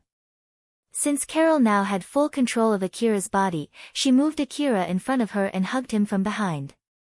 Thanks to Carol's plentiful chest, which she nurtured to seduce men, Akira was lulled to sleep until he finally closed his eyes. Carol was looking at him with a gentle smile on her face. It was obvious she was enjoying this. Shirou stared at Carol and Akira as it happened. You two are pretty close. Well, we did entrust our lives to each other back in the wasteland, after all. So, this much is nothing. I see. Shirou pouted. That was not something that she could do. Even if she made her resolve and went out to the wasteland together with Akira, she would be nothing but a burden. She would basically be an amateur hunter after all. Thus, she was doing her best to support and help Akira. She wanted to help him with everything but knew her own limitations when it came to fighting. As I thought. Everything else is not as meaningful as being able to fight side by side with him. Shirou sighed inside her heart and said, Carol-san, I'm sure that you're exhausted as well. So, I can take your place if you want. It's fine. I have a nanomachine-enhanced body, after all. I see. They both stayed close, next to the sleeping Akira. They both wished to stay beside him in the future as well. One was smiling brightly while the other was smiling wryly. After the bath, due to Shirou's suggestion, Akira decided to sleep in Shirou's room. Carol simply smiled and did not say anything. Back in the wasteland. In the Lion Steel facility in Higuraka Residence Ruin, Pamela gave a full report to Chloe, who was still inside the inner wall. Chloe was reflected on a display. Although she seemed calm after hearing Pamela's report, there was no smile on her face. I see, so, Lottie's is gone. Yes, but he still can move. I'm controlling his body right now. Behind Pamela was Lottie's corpse. It had gone through a simple medical procedure and was standing. Unfortunately, it was impossible to control his expression. Thus, Lottie's was simply staring blankly, expressionless. His corpse had been turned into a remote biological automaton. Chloe-sama. To continue my duty, I wish to be granted permission to use rank 9 equipment. Chloe looked at Pamela in confusion. I don't have the authority to grant you that. I'm sure you are aware, no? I am aware. My hope is for Chloe-sama to convey this request to the branch head, Beltram-sama. What are you planning to do with this equipment? Of course, I will hunt Akira and Reina down with it. Unfortunately, the hunters could not take Akira down even when they prepared equipment and tools worthy of a 50 billion orum bounty hunt. We could increase Akira's bounty. But at this point, it would be more efficient to hunt him down ourselves. We've also confirmed intervention from the 4th Ward. So, I am sure that Beltram-sama would understand this as a necessity. I'm sure he doesn't want you to kill Reina's group though. What's more, if a battle between wards breaks out, I'm sure that the branch heads would have to make their moves as well. I think we can deal with Reina's group when that happens. Considering that they attacked us with such precise timing, it is likely they are already working with Akira. We've also received a report that the head of the 4th Ward, Flip-sama, had made contact with Akira as well. I'm certain Beltram-sama will not keep quiet for long. Thus, I believe this is a good opportunity to take care of Reina's group, along with Akira. Chloe frowned. She noticed how Pamela kept coming up with counterarguments. This was no longer a matter of a servant presenting her master with options. Instead, she was pushing Chloe to make a specific decision. The authority to make a decision laid on the master, not the servant. Chloe glared at Pamela through the display. She placed a unique pressure on her, as a member of the founding family of Lion Steel. Even so, Pamela did not step back. Her eyes were filled with emotions as she stared back at Chloe. Chloe gave a light sigh and disengaged from the staring contest. Fine. I will ask the branch head. Well then, it's already pretty late. I will end the call here. Pamela, take a good rest and prepare for your next task. Thank you very much. Pamela gave a deep bow and closed the call. After Chloe disappeared from the display, Lottie's walked and stood beside her. Pamela smiled at him. Although this was still his real body, he was already dead and got turned into an automaton. Lottie's, let's do our best. Pamela's smile was tainted by the insanity stirring inside her. After Pamela closed the call, Chloe sighed once again and looked up at the ceiling. So. Lottie's is gone, huh? Chloe was still quite young. It would still feel natural to call her a little girl. For such a young girl, it was natural for her to hold feelings toward him, a loyal servant, who had served and supported her for years. As a member of the founder family of Lion Steel, she never revealed her longing for him. Even if she had to hide how she felt, it did not mean such emotions went away.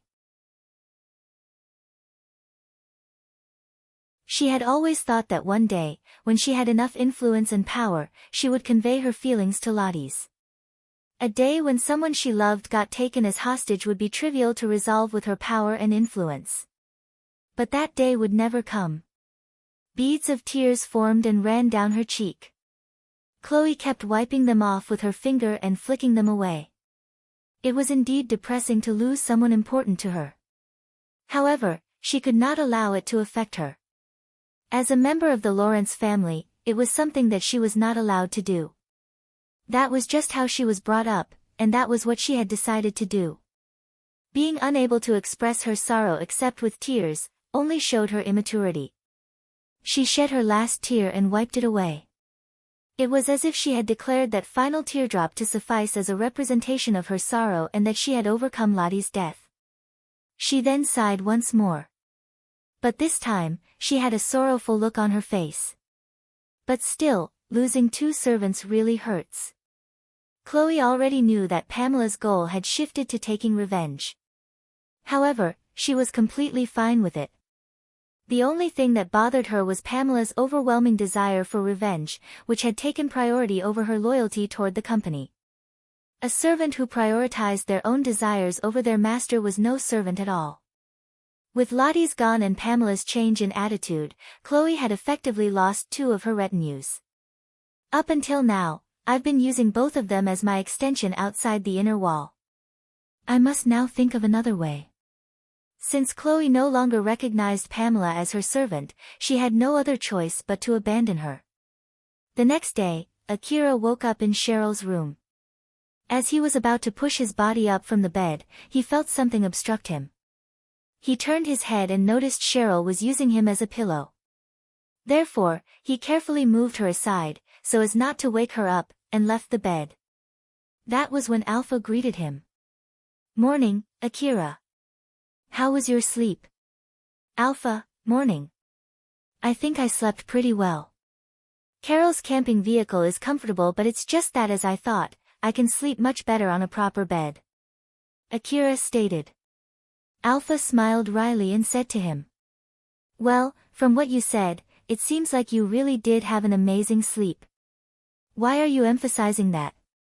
Unlike when you slept in the middle of the wasteland, everyone basically now knows where you are. Don't you feel anxious at all?" "Ah, you have a point." Akira broke out a smile. It did make sense now that Alpha mentioned it. Well, it should be fine. If something happens, I'm sure you'll wake me up, right? I will at least have enough time to put on my augmented suit. Right? Of course. You can leave that to me. Alpha smiled confidently and proclaimed. Akira also smiled back at her with confidence. Cheryl suddenly woke up and looked around, confused. Akira, good morning. Who are you talking to? Nah, I was just talking to myself. Is that so? Akira replied so nonchalantly that Cheryl did not find it suspicious at all. Thus, she dropped the subject. Noticing that he escaped from scrutiny, Akira exhaled in relief. He still maintained his expression as he telepathically spoke to Alpha. That was dangerous, I should be more careful. Well, I guess that just means that you were really able to relax here. Seeing Alpha smiling teasingly at him, Akira made a bitter smile. He reminded himself to be extra careful. Around the same time, Katsuragi was driving his trailer through the slums, which were not normally empty. As usual, Darius was sitting on the seat beside him. However, for some reason, he was frowning. He was looking at Katsuragi with a stern gaze. Say, Katsuragi. Are you sure we will be okay? Don't you think this is a little too dangerous? Even Katsuragi seemed to be as equally worried as Darius. However, since he had made his decision, there was no hesitation in his voice. I know. But if this goes well, it will be massively profitable. This is a golden opportunity. You know that, right? Of course, I know. But if it doesn't go well, they will hunt us like fugitives, you know? Katsuragi laughed heartily as if to push aside his doubts and worries. Don't worry. Compared to that time when we went to the front line like a couple of madmen, this is basically nothing. Is that so? I honestly think this time is more or less as dangerous as that time, though. We almost got killed back then too, remember? If we hadn't met Akira, we would have been dead by now, you know? But that doesn't change the fact that we're still alive and kicking now. Also, what Akira did back then was basically hold off a whole monster swarm. He did it with just a single AAH assault rifle, right? So, if all of us have better equipment, he'll do just fine. That's where I'll place my bets. The trailer was filled to the brim. It was filled with powerful equipment that no normal hunters around Kagomayama City would be able to afford. Naturally, Katsuragi would normally not deal with these kinds of equipment.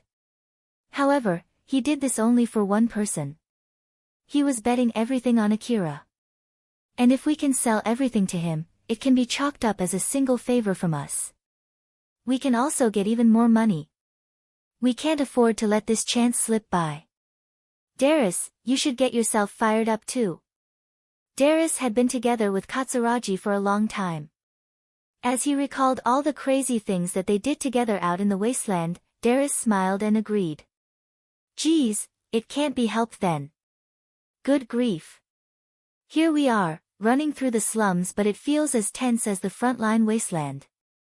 At the moment, a 50 billion bounty target was hiding inside the slums. Thus, there was a high chance high-ranking hunters after Akira would attack the slums. Darius was aware of this and was keeping his eyes on the scanner, which kept close watch of his surroundings. Katsuragi. I'm basically helping you go through this dangerous place.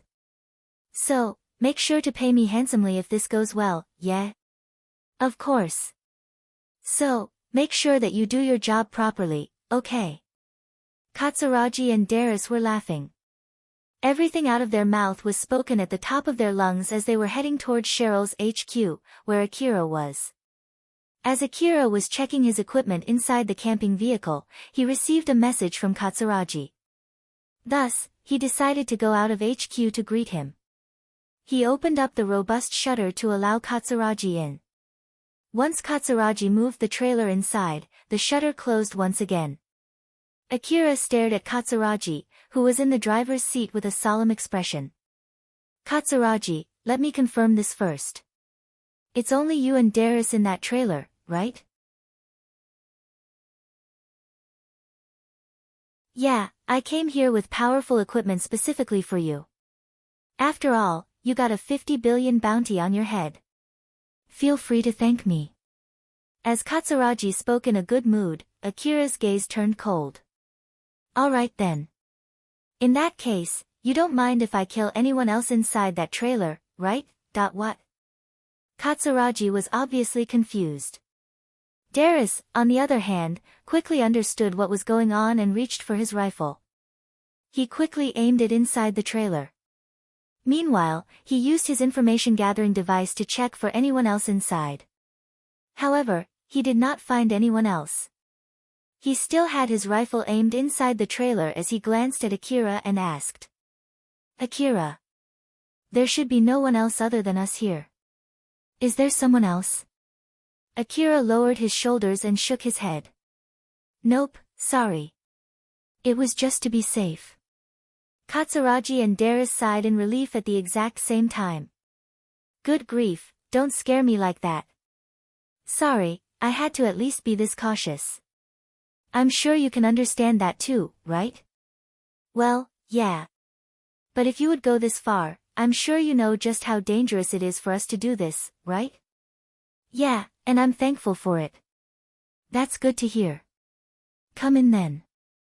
Katsuragi changed gear and invited Akira in from the back door of the trailer.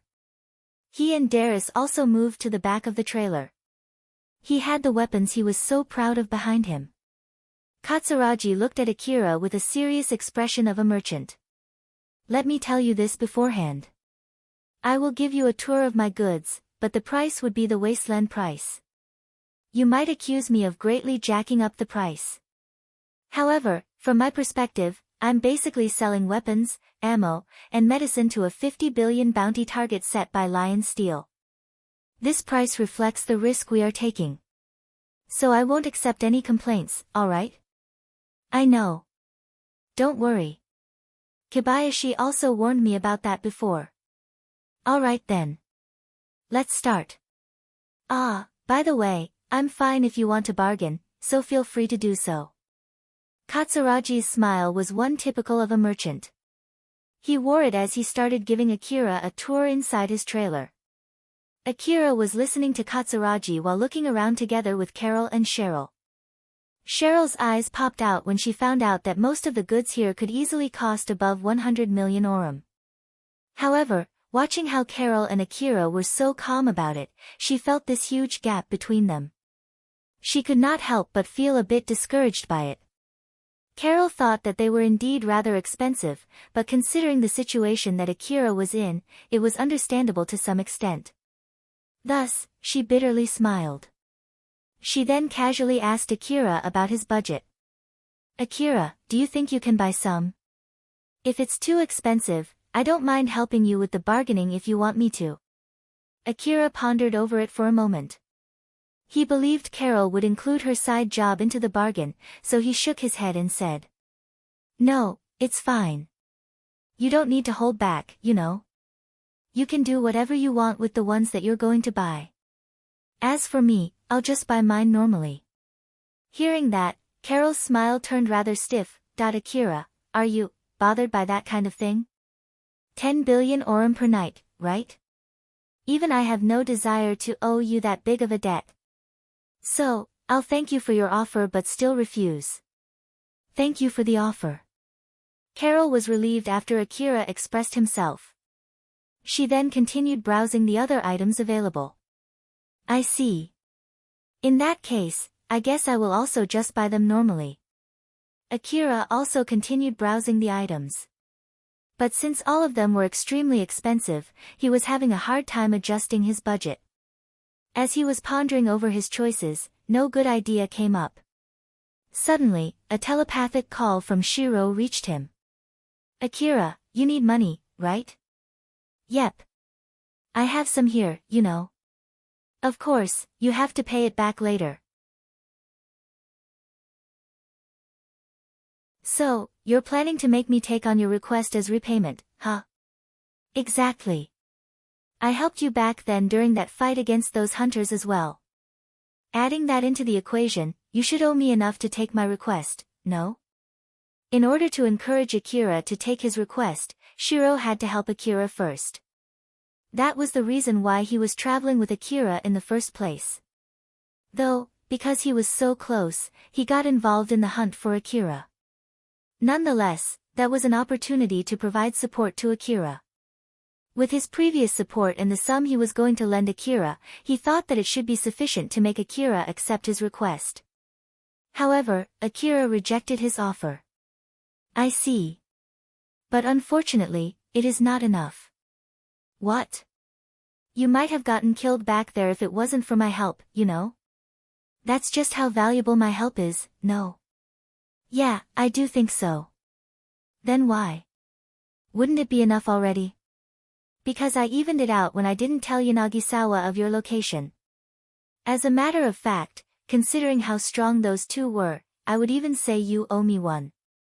After all, those two were even more powerful than those hunters, and you know it. Furthermore, Yanagisawa said that he would kill me if I don't tell them your location. Even so, I still refuse to tell them. That one is a huge favor from me, don't you think? Shirou went silent. Since he knew just how powerful Hammers was, he could not refute Akira's words. He only thought that Akira refused to leak his location because of pride. However, it does not change the fact that it would have been the end of him if Akira had told them his location. As he thought it over and really could not bring himself to say that it was not counted since he never asked him to do so. Akira then continued.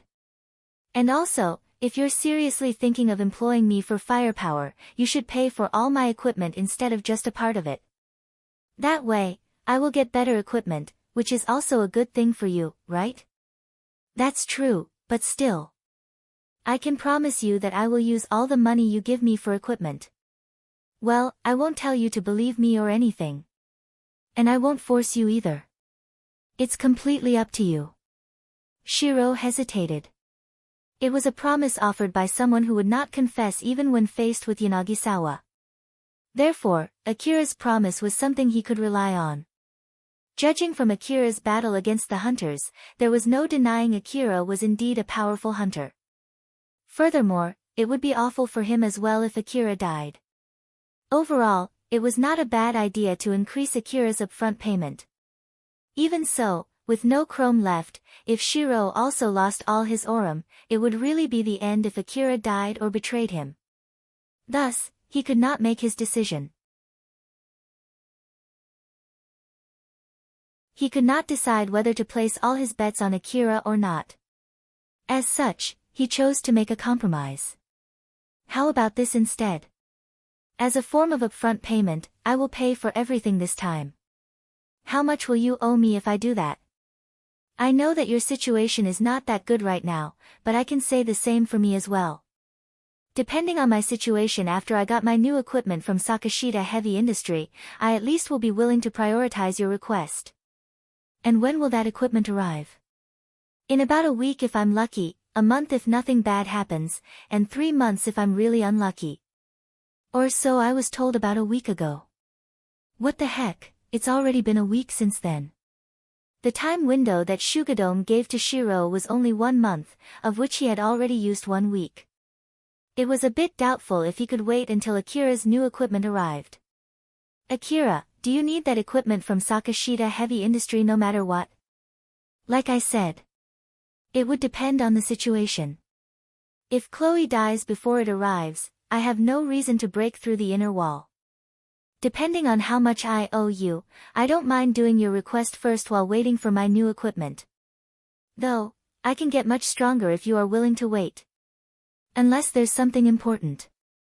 To be honest, I would rather wait for my new equipment. Shirou was in a pickle. Though it depended on his luck, waiting was not completely out of the question. Thus, he decided to try to increase that possibility as much as possible with his own effort. Alright then. That's good enough for me. I know I'm the one who suggested it, but are you really fine with that? Yeah. I don't want you to die after all. I will handle the account transfer from here. Later then. Shirou then closed the call. That was right when Katsuragi finished the tour. Akira, that would be all the items that I have today. I know that your budget is not unlimited. It would all be in vain if you are too frugal now and end up getting yourself killed, yeah? I think it's better if you spend as much as you can here. Katsuragi believed that Akira's budget this time was tighter than usual. Thus, he said that in an attempt to push him to spend more. Katsuragi was greatly amazed when he heard the news that Akira managed to repel the hunters who came after him. Unfortunately, that event would not yield Akira any funding. As a matter of fact, Akira would have had to spend a lot to repel them. Even when he was aware of this, Katsuragi still stuffed his trailer with expensive equipment and came to Akira. This was all based on nothing but his intuition. That was why he made an offer to Akira.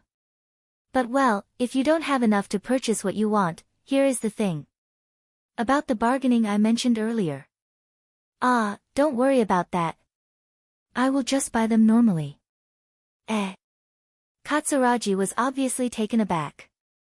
However, Akira simply ignored him as he casually picked some equipment off the shelves. An augmented suit, ammo, medicines, bike parts. He carried all kinds of things off from the trailer and unloaded them into the garage. I guess this should be enough. Katsuragi, how much is the total? Come again. Katsuragi managed to return to reality as he awkwardly calculated the total. Alright. Rounding it up, it is 16 billion orum. Akira took out his hunter ID and casually handed it over to Katsuragi. Katsuragi clumsily received the ID with a stiff smile. He processed the payment, and as expected, it went through without an issue.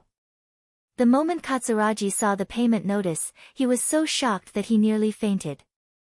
Thankfully, Darius flusteredly held Katsuragi up. Katsuragi!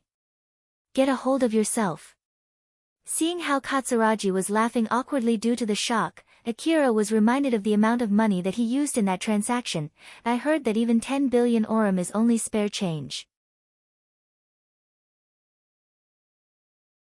But... yeah. As I thought. It is not really something that can be considered as a small sum. Alpha smiled wryly when she heard him say that. It seems like you've grown to the point where your equipment can no longer be bought using spare change anymore. But frontline equipment is even stronger than this. Make sure you don't let your guard down. Let's continue to wait for them to arrive, okay? Of course. But still, it makes me wonder just how crazy the Eastern Front Line is. Akira began to imagine a perilous place. A place which even his new 16 billion orum equipment would not suffice. A place where he had to get even stronger equipment just to have a chance to survive. As his thoughts wandered off, his body continued to move as he proceeded to prepare his new equipment. Meanwhile, Katsuragi continued to laugh awkwardly. It took some time before he could finally calm down. Seeing Akira preparing his new equipment, Shirou lightly sighed and thought. 16 billion orum, huh? The gap between us is only getting wider again. The relics from Tsubaki's area, which were coming to her shop with the help of Anabe, were a huge boon to her relic shop business. Unfortunately, Shirou could only support Akira for about 100 million orum. She thought that at this rate, she should be able to repay all her debt to Akira soon. However, upon seeing how Akira just paid 16 billion orum like it was nothing, she felt disheartened. After all, her perceived worth of 100 million orum crashed right into the ground.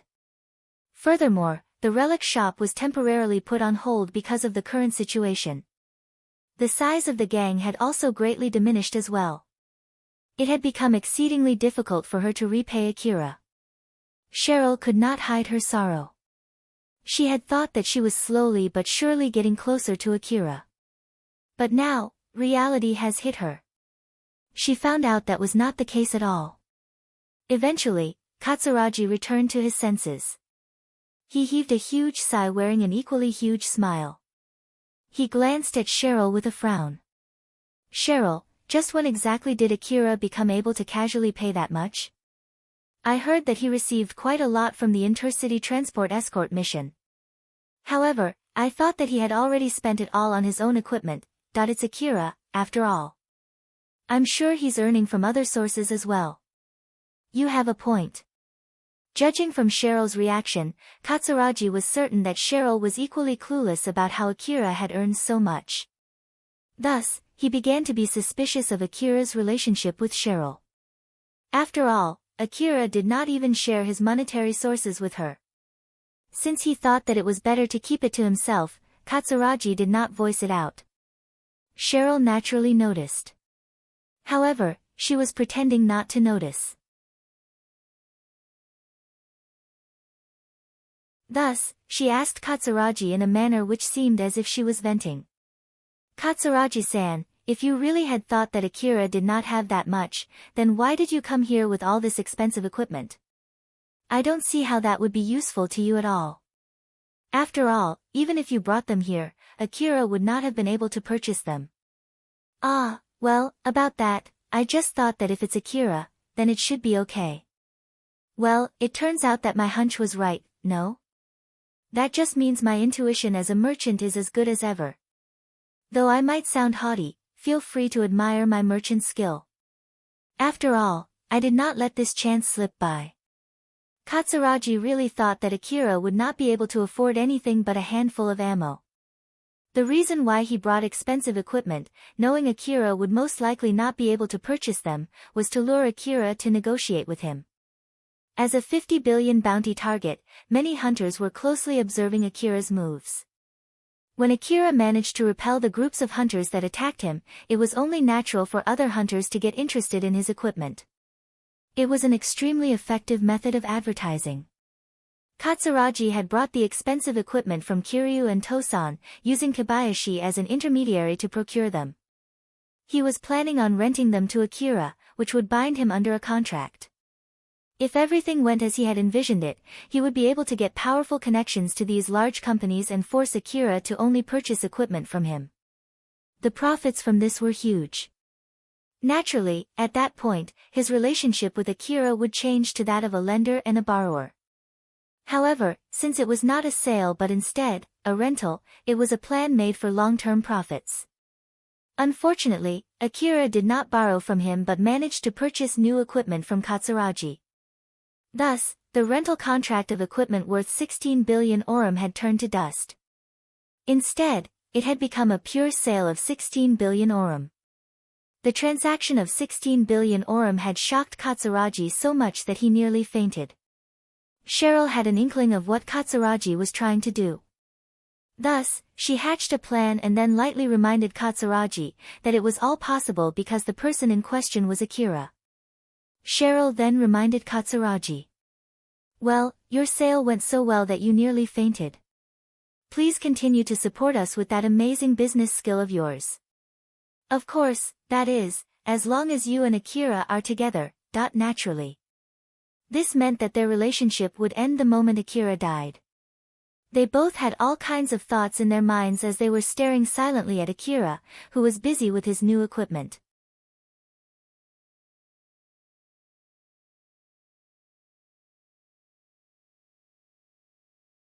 Chapter 281, The Aftermath of a Trouble. After finishing their businesses with Akira and the others, Katsuragi and Darius started their preparation to leave Shirou's base. Before he left, Katsuragi, who was already sitting in the driver's seat, left a few words to Akira. I'm glad that I don't have to go looking for you out in the middle of the wasteland. Good luck. And don't die, Akira, you too. I heard that the area around here is regarded as a part of the wasteland. So, be careful out there. You can definitely say that again. Both of them smiled at each other. Akira, with his usual smile, and Katsuragi, with a wry one. Katsuragi then started the trailer and left. Akira closed the shutter down and heaved a sigh. I got new equipment and replenished my ammo stock. I guess what's left is to wait, huh? He would attack back when attacked. If there were no problems, he would raid the inner wall once he got his new equipment from Sakashita Heavy Industry. Either way, there was no rush to do either. The only thing he could do right now was to wait. With that in mind, Akira reminded himself to calm down. Not to get ahead of himself. Alpha, who saw him act in such a manner, found it to be rather strange. Akira. What's with that troubled face? You got new equipment and were able to replenish your reserve ammo, right? Well, it's 16 billion orum, you know? Although it's an upfront payment, it's basically a form of debt. I don't have the money to pay it back. Akira was thinking of repaying any of his debt as soon as possible. Naturally, paying the debt back was his priority and he assumed that the other party did think of it as a debt. Even so, 16 billion orum was not a small sum for Akira. We can just do his request sometime soon. I'm sure it will be fine. Well, that might be true. But we don't know for sure when we will actually be able to do his request. A debt which I don't know when I can pay back. I still really can't mentally set it aside. At the moment, Akira could not achieve anything without making some sacrifices. Nonetheless, he still feels like he might have made a mistake. His thoughts were still stuck with the sum that he had received from Shirou as upfront payment. Alpha smiled and tried to cheer him up. Let's just hope that you will find a time after we're done with the current issues. Your worries are meaningless if you die after all, right? You're right. Akira finally relaxed. He might not be able to pay back the 16 billion orum debt. However, to at least begin repaying, he needed to survive. Thus, he decided to look at his situation with optimism. Akira, putting that aside, you have received a message from Drankum and Reina. Both are requesting to meet you in person. After Akira heard the details of both messages from Alpha, he was a little bit caught off guard. He asked Alpha to tell them to come here if they really wanted to meet him. It did not take long for both to reply, I am coming right away. A vehicle with Drankum's logo was racing through the slums. There were only 2 people in that vehicle, Arabe, who was a negotiator from Drankum, and Shikarabe. Arabe was the one who had to explain the situation to Akira, and was there to speak with him. Meanwhile, Shikarabe was there as Arabe's escort. With the looming trouble just right around the corner, Arabe, who was sitting on the driver's assistant's seat, sighed. Negotiate with a 50 billion orum bounty target, huh? This is not something a normal hunter gang would do.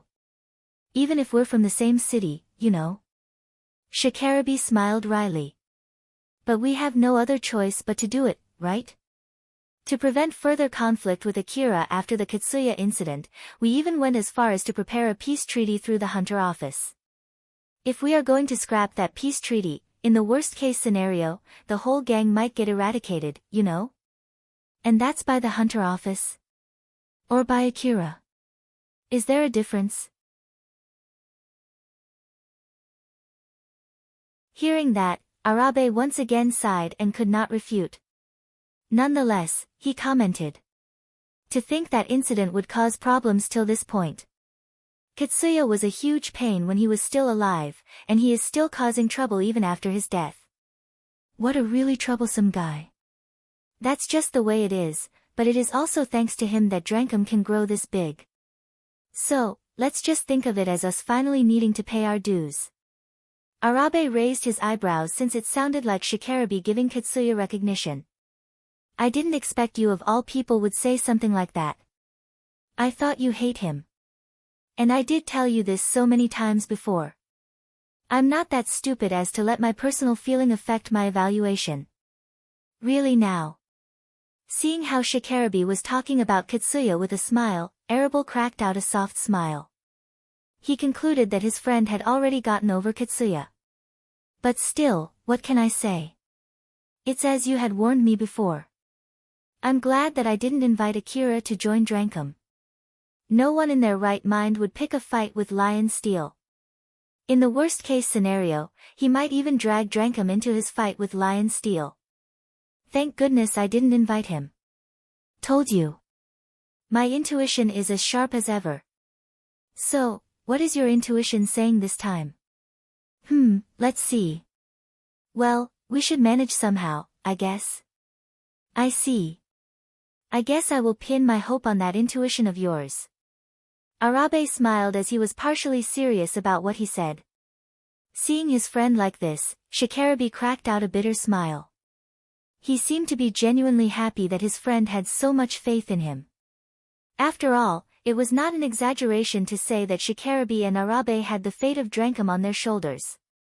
The weight continued to press on them as they proceeded through the slums and into where Akira was. Around the same time, a vehicle with a Lion Steel Eastern District 4th Ward Branch's logo on it was racing through the slums. It was a vehicle that Reina's group had borrowed. There was a large Lion Steel logo painted on it, which bothered Reina. Say, Shiroi, is it really going to be fine meeting Akira in this vehicle? I have contacted Akira-sama beforehand and I have sent the ID code of this vehicle.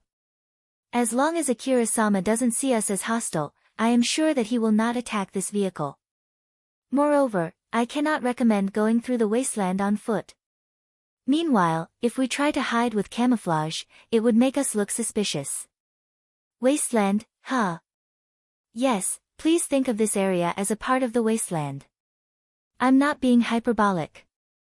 It really is being treated as part of the wasteland.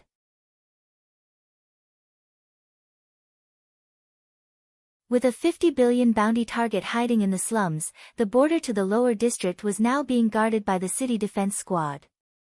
Basically, it was recognized as a dangerous area. There would be no surprise if a large-scale battle suddenly broke out. Thus, it was to be expected that the area got recognized as a part of the wasteland. Kane smiled amusedly and asked. Well, Ain-san. There's no need to worry about the small things at this point, no? Small things. It's for Milady's safety, you know. Ain-san, are you being serious? The moment Milady agreed to come with us to kill Chloe-sama, there's no need to mention this kind of small things anymore. Shirou frowned. She could not refute Kane's point. They had basically abandoned the 3rd ward and joined the 4th ward. They could have asked the 4th ward to ensure Reina's safety. However, it would be meaningless if the 4th ward used this as an opportunity to take Reina hostage. Reina also adamantly insisted on joining them. Thus, Shirou made the decision to take Reina along and protect Reina by herself. Togami suddenly interjected. Shiori-san, Akira will believe you when you state we are not hostile towards him, right? Wouldn't that already be good enough? Well, that's true, but I don't see any other options. The 3rd ward will see us as enemies. Especially after we allied with the 4th ward to kill Chloe and the others. To prevent any possibility of the 4th ward handing Reina over to the 3rd ward, it is better to bring her along with us. I believe you already considered this, and it is the main reason why you agreed to take her with us. It's also why we are working together. That's true, but still. Shirou sounded defeated as bit her lips. Watching her smile, Reina finally joined into the conversation. I do feel bad for dragging all of you here for my selfishness. But please help me out here. Please don't worry about it, milady. As long as I am alive, I will always be by your side to serve you. Shirou was so happy that her master was worried for her. That joy made her inadvertently pledge her loyalty. However, she soon realized that her words, please don't worry about it, milady, had basically approved of their current situation. Furthermore, Reina intentionally spoke to induce her to say what she had said. Milady. You've really become strong. Is that so? I will take as a compliment. Reina smiled happily with dignity suitable for a master. When they arrived at Shirou's base, they also saw Shikarabe and Arabe. As both parties stated that they were there to meet Akira, they both went inside the base together. Akira was a bit surprised to see Drankum's group come in together with Reina's group. However, he decided to talk with Drankum's group first. Facing a 50 billion bounty target, Arabe nervously and cautiously stated why he was here. I'm sure you have read my message, but allow me to convey it one more time. First, Drankum has no desire to be hostile with you. So please, keep this in mind as you listen to what I need to say next. It was basically about what was left of the Katsuya faction. What they might do, how to handle them, and a formal apology from Drankum. The Katsuya faction was a huge faction inside Drankum. However, with Katsuya's death, its influence quickly waned. Nonetheless, they had infallible loyalty towards Katsuya. Many of them still held a strong grudge against Akira. Some of them signed the peace treaty with a heavy heart. Some even outright refused to sign the peace treaty. In the end, Drankum decided not to kick all of them out of the gang. Instead, they chose to keep them under close observation. After all, it would be troublesome for Drankum if they sneaked out of the gang to attack Akira on the same day they left. The peace treaty between Drankum and Akira was made through the Hunter office. If they left Drankum and immediately attacked Akira, Drankum could not simply relinquish their responsibility by claiming that those who attacked Akira had already left the gang. Moreover, many of the Katsuya faction were youngsters. In order not to prolong the feud between the young and the veteran members of the gang decided not to deliver any harsh punishment onto them. They originally planned to let time naturally chip away their grudge. Their decision was partially right. Unfortunately, it had also partially backfired. Just the other day, several members who were under close watch suddenly vanished. Since they were not kicked out of the gang and were put under close watch, Drankum was able to track their movements. There was fear that they would use Akira's situation as an opportunity to attack him. Since they stayed with Drankum after the incident, Drankum could not simply claim that they had nothing to do with the gang. No matter what they come up with, their association could not be dropped. Thus, the gang had no other choice but to do something to resolve this situation internally. In this situation, I want you to understand something. Even if they attack you sometime soon, it's not Drankum's will. They are acting independently. We will take this as an internal issue and deal with them ourselves. Considering the situation, you might want to ask for some escorts from Drankum. However, this is an internal problem. So, I'm sorry to say this. Although we will not be hostile with you, we cannot join your side. We will stay neutral, so I hope you can understand. Arabe explained and lowered his head to perform a deep bow. On the other hand, Akira did not understand why he would come all the way here just to say this. For all that he cared, they could just handle it themselves without telling him. Thus, Alpha warned Akira. This was just how badly Drankum did not want to get into a fight with him. However, Drankum was also afraid of being seen as Akira's ally by Lion Steel. That was why they came all the way here. It was to cement their neutral position. Thus, although with a slight delay, Akira was finally able to understand why Arabe came all the way here just to explain. I see. Fine then. It's also a positive for me that you have no wish to fight me. It's also helpful if you are going to eliminate those who are trying to attack me. So, feel free to do whatever you want. Thank you very much. Arabe raised his head and sighed in relief. Watching him, Shikarabi smiled wryly. The next order of business was with Reina's group. Reina stepped to the front as the representative. Let's see, where should I start? I guess I should start with our situation, huh? Reina then gave a short explanation to Akira. It was basically about Reina's group accepting a mission to kill Chloe from Lion Steel Eastern District 4th Ward Branch. The fact that they were already opposing Chloe. They even tried to attack Chloe's group. Although they did not manage to kill her, they were able to kill Lottie's. They also managed to kill off some hunters that were attacking Akira in the process. Finally, in the worst-case scenario, a war between branches might break out. Akira was astonished. In the previous message, Reina only mentioned someone about their discussion being related to Lion Steel and Chloe. He never thought that it would be this big of a bombshell. So, there's something I need to confirm with you about the matter with Chloe. It's not like you will tell us to keep our hands off her since she's your prey, right? Nah. Just because I want to kill her, doesn't mean I wish others will not try to do so. You can go ahead and kill her if you want. As a matter of fact, I don't really care even if it's due to a disease or an accident. As long as she's dead, I don't really care. I knew you would say that. Reina casually exclaimed, but deep inside, she was extremely relieved. Logically, antagonizing the Lion Steel Company would yield no benefits. Nonetheless, Akira had done it. Thus, there was a good chance that Akira tends to decide based on his emotions.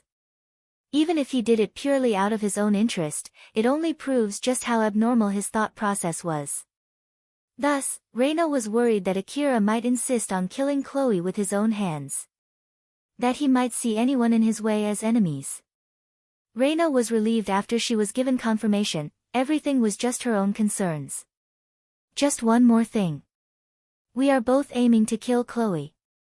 So, do you want to work together? That way, the 4th Ward will be able to provide you with support. I don't think it's a bad idea. I'm sorry, but I have to refuse. I want to have the freedom to decide my actions.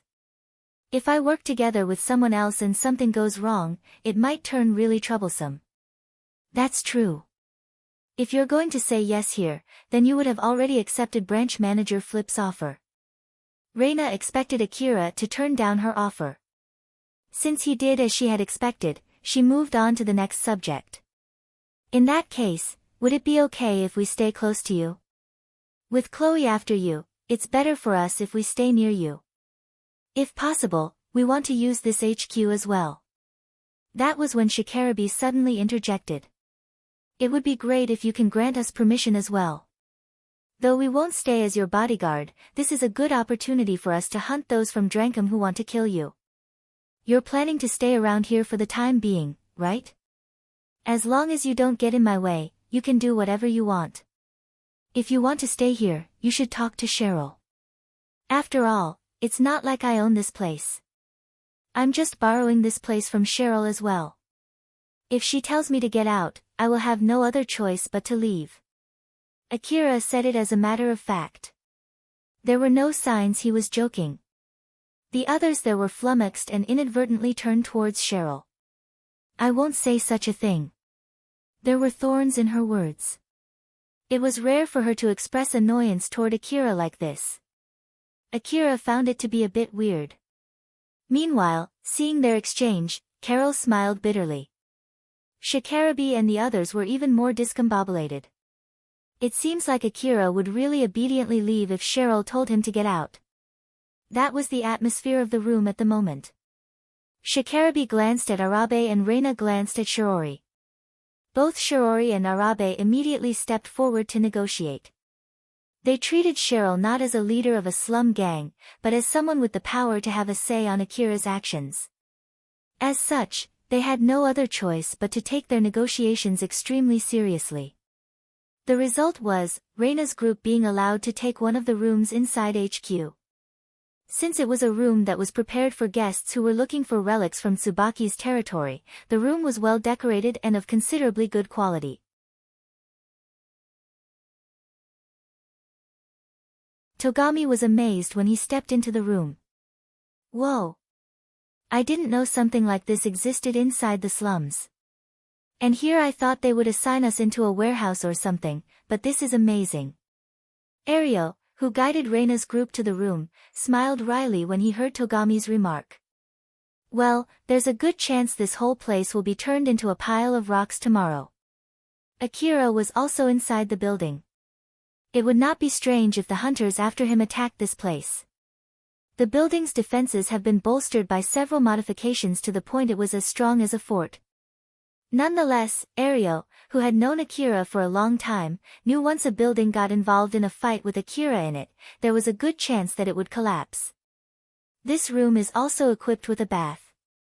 Though, you can use the large bath that everyone usually uses if you want. For that one, you need to book a slot first before you can use it. You can book your time through the terminal installed in this room. Ah, but you need to know this first. If Akira-san or boss wants to use it, we will prioritize them. I'm sorry, but that's just how it is. Although the room was luxurious for Togami, it was nothing special for Reina. She casually stepped into the room and looked around. I see. Well, it's only to be expected. It's Akira and the boss of this place after all. We're basically here because they allowed us to be here. Yeah, it can't be helped. It's Akira-san and the boss. It might be possible to make a compromise if it's only one of them, but with the two of them together, we can't really refuse them. Yeah, that's... Wait. What? Reina stopped midway. Ario just said something that caught her completely off guard. She frowned and tilted her head before asking for confirmation. Two of them together. Do you mean like, they go in the bath together? Yup, they're in a relationship, after all. Oh, that's a bit unexpected. I always thought that Akira had no interest in that kind of thing. Is that why there's no separate bath for girls and boys registered in the reservation system? Yeah. Anyway, that will be all from me, I will take my leave now. Ario was able to notice that Reina had already guessed how their relationship worked. Cheryl was the aggressive one while Akira did not really care that much about it. He did not even care about Shirou going into the bath with him. He immediately reflected on his words and regretted them. He should not have said anything. Looking for a quick retreat, he left the room. Unlike Reina, Shiroi, and Kane, who were all female, Togami seemed rather jealous. Reina took notice and smiled as she asked him. "Togami, want to go?" Reina did not say, "together," but her words already implied it. Reina did it intentionally as her smile deepened. Togami froze.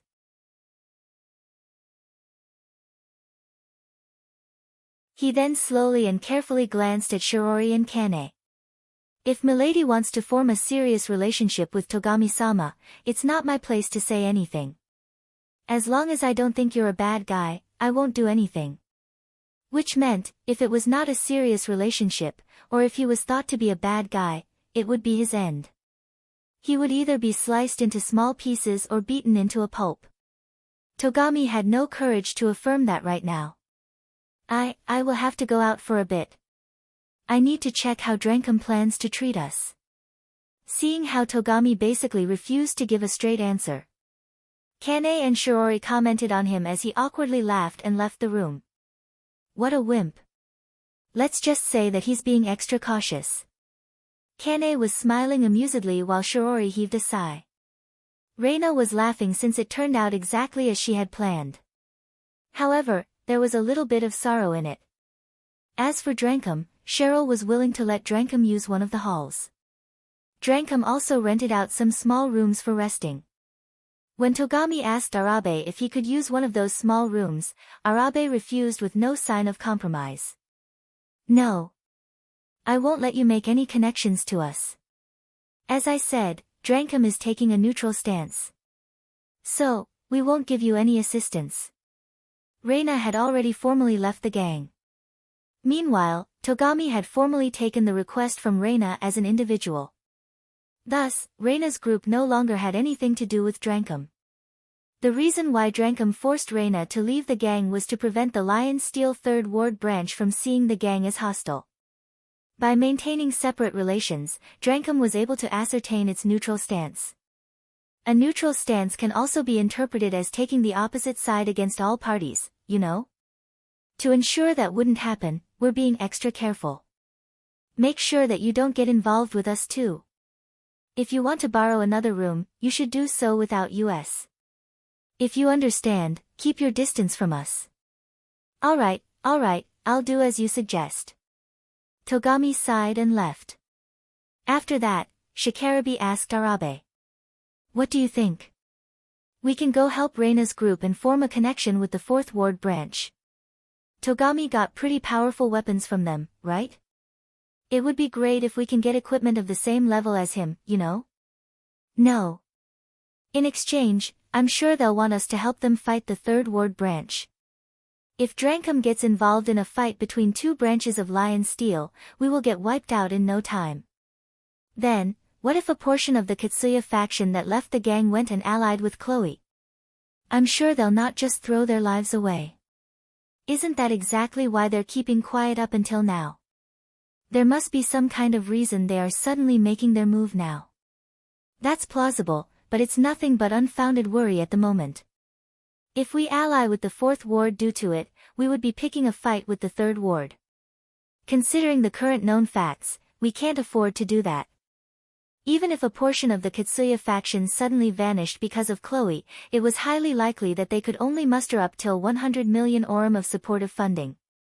Since Drenkum should be able to deal with this internal issue by themselves, there was no need to rely on equipment from Lion Steel.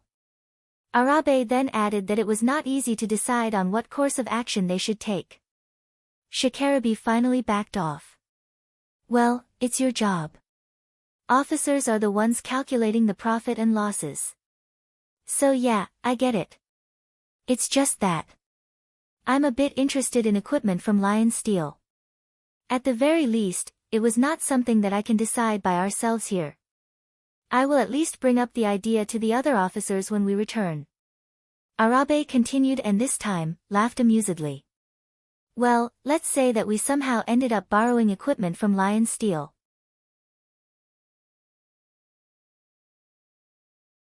Even if they send in maid outfits, I will have you use them, you know.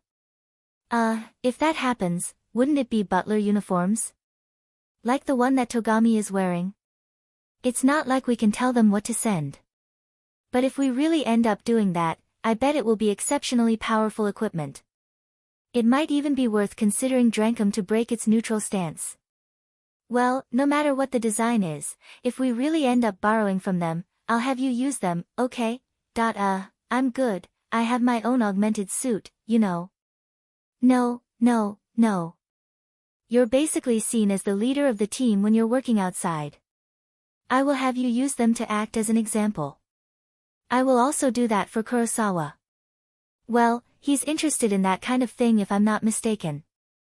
I guess he would be the perfect person for this. But if I remember it correctly, he has no hobby cross-dressing though. Shikarabe smiled wryly as he thought that he should not have said what he had said back then. Akira was on the rooftop. He was looking around the surrounding area. A scene of the deserted slums was laid in front of him. Thanks to Alpha's support, he was able to detect anyone in the area.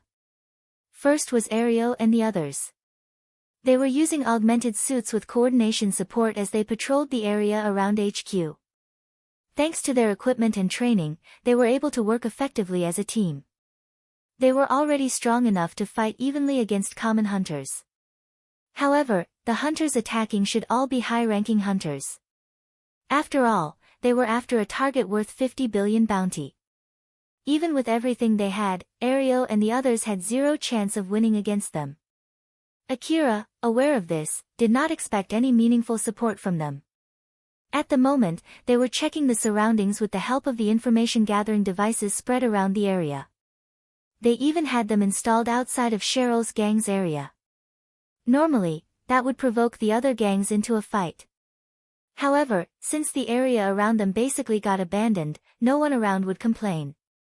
With the help of those information-gathering devices, they were able to check the situation inside the slums from afar. When they spotted Akira on the rooftop, some of them looked unhappy. They quickly looked away and scurried off when Akira looked back at them.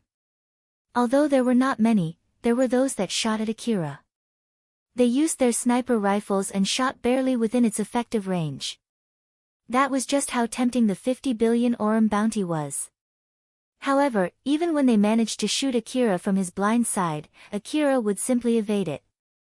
He would make minimal movements and shoot back at them. His powerful bullet did not face anything it could consider a hindrance as it tore through flesh and blew their head off.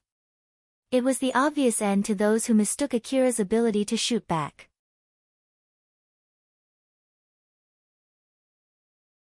They got lured by his bounty and mistook the distance from him for safety. Alpha smiled and praised Akira.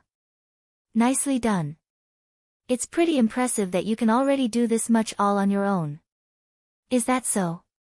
Well, I guess it is if you say so. However, Akira still had a troubled look on his face. As expected, Alpha got a bit bothered by it. Is there anything that you find dissatisfying about that shot? That's not it, it's just. I didn't buy this equipment from Shizuka-san, right? I'm just a bit worried if it's going to be okay. One of the reasons why Akira always bought his equipment from Shizuka was because he admired her. Another reason was because of superstition. It was thanks to the equipment that he bought from Shizuka that he was able to survive for this long. At the moment, he was using equipment that he bought from Katsuragi.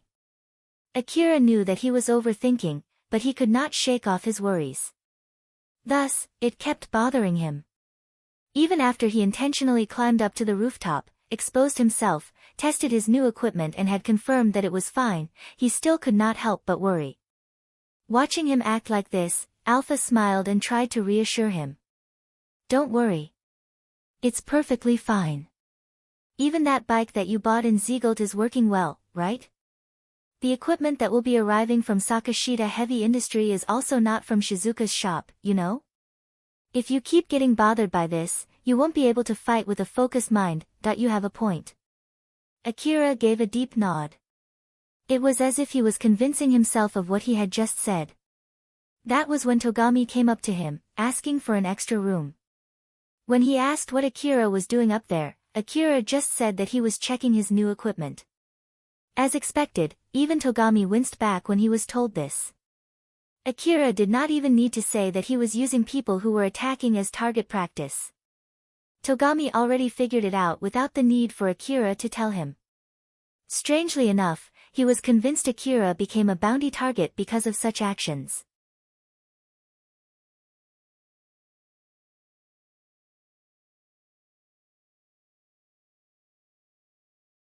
Chapter 282, The Direction of the Killing Intent.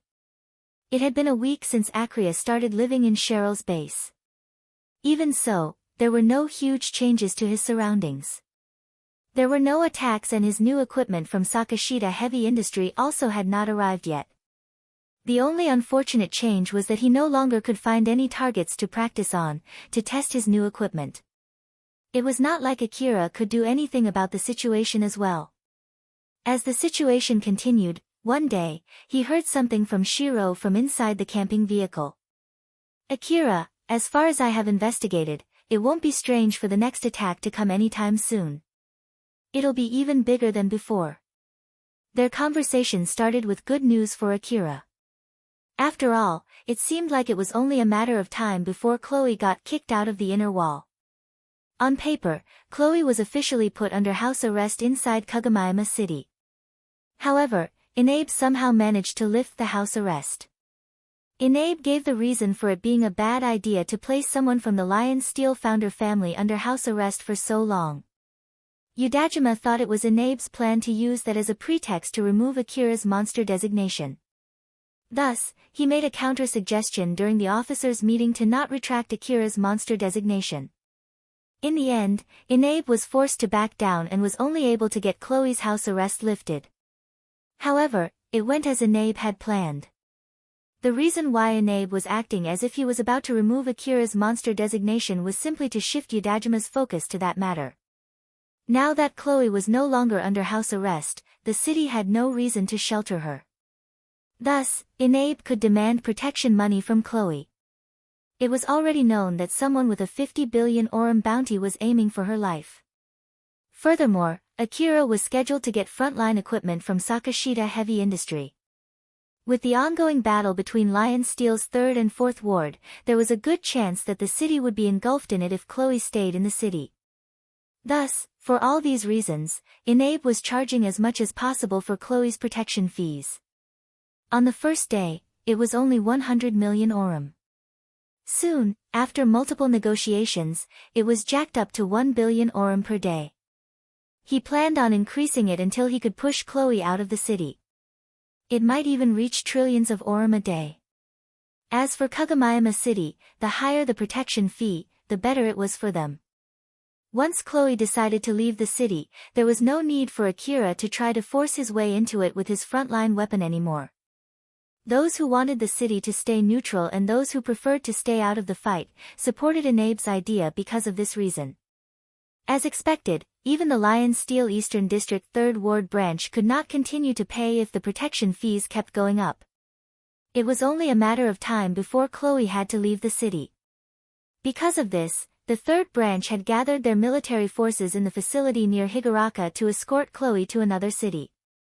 To be more precise, they are using this as an excuse to gather soldiers there. Judging from the scale, it would not be strange for them to suddenly attack Kagamaima City. Though, they continue to claim it as a necessity to fight back against a 50 billion bounty target who has the support of the 4th branch. Well, city management keeps pushing the protection fee up using the threat from you as an excuse. So, the 3rd branch can't really complain about the fees. Akira nodded and asked Shirou a question. By the way, how did you get all this information? Well, through a lot of means. The details are confidential. I see. Putting that aside, it's quite impressive for you to gather that much information. You're pretty amazing. Yup, that's right, I'm indeed amazing, yeah. Shirou had pride in his own skill. However, the fact that Akira was not amazed by it up until now was a thorn that continued to bother him. Now that Akira complimented him, Shirou replied back with bolstered smugness. Though it might be weird for me to say this myself, information is the key to ruling the world. I was specially trained in the Sakashita facilities to be victorious in any information warfare. I was even receiving special treatment. I'm just that great, you know. That information that I told you just now was something that no normal person could get a hold of. Just to remind you, you owe me one for this. Akira questioned if he had somehow provoked Shirou in a strange way. He decided to simply continue the conversation in a more soothing manner. I know. I owe you one for that. So, when will they make their move? I bet something will happen soon. To be exact, just how soon would that be? A few days? Tomorrow? An hour from now? Akira lightly joked as he asked, but Shirou unexpectedly replied with a serious expression, "Not exactly this instant." Ha! They just made their move. They just dispatched a squad from their facility in Higuraka. It's about 20 large-sized armed vehicles. No, 30. Wait, there's more. Armed vehicles? Like tanks? They look more like mobile missile pods. Ooh, they're stuffed full with missile launchers. Either way, it's not something that would be normally used near a city. I don't care about such flimsy rules. The only thing that I care about is the fact that they are bringing out all these weapons from Higuraka to Kagomayama City. This includes powered suits and APCs. So far, that's all I know. Akira pondered with a severe expression. It was completely dependent on their side, whether they would use force to assault the city. Even if it meant antagonizing the city, Akira fully expected them to continue their pursuit. Lion Steel was a huge company. There was no telling how far it was willing to go against Kagomayama City. The hunters did try to attack Akira when he was in the midst of negotiations with city management. However, it was still understandable considering that he had a huge bounty set by Lion Steel. Additionally, although it was located right next to the city, the slums were treated as a part of the wasteland. Thus, there was no reason for them to hesitate in blowing up the whole place if it meant taking him down. Akira's thoughts narrowed down to, they will definitely attack. He started to ponder over methods to deal with the upcoming large assault. Alpha, what do you think? If they attack the slums, it might be better for me to go out and face them out in the wasteland instead, no? No. Let's prepare to face them in the slums. They might hesitate if we're in the slums. After all, their attacks might damage the city. City management would have to send out the city defense squad as well. So, it would be better if you can stay within the slum on your bike but not be in this base. Alright, let's get ready then. Although he said that, Akira had already prepared his bike to be refitted with weapons. In other words, he was already fully prepared. The only thing he had to do was warn the others about the upcoming assault. However, the only one that he could inform was Carol. After all, no one else knew about Shirou's existence. He could not afford to tell the others. As he was pondering over a way to inform the others, Carol casually came up with a solution. Alright. I will slowly let the other people know. Would that be alright?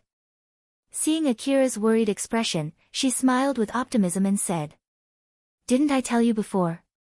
Why I'm close to Viola. It is exactly for times like this. It won't be strange for me to know things that normal people wouldn't know. Akira tilted his head and smiled. Ah, you're right. Alright then. I'll leave it to you. I'll get it done right away, so just wait for a bit. No, I'm heading out alone. Carol, you stay in the base. Carol immediately pouted. You're leaving me behind. Are you saying you don't need my help anymore? That's not it. I want you to stay in the camping vehicle together with Shirou. If things go wrong, I will have to return back to living in the wasteland. Sorry, but I'll leave the camping vehicle and safety of the base to you. Even after he explained, Carol still seemed displeased with his decision.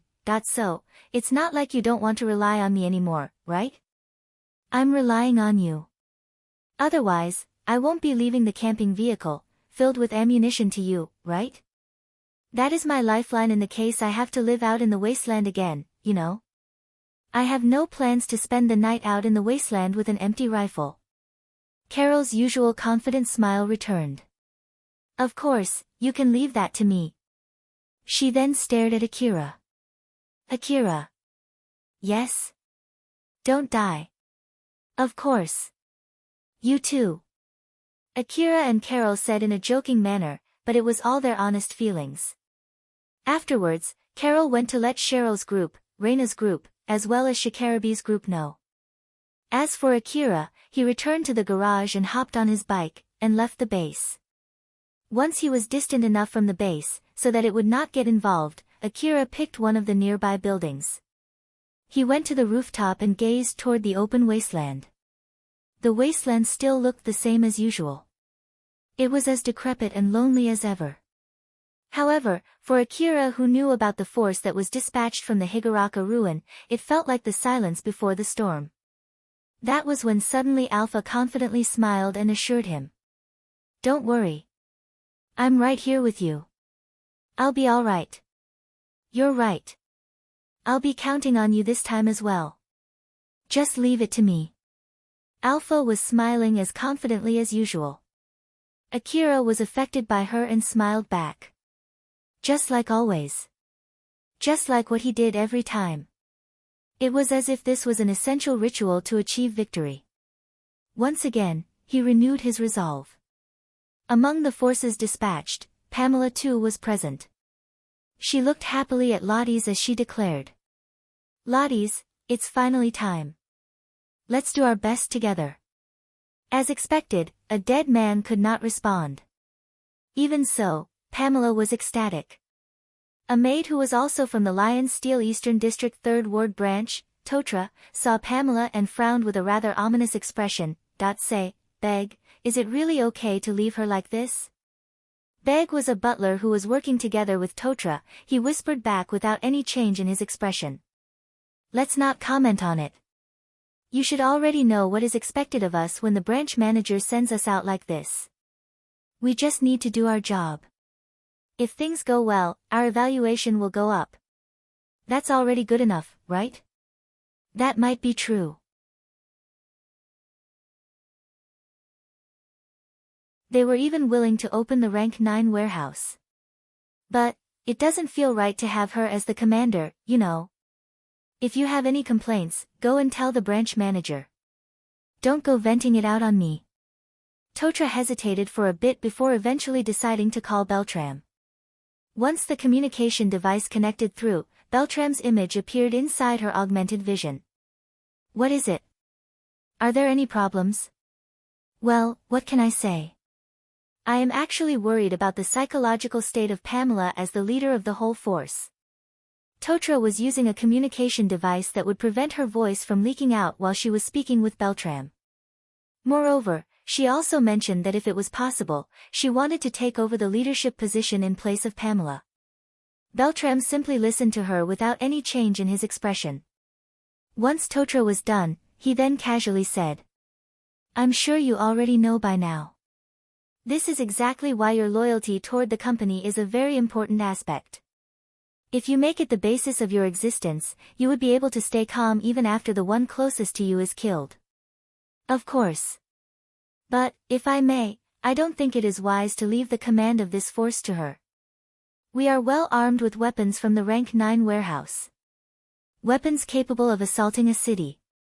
I don't believe it is a good idea to leave the command to her. If it's about that, use your skills and loyalty to deal with it. Your duty is to support her. It includes taking command in the case she is deemed no longer able to fulfill her duty as a leader. It is best for you to find a way to improve the situation as much as possible. That also includes making the decision you are proposing. I understand. After she closed the call, Totra smiled. She now had Beltram's word that she could take command when she deemed there was no other choice. Thus, her mind shifted toward what to do in order to remove Pamela.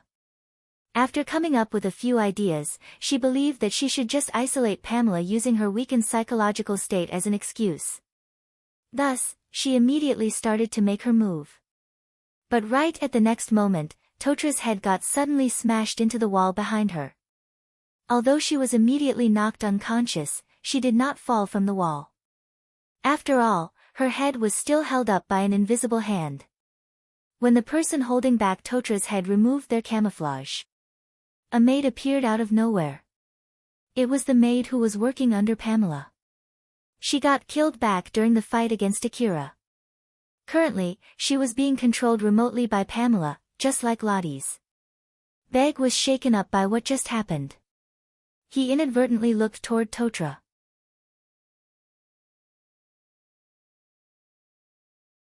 The moment Beg noticed that there was someone else nearby, he already found Pamela right next to him. She was close enough for Beg to feel her breath. She peered expressionlessly at him, as if looking deep inside his soul. "Don't get in my way, okay, but of course. The branch manager also ordered us to give you support. We were not ordered to get in your way." Pamela was staring emotionless at Beg, who was getting anxious. She paused for a moment before smiling and muttered, "I see." She then returned back to Lottie's and started talking to the corpse, which did not respond. The automaton under her control started walking again. It still had Totra in its hand, dragging her along as the group moved. The blood dripping from Totra's head slid down to her leg and painted a long red line on the floor. Beg stood frozen and heaved a huge sigh. The ability to control automatons. We didn't notice its presence at all, and the way she suddenly appeared in front of me out of the blue. Even in that psychological state, she is still a servant serving under someone from the founding family, huh? Beg then reminded himself, put aside everything and just focus on the duty. Lottie sacrificed himself since he thought that leaving Pamela alive would be more beneficial to Chloe. Excluding her psychological state, Lottie's decision was definitely correct. Akira saw a cloud of dust at the very end of what he could see. The source of it was Pamela's team. He could clearly see tanks equipped with large missiles, as well as multiple powered suits and APCs. Akira directed his information-gathering device to scan that direction and frowned. "So, they're finally here, huh? That aside, if they seriously use those things here, the city will definitely not let it slide? Are they really going to go through with this?" Alpha smiled, it made her look relaxed even in this situation. "Well, the very person who made a similar irrational decision is over here after all. So, it should not be surprising to find someone else making similar decisions, no? Well, about that, you got a good point." Akira laughed awkwardly, trying to wiggle out of that topic. Thanks to that momentary distraction, he did not seem anxious anymore. "I bet they will claim they need such a force to escort Chloe. She is on the brink of getting kicked out of the city, after all. It can be seen as being precautious, considering how dangerous the wasteland is and the fact that someone with a 50 billion bounty on him is after her. It's understandable for them to prepare such powerful escorts. If that's really the case, I would be thankful though." With everything that happened recently, Akira had calmed down considerably. Enough for him to consider going after Chloe only after receiving his new frontline equipment from Sakashita and completing Alpha's request. However, that plan quickly got abandoned. The missile launchers inclined up and released their payload into the sky, above Kagomayama City. Whoa! They've actually started shooting. Akira inadvertently gazed up, following the trajectories of the missiles. Gaudol's team was assigned to watch the border between the slums and the lower district. They were able to clearly see the missiles as well. "Captain, they really started shooting in this direction. Maintain formation. Shoot down any missiles that veered off from the region that they have designated beforehand. Otherwise, don't do anything about them." "Roger that. But are you sure this will be enough? If we are late in intervening and it ends up damaging the city, it will be horrendous, no? Those in the upper echelons have made the decision. It's not like I can do anything about it, so just stop worrying and do as we are told. Although it might hit the city, it would still be outside the inner wall." Thus, it was still tolerable, or so Gaudol believed as he knitted his eyebrows.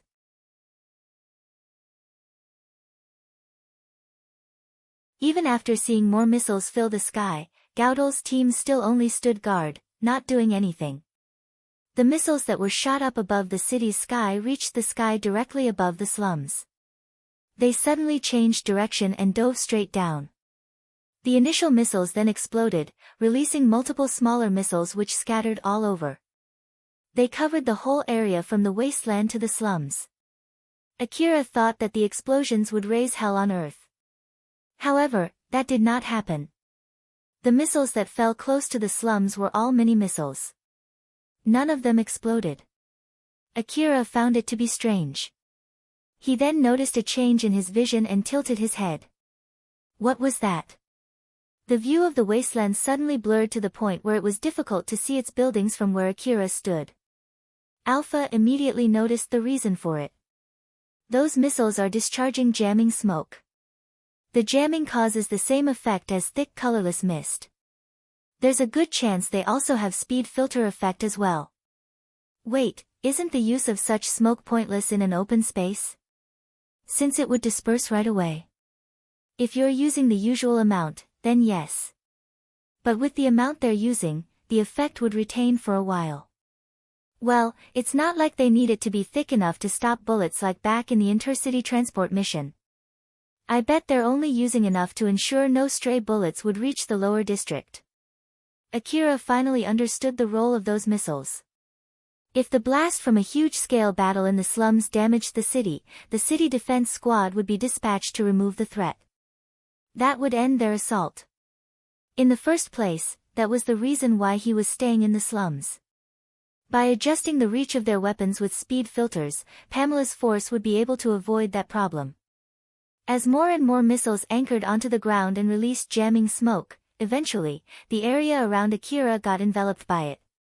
At that moment, Alpha's expression suddenly turned solemn. Akira. Keep calm and quickly go to the next building. The bike was already racing. Akira headed to the rooftop so that he could jump to the next building just like what Alpha had advised. However, a moment later, Alpha suddenly vanished. Akira's connection with Alpha got cut off. Alpha. Although it caught him off guard, Akira kept his cool. He headed to the other building. After he jumped and landed on the nearby building, he hid deep inside it. He quickly went inside one of the rooms and closed the door. This is only a temporary solution, what next? If the jamming smoke hindered Akira's connection to Alpha, then he should be able to regain connection by preventing the smoke from surrounding him.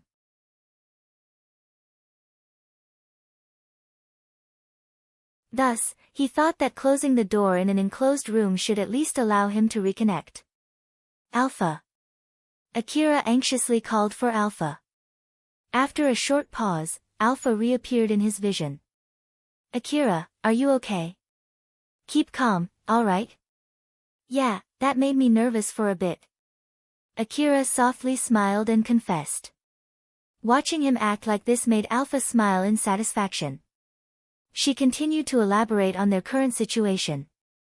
Alright, let me explain the situation once again. At the moment, Alpha had to focus her resources to maintain their connection through the jamming smoke. Thus, she might not be able to give Akira her full support during the battle. Hearing that his support would be handicapped, Akira frowned and asked. What a pain. In that case, wouldn't it be better if I go above the effective range of the jamming smoke? Unfortunately, that would not be possible. Look up.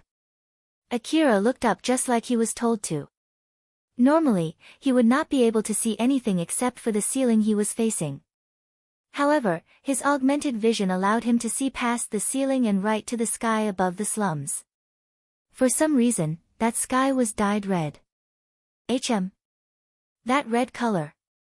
It's an area that I'm not allowed to enter, right? I didn't know they consider the sky above the slums as a part of the lower district.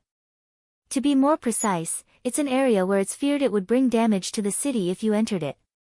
If Akira went high enough outside the effect of the jamming smoke and the speed filter, there was a good chance that the bombardment would reach the lower district. Thus, Alpha explained if he used that to his advantage, he would basically be using the city as his shield. City management would definitely see that as a hostile act toward the city. Arg! What a pain. Then, I have no other choice but to meet them in the wasteland, right? I don't recommend you do that. If you head out, they will have no need to worry about the risk of damaging the city anymore. Overall, it will only worsen your situation. Then, in that case. Yeah, we have no other choice but to fight from here. I will try my best to maintain connection even when we're outside, so be careful. Yeah. I'm counting on you. Akira heaved a huge sigh and smiled wryly as he jokingly muttered. Or is it that? Are we in this situation because I did not buy equipment from Shizuka-san's shop this time? Akira was partially serious. After all, the things he bought from Shizuka had always proven to be useful to him during all the incidents he had gone through. Alpha lightly giggled and jokingly replied. You might be right. Maybe we should buy a good luck charm the next time we visit her shop. Yeah. You're right. Let's do that. In order to survive and get that chance, Akira declared in excitement, all right. Let's go then. Akira then accelerated his bike away and resolved himself to jump into the battlefield. He was headed towards a place where he might lose his connection to Alpha at any point in time. The slums regained its silence, it seemed like the missiles stopped. However, that was not the reason why it was silent. It was simply because the jamming smoke had dulled sound propagation, a mimicked effect from the thick colorless mist. Akira stopped his bike in the middle of an alley. Alpha, any enemy? I detect nothing within my scanning range. But don't drop your guard. The jamming smoke might be preventing me from detecting enemies. After all, it also reduces the support that I can give you. If you feel something is up, trust your intuition. Roger that. Akira gathered his focus and sharpened his senses. He probed for information impossible for the five senses. With the help of his information-gathering device under the effect of the jamming smoke, he processed it as his sixth sense, searching for the presence of enemies. In the next moment, he could feel something coming toward him, and he was facing it.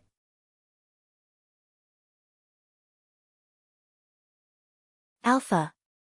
There's something ahead. Yeah, I noticed it too. Be careful.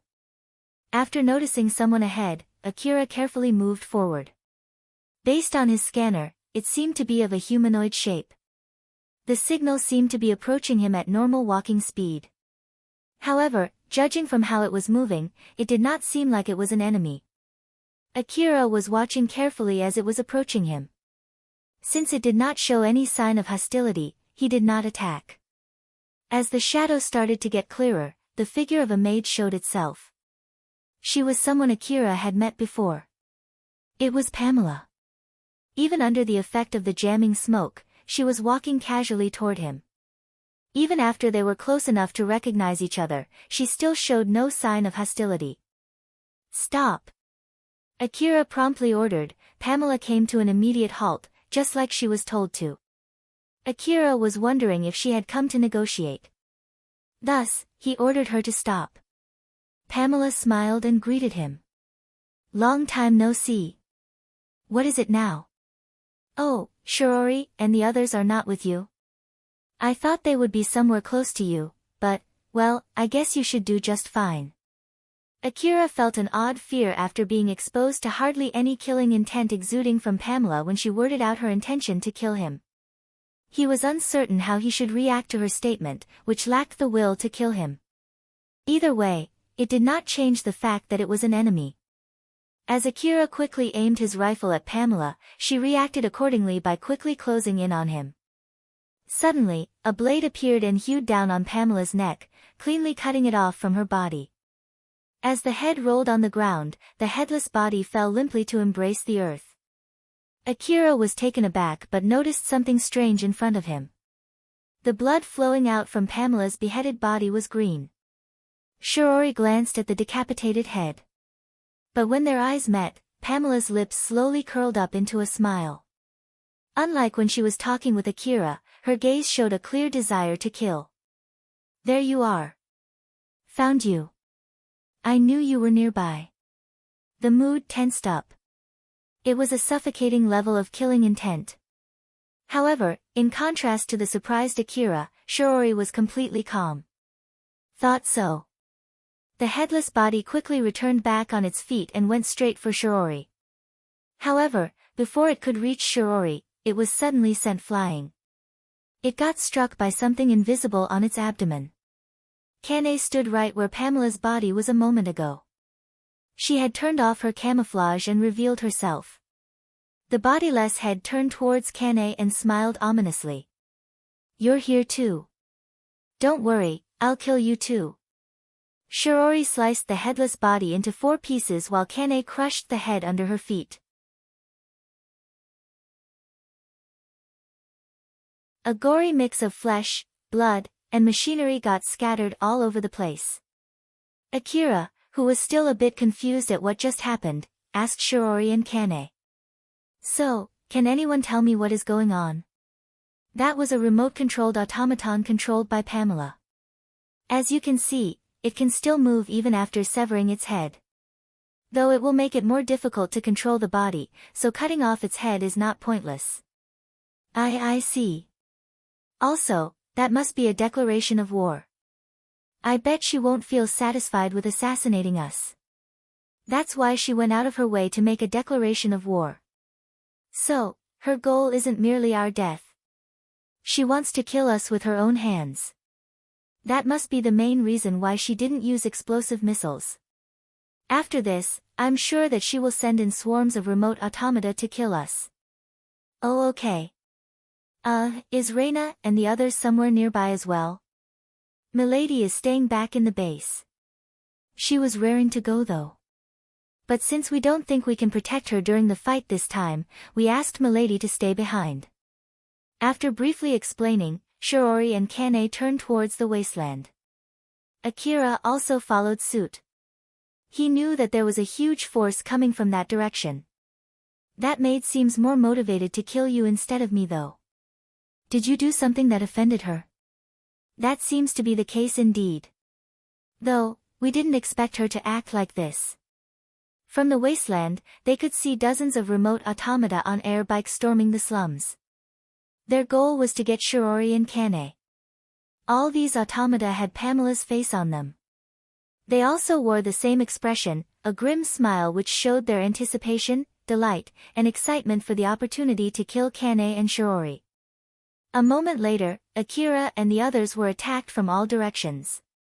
Some of the automata jumped off the air bikes and assaulted Akira's group with their rifles.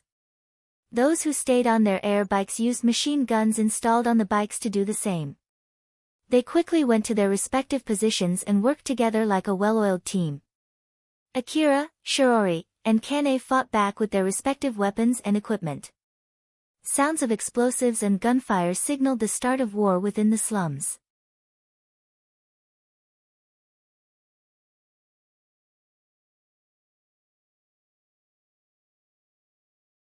Chapter 283, Annihilator Warhead. Akira's new HC-31R augmented suit, codename Los Cardin, was a huge upgrade compared to his previous augmented suit. One suit cost as much as 5 billion orum. Although he bought it at wasteland price from Katsuragi, it was still worth its price. It was stronger than a powered suit. It was also normally used by high-ranking hunters who worked further to the east of Ziegelt City. When it came to such powerful equipment, it did not simply augment the physical prowess of its user.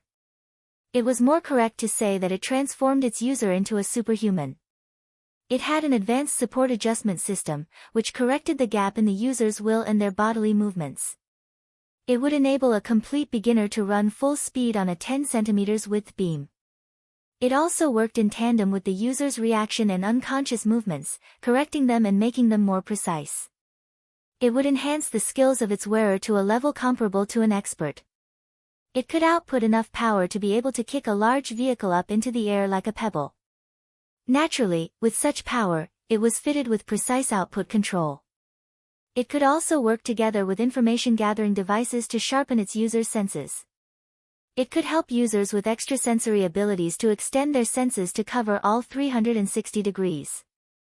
This would not improve one's vision, but instead, the ability to feel presence in all directions. It would remove blind spots and any possibility of getting caught in an ambush. Its user would even be able to feel disturbances in wind pressure. It was further equipped with extremely powerful force field armor, which could project outside. Combined with the data from the information-gathering device, it could project precise force field armor to block incoming attacks. As for the rifles, Akira changed his rifles to RL-2 multi-rifles.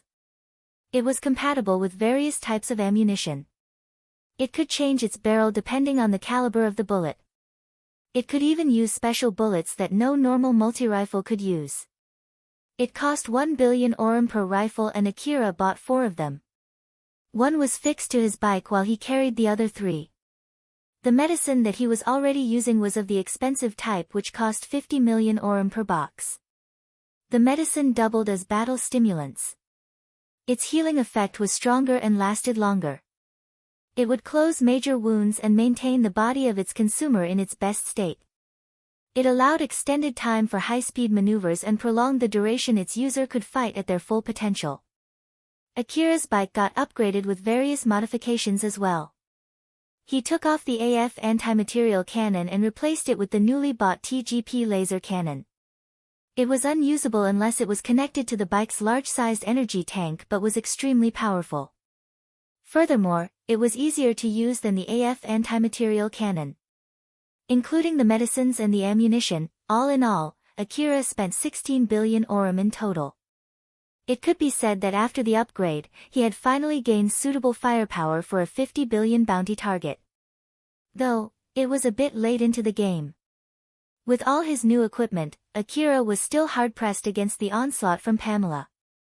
Akira was shooting sea bullets continuously through the small opening between buildings. He accomplished such precise shots while he was flying around with his bike, when up and down held no meaning. The sea bullets, charged with more energy, were faster and stronger than before. They formed a wall which flew toward their targets. As expected, the remote automata that Pamela controlled could not fully avoid his bullets. However, it was possible to defend against them. They used their force field armor and force field shield on their air bikes. Even using their maid uniforms to defend against the bullets.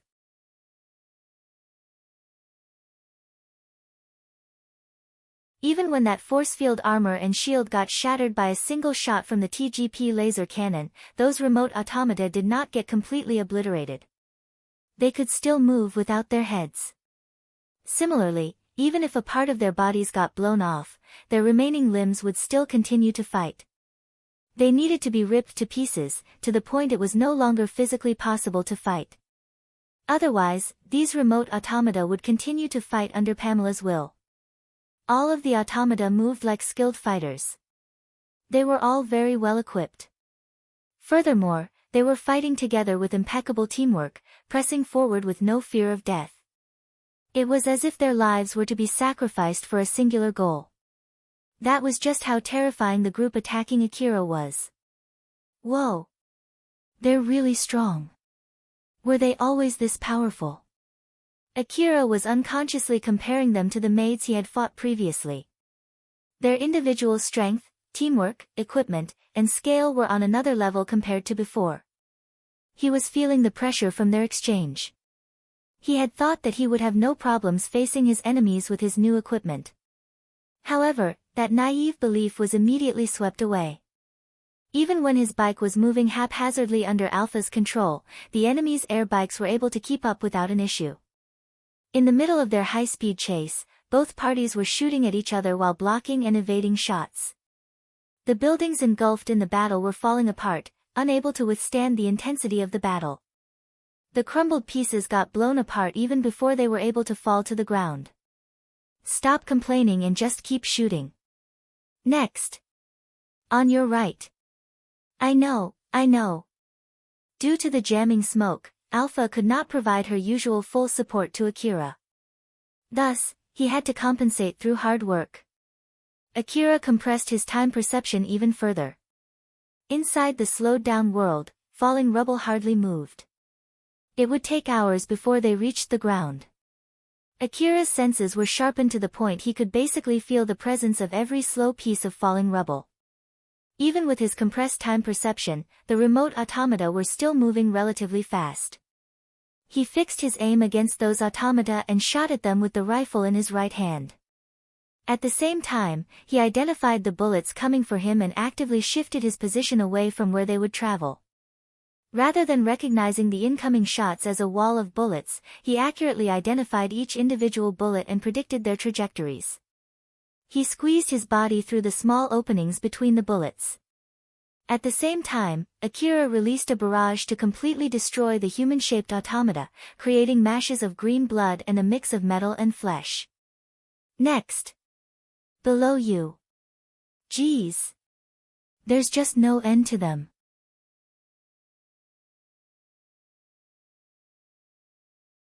Akira aimed his left RL-2 multi-rifle below and released a swarm of mini-missiles. The mini-missiles flew straight toward the maids that were trying to attack Shirou and Kane. However, the mini-missiles flew way slower than the sea bullets. It exchanged speed for its guiding system. Thus, it did not have enough firepower to break through the automata maid's force field armor and shield. However, the action of blocking his missiles created a fatal opening for Shirou and Kane to exploit. Shirou quickly seized the opening and sliced the maids to pieces while Kane crushed them with her powerful punches. They used effective means to completely destroy the remote automata, which only those with a high degree of knowledge over automata could perform. Although Akira was fighting at a disadvantage, it was not like he had no chance of winning. He could emerge victorious because Pamela was more focused on killing Shirou and Kane instead of him.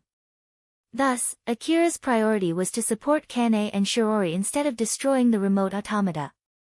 He would shoot whenever he saw an opening, which happened quite often as the automata were constantly trying to land a fatal blow on Shirou and Kane. In the end, Akira was able to destroy more automata than the other two. Pamela's narrow focus was beneficial to Akira, which caused him to be curious about it. Say, Alpha. Why is that maid so fixated on Shirou and Kane? Wasn't it me who tried to kill Chloe from the start? As a matter of fact, I'm still aiming to kill her right now. Wouldn't it be better to prioritize me instead? She must have her own reason for doing something like this. It's not our place to be worried over her reasons. Look. If Shirou and Kane get killed, you would be next on her list, you know? You should be more worried about that. If Kane and Shirou got killed, all the remote automata would go after him, all at the same time. Thus, although it was strange, ensuring Shirou and Kane survived meant his survival. You're right, I'll focus on that. The TGP laser cannon swept through his enemies. Although the laser was relatively small, it was able to cleanly vaporize the maid automata together with the buildings behind them. However, some of them managed to put up their force field shield to block the laser. They pushed its power output, concentrated the area covered by the shield, and managed to protect themselves. Unfortunately for them, that was not the end. Akira quickly followed the laser sweep with a barrage of bullets.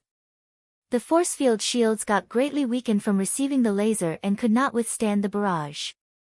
They were broken to pieces when faced against a barrage of sea bullets. A moment later, mini-missiles came in and struck their targets almost at the same time. This resulted in a spectacular explosion, which blew his enemies into chunks. Akira quickly shifted his attention to his next target. He reminded himself that he did not have the leeway to be thinking about unnecessary things. In order to preserve his life, he needed to desperately provide support for Shirou and Kane. Down on the ground, Shirou brought down her blade. It was towards a remote automaton coming at her from the front. Powerful force field armor extended from the contact point of the blade, and broke through the enemy's force field armor, splitting its head cleanly into two. But even after cleaved it into two, the automaton still stared at Shirou. It moved as if it was going to throw a counterattack.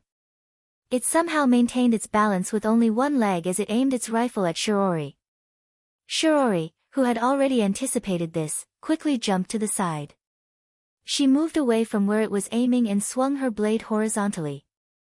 The body, which was already cut into two, got horizontally sliced apart together with its rifles. Only now did it get rendered completely harmless. Meanwhile, Kane drove a powerful kick into one of the remote automata.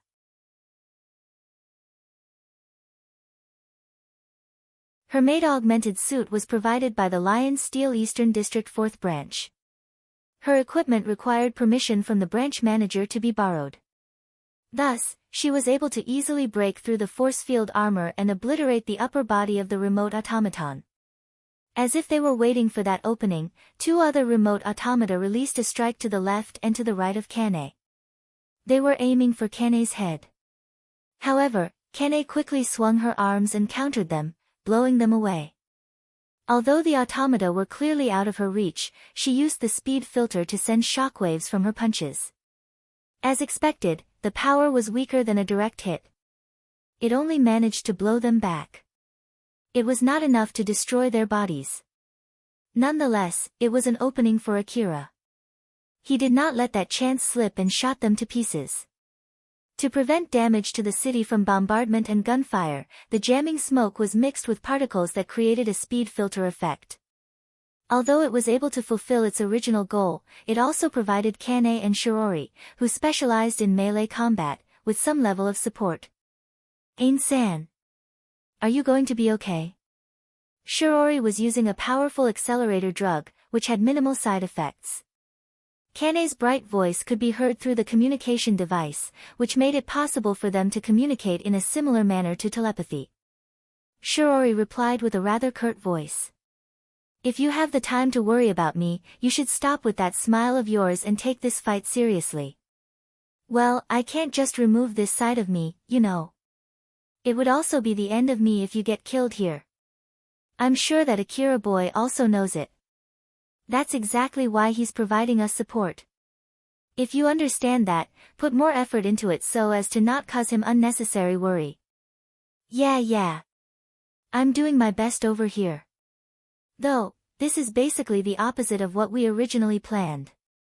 Shiori's group had offered Akira to fight against Chloe together, but he rejected it. They would be in trouble if Akira got killed. Thus, they donned their camouflage and hid around him. They originally planned to provide him support if he got into trouble, which would make him more likely to agree to their offer. In the end, a maid automaton appeared. To eliminate it, they had to expose themselves. Afterwards, everything went completely opposite of what they had in mind. Akira was the one providing support. Though it did not change the fact that they were fighting together, albeit, their current situation being that Shirou and Kane acted as the decoys. But still, those things they are using are meant for attacking a city, right? I didn't expect them to bring that out, you know.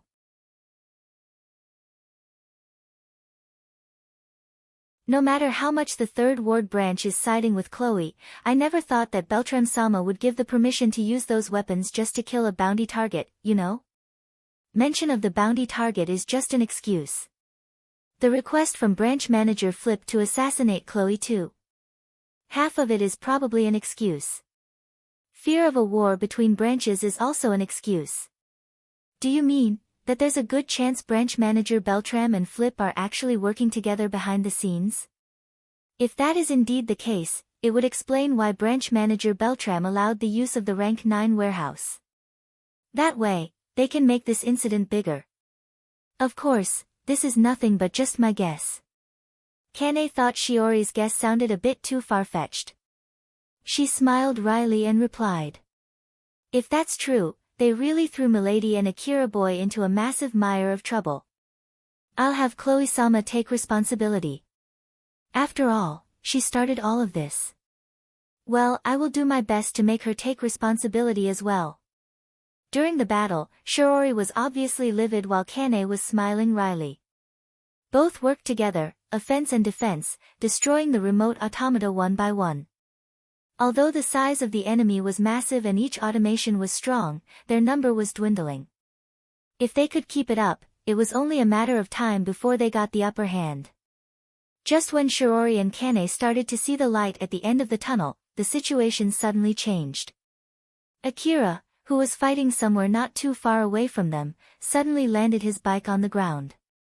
He accelerated it toward Shirou and Kane. He was in such a rush that he was willing to toss away his advantage of mobility. He chose to race on the ground, instead of up in the sky, where he could freely evade. Shirou and Kane, who noticed his action, were taken by surprise. They understood that he was subtly warning them to get out of this place as soon as possible. They unhesitatingly jumped on board Akira's bike. A moment later, after Akira and the rest left the area, a sudden full-scale bombardment rained down.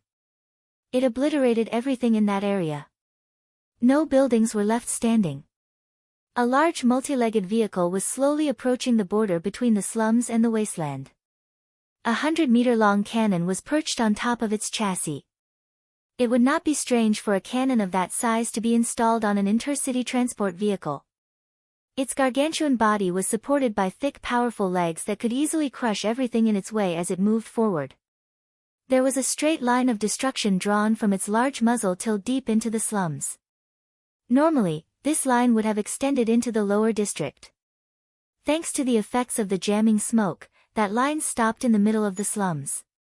Akira was desperately racing out of the area exactly because of that cannon shot. As he drove to the other side of a dilapidated building, using it as a shield. He could not help but frown when he caught sight of the multi-legged vehicle, through the gaps between the buildings. What the heck is that thing? Are they planning to attack the city or something? Shirou also frowned when she saw the multi-legged vehicle. I heard that they opened the Rank 9 warehouse, but to bring that out here, it's overkill. Rank 9 warehouse. It's a particular term used within Lion Steel. It refers to a facility that houses weapons capable of assaulting a city. So, they're planning on attacking Kagomayama City? I heard that they're originally dispatched as escorts or as a deterrent force. Lion Steel has many enemies as it is one of many large companies in the Eastern District. Thus, it is necessary for it to have such a mighty force. Kane smiled and joined in on the conversation. Akira boy, that's not important right now. Whatever their reason is, it doesn't change the fact that they brought that thing out to this battlefield.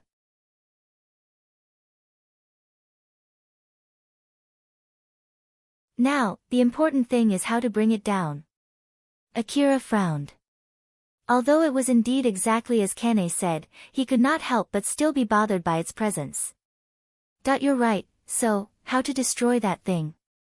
Do you know its weakness? Nope. I don't. Akira still had his eyebrows knit as he shifted his gaze to Shirou. I'm not much knowledgeable about that unit. But I will at least tell you what I know about it.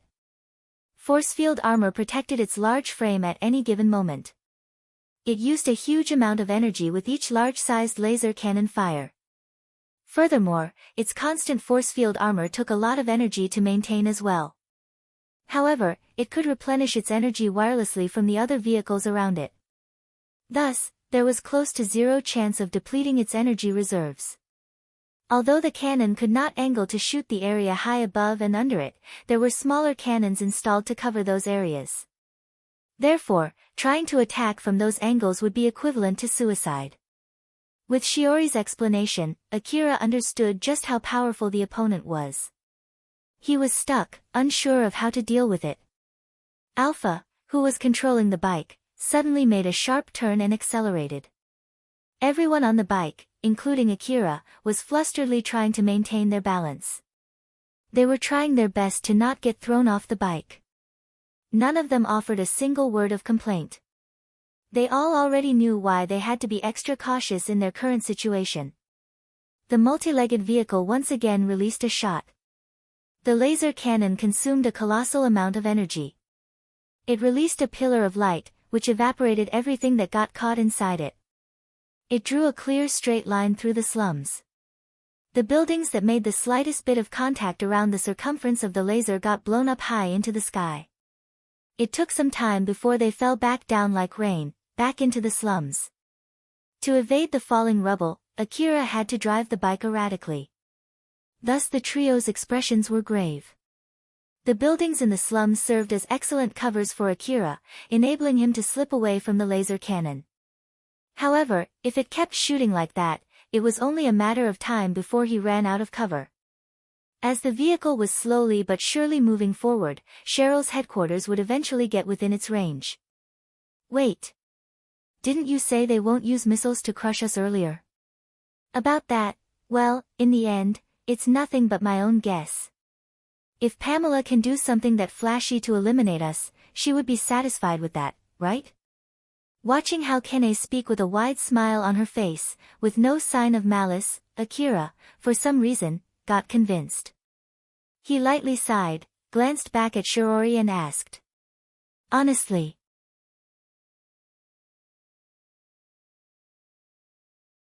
I don't think that huge thing would only aim at us while ignoring Shirou's base though. Any good ideas?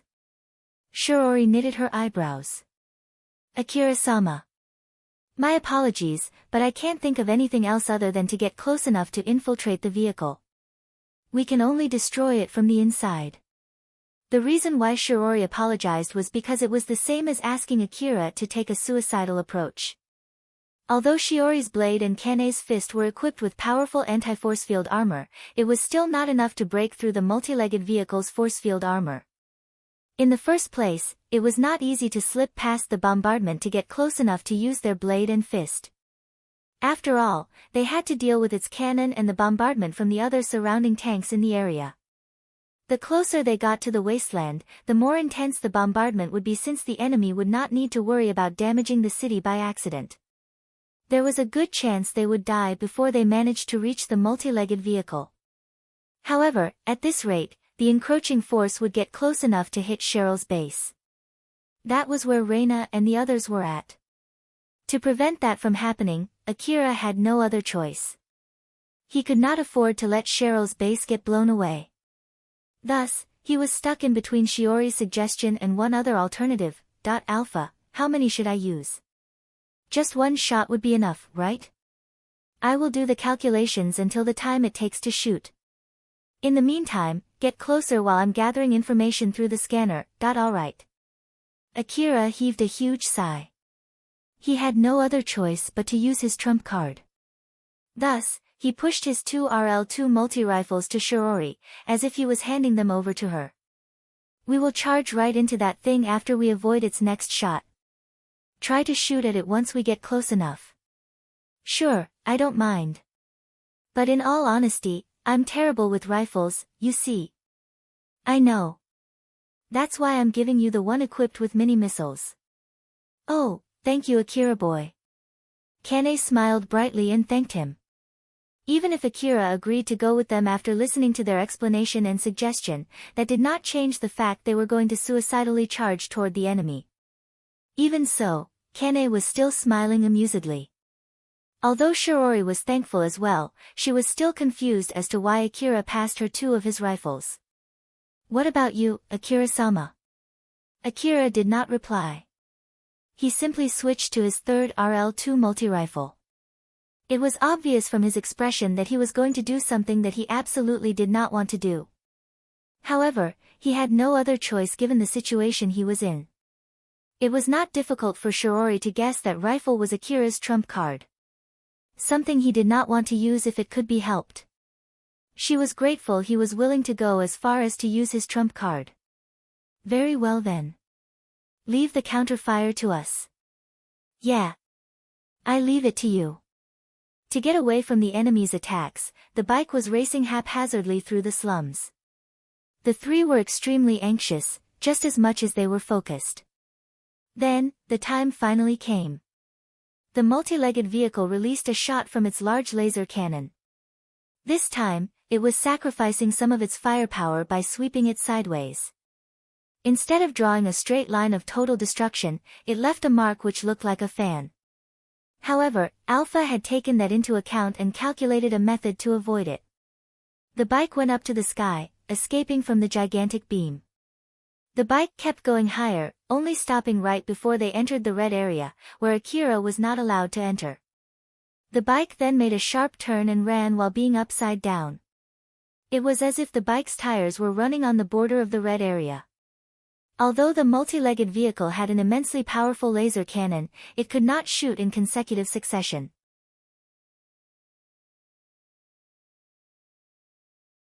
Akira used that opening between the shots to get as close as possible. He accelerated the bike at full speed, which also reduced its ability to evade. However, the multi-legged vehicle was not exactly vulnerable between each shot. Its smaller cannons and missile pods were actively firing during that time. Although the smaller cannons were easier to avoid, the missiles were equipped with homing devices. Since they were slower, the speed filter did not affect them. Akira, who was prioritizing speed over dexterity, had to come up with a way to deal with them. Here they come. I'm relying on both of you. As Akira stated with a solemn expression, Shirou gathered all her focus. She was serious as usual while Kane was still smiling as usual. Understood. Roger that. While the bike was traveling at top speed, Shirou swung her blade, which glowed dimly with light particles. It released a wave of light that flew from the blade, which sliced through the speed filter particles. The guidance system of the incoming missiles was thrown off due to that gap. It pushed their trajectories away from the bike. After the bike flew past those missiles, the jamming smoke caused the missiles to detonate a moment later. The bike extended out its force field armor behind, to protect it from the explosion. Meanwhile, it used the shockwave to accelerate even faster. Shirou quickly switched to the rifle and started shooting the missiles in front of her. The sea bullets flew towards their target. Naturally, the speed filter greatly reduced the sea bullets' range. However, it only prevented them from sniping from afar. It still retained enough firepower to deal substantial damage in mid-range. Even if the speed filter reduced its speed, the sea bullets still contained energy, enough to cause damage. As such, it was sufficient enough to shoot down the incoming missiles. The missiles veered off their original trajectories before exploding. To avoid these explosions, the bike expanded out force field armor under its wheels to pave its path forward. Just like Shirou, Kane was using a mix of her fist as well as Akira's rifle to shoot down the missiles. She used the shockwave from her punches to deflect and throw the missiles off target. Meanwhile, using the rifle, shoot down the other missiles. The bike's TGP laser cannon and RL-2 multi-rifle swept sideways. The laser and barrage of sea bullets shot down missiles, protecting the bike as it approached the multi-legged vehicle. With heavy fire flying in all directions, Akira held his RL-2 multi-rifle firmly with both hands as he carefully aimed it. Currently, Alpha could not provide her full support to Akira. Thus, he requested her to focus on shooting down and evading the incoming missiles. Basically, he would handle this shot all by himself.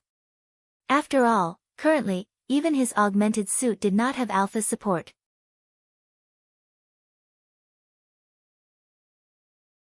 This meant there was no aim correction support. In this situation where he could not afford to miss, Akira sharpened his focus to its utmost limit.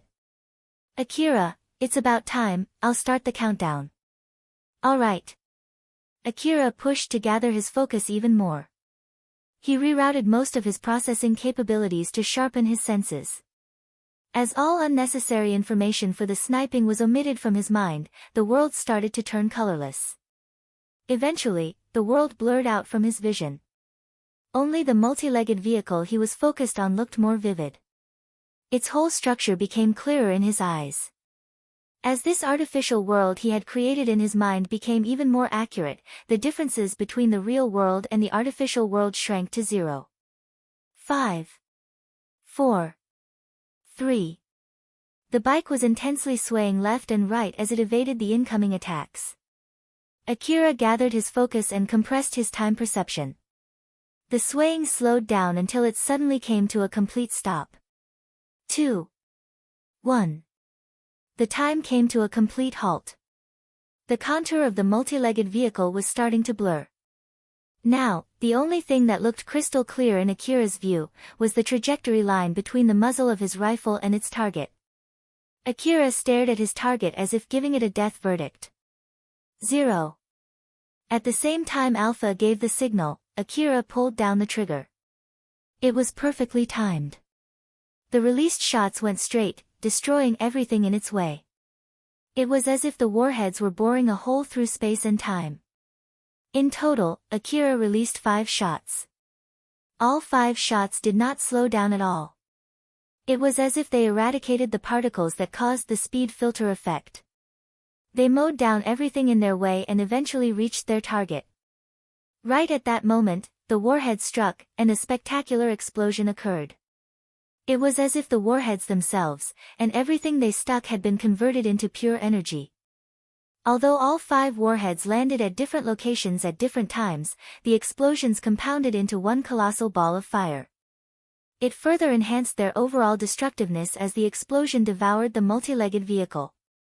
The shockwave was so powerful that it compressed the surrounding jamming smoke. It triggered a phenomenon that only happened from a highly dense pressurized colorless mist. The pressurized jamming smoke formed a dome, which contained the energy of the explosion. Thanks to that, the explosion had nowhere to go but inside, multiplying its destructive power manifolds. In a state where the dome partitioned out the rest of the world for a few seconds, the explosion continued to rage within it. The explosion eventually condensed so much energy that it leaked through the weakening dome. The explosion, which originally was a large fireball, got concentrated and confined within a small space. The moment a crack appeared, the energy burst out, creating a powerful gust of wind that blew everything around it away. When the dome finally dissipated, nothing was left inside it. It was as if that area had been ripped off from space and time. Akira used 5 Annihilator warheads at the same time. It brought about the result he had anticipated. Akira sighed as he gazed at the destruction that he just caused. I did it, Annihilator warheads. 5 of them. Seeing Akira's reaction and the aftermath that it left, Shirou could understand why he did not want to use all his Annihilator warheads. However, his next words made her realize that she was misunderstanding things. Damn it, one shot cost me 100 million orum. And I had to use 5 of them. Akira was lamenting the cost. When Shirou noticed, she could not hide her stupefaction. Akira-sama. Putting aside how you got that ammunition, Annihilator warheads are something that you can only use if you receive special permission. In the worst-case scenario, you might get arrested for carrying one. However, Akira replied back too nonchalantly.